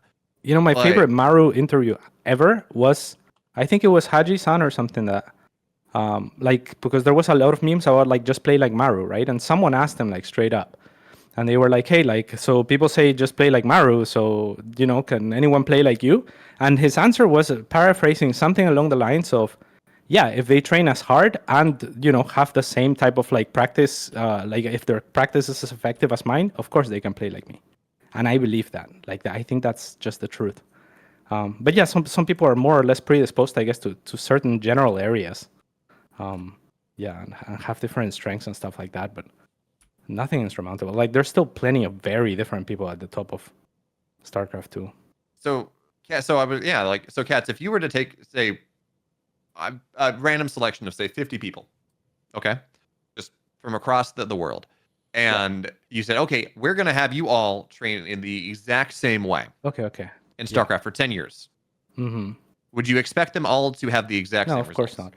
not. Yeah. No, of course not. But those people would already narrow themselves into their, like, it's not 50 random people, right? Because people who choose to be in an environment and choose No, to I'm saying we are literally achieve- picking 50 random people from around, like, you don't have a choice in the matter. But what I'm saying is the example is a little flawed because people pick their area themselves. So people who are in StarCraft 2 and actively, like, say, putting enough work and know like the work ethic or have some sort of background or support of any kind, like have already decided on that pathway. Whereas you're saying like just force people who would never touch a mouse or a keyboard if it were up to them to see how they do. Well, of course they're not going to be predisposed. Yeah, but you know what I'm saying? Like, I agree with you that there is a predisposition. I just don't think it's insurmountable or as big as, Oh, I'm not saying it's insurmountable. I'm seem. saying at the highest level, when everyone's working really hard, everyone's practicing, and everyone's doing everything they can to win. It sounds like you're arguing that talent doesn't exist. At least that's what I'm hearing. I think it exists to a very minimal point. Oh boy, I disagree with that. And also, it's like the situation, even if it's minimal, that's the difference between being world champion, best player in the world, and being someone who's round of 32 in a round of 32. That is when we're talking about a game like StarCraft, where it is defined by so many small things. This discussion, I love the talent. Does it exist? How much does it affect stuff? I know that's very It's just a predisposition. Yeah. Yeah, I have always considered talent to be at how quickly you learn something. If you give someone 100 years to paint a masterpiece, they will, but some people will do it in 10 years. Yeah, maybe if they grew up in an environment, maybe their dad was a painter already, right? And they picked up stuff from a very they can be. Sometimes it is because of that, and sometimes there's definitely stories of artists who ended up being master painters because they had insane talent and they weren't actually even prepped for it. Name them. Name them. Oh God. But anyways, I think we've definitely gotten sidetracked, so I don't actually want to go into the conversation. Because it kind of comes out of like triathlon and stuff. Been interesting. I don't think we have actually much to talk about because kind of the Esports Awards. I love ranting about it, but it's like any other award show. It's part of life. But I'm just saying, there's some people who get overlooked, and it makes me angry. I do have one more topic that I'm curious, actually, your all's take on. And that is Stormgate put out a community discussion topic yesterday. And they said, hey, we want to talk about matchmaking, specifically global laddering. Like, you're all in the same pool, there's just one big ladder, versus regional laddering and regional communities. And I am very strongly on this idea that I think regional, if you have a player size big enough that you're not going to be getting a game in every 10 minutes, I am very strongly on I think regionalization is a really good thing, particularly from the esports side of things. So can you link me the topic? Yeah, let me give you the Reddit thread. That's not the right link. There we go. Come on. There we go. Thanks. Yeah, no worries. So I'm of the opinion, right, that because if because I'm a big fan of these storylines. Of I can talk about how I'm the best player in the world. Okay, fine, whatever. Like, or I can talk about I'm the best player in the region, and then you have all of these storylines on big international events about player A is the best player in South America, and player B is the best player in Europe, and now they're clashing. What does this mean?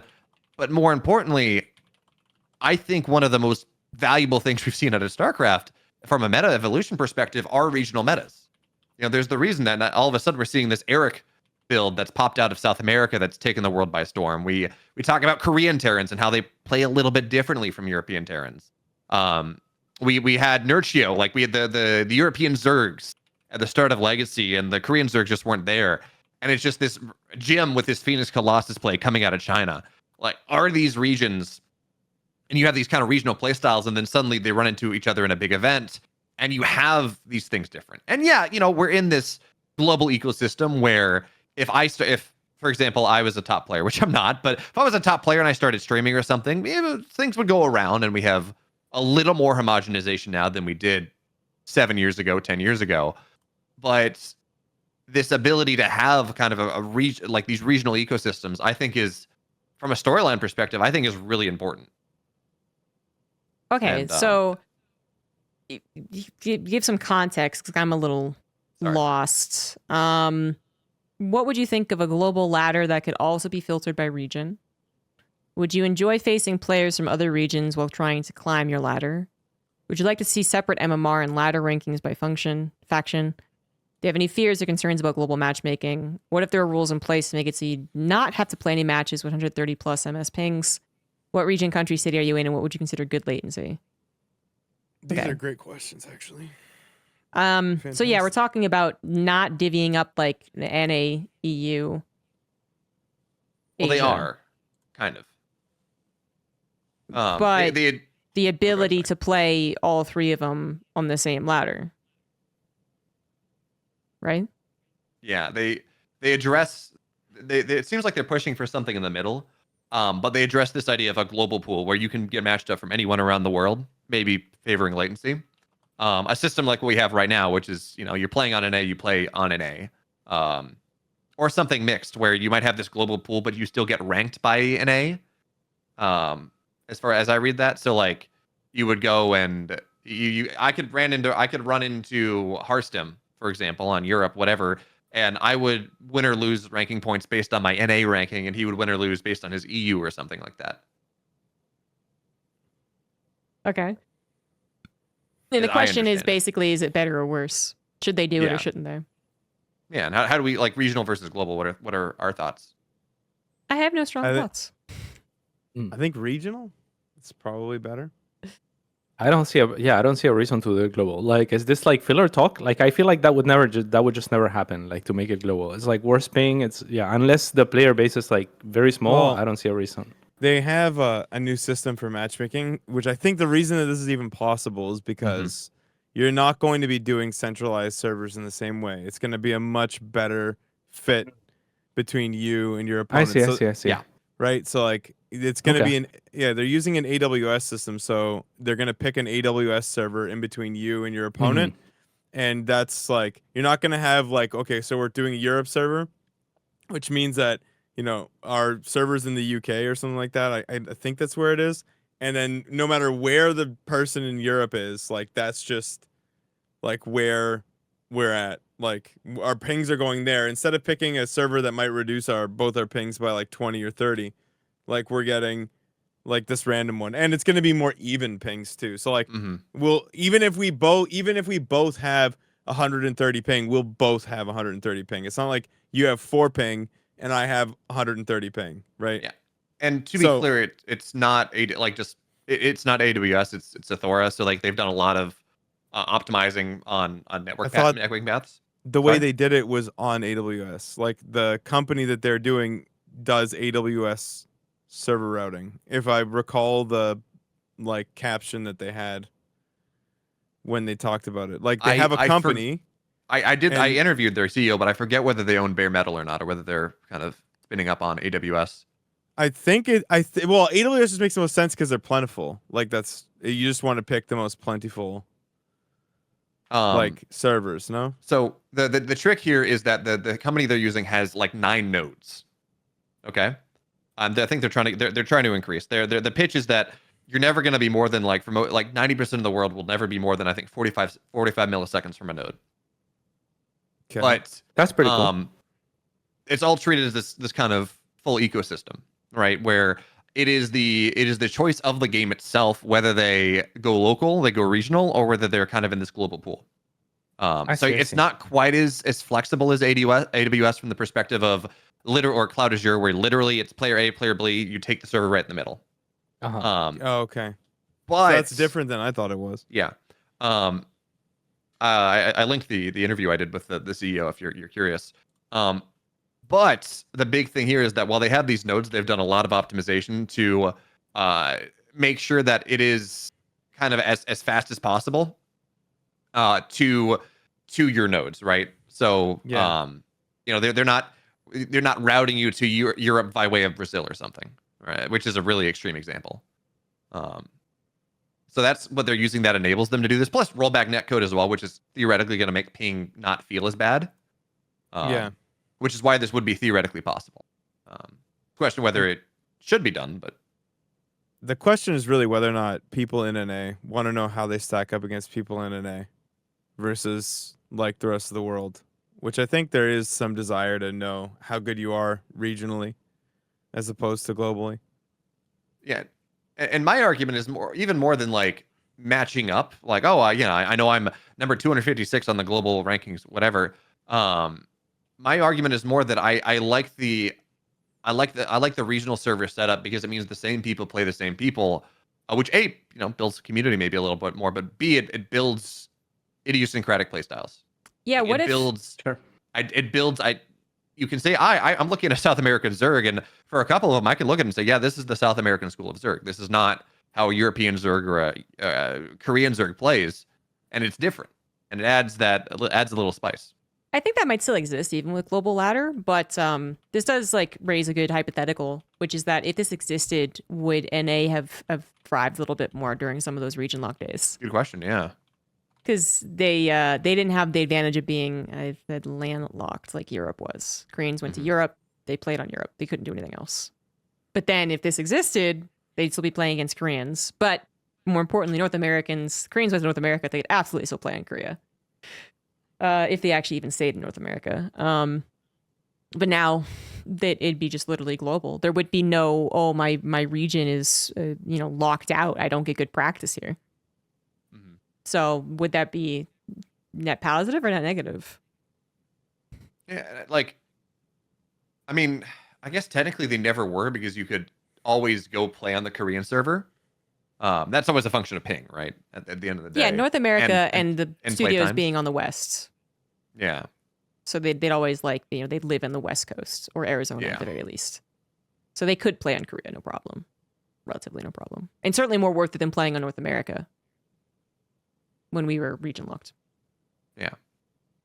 That's interesting because I think I'm not so worried about homogenizing the ladder because I think you still have a lot of the local activity being most important. Like no doubt about it, the proximity to events in Korea and to each other has greatly helped their cause in esports. You can live in South Korea and go to any city within 4 hours, as long as it's a tournament there. Cannot be said the same for the US. Europe's right in the middle, literally. Pretty travelable, but not, completely. So I think that still contribute greatly to the amount of conversations that happen, obviously with the language. Koreans speak Korean to each other. They think they share ideas with each other. And then it might just depend on how much it is going to be dependent on the online ladder system versus some of the stuff that actually happens IRL. I don't know. But I think it would there'd still be differences. Maybe not as much, though. I don't know. And you also, there might be an upside in. Go on. Oh, go ahead, Katz. I was going to say there might be an upside in starting global while you determine what the actual regions that you have to work with are. Because with StarCraft, it was kind of almost predetermined, but you still missed the shot with the C region, right? That region was not. Yeah, it just didn't take off. And then Korea was a little bit forced, right?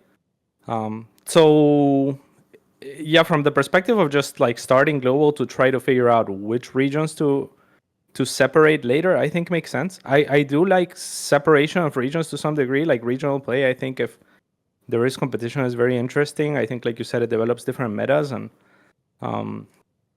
it also incentivizes regions that aren't as strong up until now in RTS to kind of rise up, right, and like get good at it, like say the C region. If there's a lot of interest sparked in the C region, you're not gonna have any.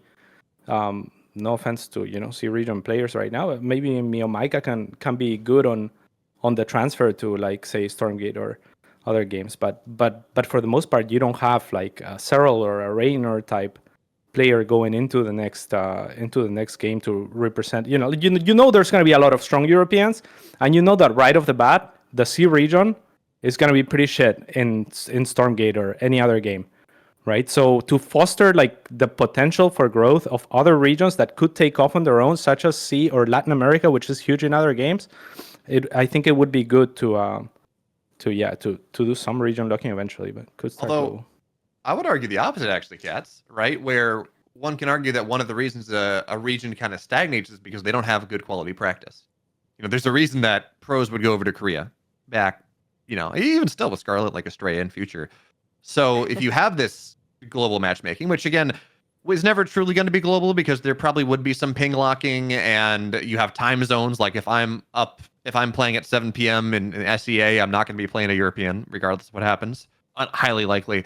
But even still, this being put in this global pool would mean that theoretically, as players get good, they start running into better players, and that there's not kind of that upper cap of, well, I'm the best player in SEA, I'm still not as good as Cyril, but I can't get that better practice easily.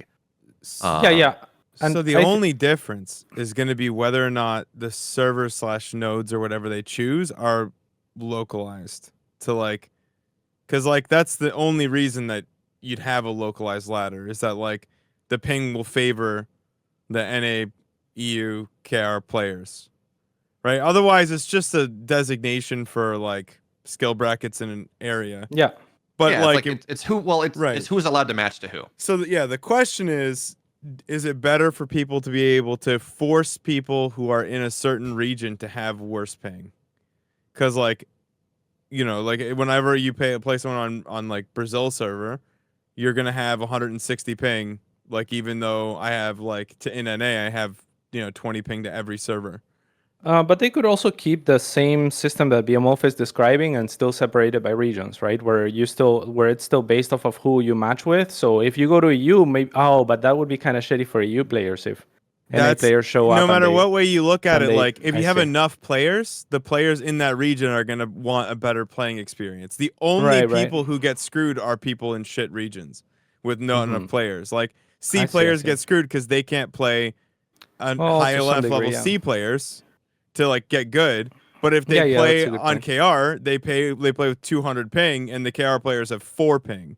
Yeah, I guess there's two different discussions that I didn't realize I wasn't citing. And one is from the perspective of like esports and like pro players and like making a living and stuff like that, where you actually need space to get good while you have an incentive to continue to get good, versus a player that is already determined that they're gonna invest all of their time regardless of where they're from, and they're gonna get good on a global level no matter what, which is a little bit more of an ask from the player, but it might happen organically, right? Like there's young people with time that are definitely gonna just do it, and from that perspective, it's better if it's globalized, and from the other perspective, it's better if it's regionalized. Yeah, I think what's probably going to be best is to have it be regionalized and then have like a maximum allowable ping within that region, so that you can have like, if KR players are playing against like Aussies or something. Well, I guess actually. Or you mean globalized but max ping? No, it would be localized. So like that way, if you're from an outside region, you could get a more fair matchup as opposed to just like, right? Because if you imagine it, like someone in KR, if they're playing on the KR server, is always getting 4 ping. But that kind of sucks if they're playing someone from like Brazil who gets like 350 ping. So if there was a maximum allowable ping of like 150, the KR player would get a 150 ping, and maybe now the Brazilian player will have like 200 ping, so it's closer. Yeah. So we'd be talking I about see. it as not. So we stopped talking about it as servers, and instead more kind of regional populations. Yeah, I think that's Yeah. the Because like that's the way it to uses go. the same node system regardless. It's just you're from Korea, so you're playing on the Yeah, Korean if you're playing on regionalization. in the KR region, you should have a ping 30 advantage, ping 'cause, or like, less. Yeah. Yeah, you should be able to have like a good playing, because this is, and I'm only speaking anecdotally, okay? Because I'm sure anyone who plays a lot of StarCraft 2 uses the server blocker. Like, if you're Yeah. playing NA, you don't want to play Singapore because you Fuck just that want to shit. throw. You just want to throw Or your computer out the Brazil. window. It literally killed NA. Or Like, Australia. I run into NA players on Europe like 50% of the time, or some like super high number, because everyone bailed. So like, if you think you can force players to have a bad experience, you're out to lunch. Like, you're not going. It's a video game. They're gaming. They're not. They're not working. Like, they should be fun, generally speaking. So, having a system where you can try and make the pings more fair to the point where it becomes bad. Right? Like, you can't ruin an entire server's experience for like one small region of people, because then no one wants to fucking play the game. Like, that's it. Or they just block it. They just go out of their way and say, fuck you, fuck your rules. And then the people in Aussie land are like, well, now I can't play at all. Like, what the fuck am I supposed to do? Poor Ozzy. It's a tough one. Yeah. It's a tough one. It is. Yeah. If you try and force people to play shit pings, they're just gonna say fuck you. Like, they can. Maybe you block just them. have a shit ping server where you put all the shit ping people. Yeah. Why not? Why not? Everyone has Gulag. 500 ping, even if you're right next to the server. It's kind of like send playing you on to- like slow Yeah. StarCraft, you know? Like, it's an experiment. We want to see what happens. It is interesting actually that like I know Zero Space and Stormgate are both saying this. In that there's only going to be one. I'm actually pretty sure Zero Space. Correct me if I'm wrong, Cats. But that there will be only one game speed. You know, we're not slower, faster, Well, I don't fastest. know. We're just. Yeah, but nobody plays on. I mean, it shouldn't exist Yeah. anyway. I agree, but It's dumb. I mean, you don't Um, like your seconds actually being like 0.67 seconds. I enjoy talking about the history, but it's not so much. So it sounds like it's it's a bit divided. There's a lot of things to consider. No wonder why they're trying to get some discussion going. But you guys mentioned something. I've been I'm not proficient at this conversation, so I stayed back. But I do have one thing to rant about. And you mentioned the foreigners going to Korea to get better. This reminded me of a Reddit comment that I read. So I'm just going to go ahead and take a moment. no. I'm sure it was a very well-adjusted post. It's not that bad, but I really want to explain something. Isn't it astounding that these foreigners, this is about the GSL groups, foreigners try hard in GSL, often even without a solid chance to just qualify? Like, no excuses about homesickness or the need to live in such expensive city as Seoul. Truly amazing and passionate folks. I honestly can't tell if this guy is being legit or is being tongue-in-cheek.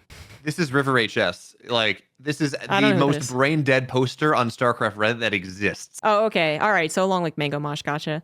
So yeah, exactly. But he got 28 upvotes, and I really do, just because people have agreed or had similar sentiments, and I just really wanted to emphasize something, which is that there are a couple of people who fucking love Korea. That is the difference. They would live in Korea given the chance. They love to go there. They love to spend their money to actually live there. Oftentimes, they already have someone who fucking loved it so much that they put down a key money deposit of like $50,000+ with the help of a local Korean, because they can't do it unless they're actually a Korean citizen. And then other people who fucking love Korea can go over and live there. That's how this works. The amount of people who consistently go over to Korea because they purely are about the competitive mindset, I would actually say is kind of low. It's because they also love Korea. So I just want to really explain that whole thing because, assuming this guy is just brain dead and he's talking about Cyril has said he did not like Korea. Like, this is a totally different thing. Like, people will live in Korea even if they're not StarCraft gaming, the people who often go over there. So I just needed to rant about that since I didn't want to post about it. Thank you. Name them. Excellent TED Talk. Scarlet. No regret. Although no Special. regret did move back to Canada. Special's like I think Special. Special got married to stay in Korea after he Basically. got banned from it once. Yeah, like he's the big example. Yeah, Sort of is in Korea right now. Just he's not. Sort competing in of. StarCraft. yeah, He's been sort living of there for loves a while Korea. now. Yeah, absolutely name them. But it, because Korea's fantastic. I do the same thing, but I feel an obligation to the family back at home. So, Yeah. um, I'd love to go to Korea at some point. yeah, but this is just a stupid, like they put there's some people who put the pro gamer on a pedestal, all right? And they really, sometimes they just got to be taken down, all right? Like it's not because it's like, oh, well, this is the most competitive place, and if you don't win a GSL, you're not considered to be a good pro gamer, which, by the way, is total nonsense at this point in time. I mean, Archie, at don't this you point, know yeah. that Cyril is not the GOAT because he's never won the GSL? Despite 94% win rate this year. God damn. I mean, yeah. last year. At this point, it's not really like it's just a qualifier, man. Come on. Yeah. Yeah, no, absolutely at this point. But it's so absurd to be like, look at these guys are just so much like more, committed to the pro gamer cause because they want to live in Korea. And anyone else is just making excuses. It's like, oh, okay, yeah, definitely. I'm going to put you in a country you don't fucking like for 3 months or something. Let's see how you Sounds like it. the dream. Yeah, I'm going to just send you over to Egypt. I hope you have a good time. Well, I like Egypt.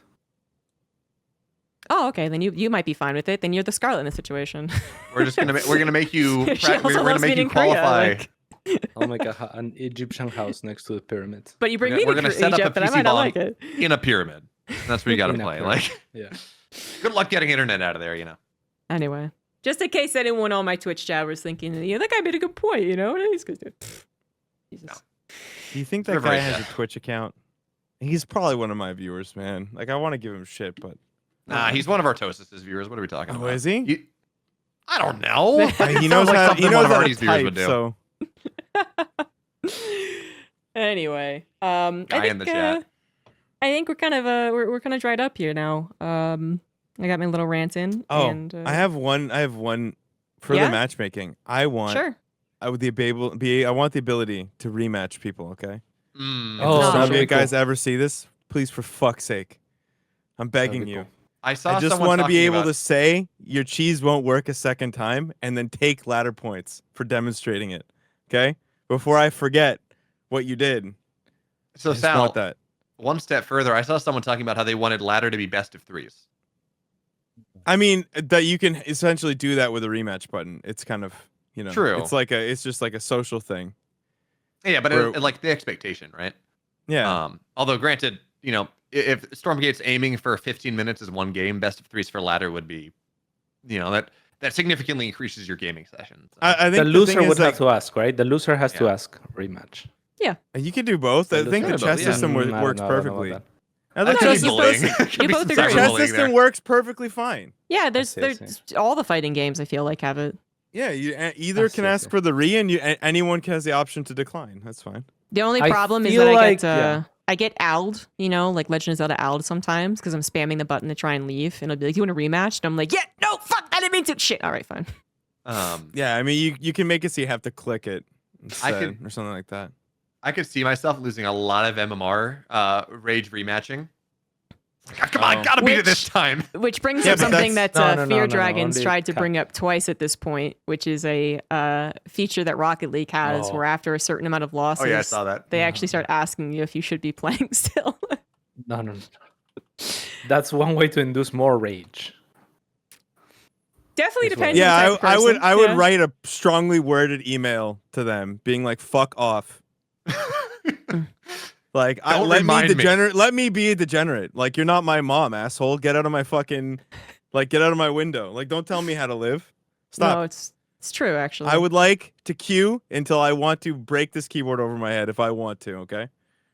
Remember That's the it. benefit of losing a bunch of games is you lose a lot of MMR, which means your next session, you win 10 games in a row and you feel great. Yeah, smurfing. Bro. It's content. you're- I'll upload it to YouTube. It'll be great. Yeah, I just You know? can't believe that Talk Sal about would, my 10-win streak. It's good. Yeah, I can't believe that Sal is actively smurfing by losing all of his games. Just it's insane. We got to have some reckoning about this. Like, Reddit needs to be up in arms. What do you mean? Reddit is in favor. They like the smurfing. The community likes it. Don't we know this? we do not have time to get into this. I've thought we don't have time to get into this today. Next one. Yeah, next one. Yeah, next one. And with that, I guess is that the end here? Any more further interesting conversations? Approaching 5 hours, by the way. Is it really? Yeah, we started at Jesus, 1. You it's 4.5. guys talk way too much, bro. Holy. I mean, there's you could probably divvy it up, and we all had our little 20, 30-minute rants. Oh yeah. I've been quiet for some of these. You've been quiet for some of them. Yeah. The GSL groups, I was like, I haven't seen yet. Yeah. But It's unfortunate that you all are just awesome people and fun to talk to, and it's an easy way to make 5 hours go by. I'm in a little mini argument about something super small in chat. I love when that happens. That'll be it. I think, guys. So no Q&A because we've already talked so much. But thanks for watching, guys. Durango Duke, you're being weird about this. Don't stop. Yeah, this will be up on YouTube, hopefully with the fix on the stream drop. So if you miss something, then you can go back to it with timestamps. So that'll be that. Thank you to my panelists here for talking for so long, being around, being engaging. It's a lovely podcast, guys. And make sure to follow all of them on their respective social medias, as well as Steadfast, who left early, but he's fine. I'll follow that guy. He sucks. We don't like him. Don't follow anyone here. And that's it.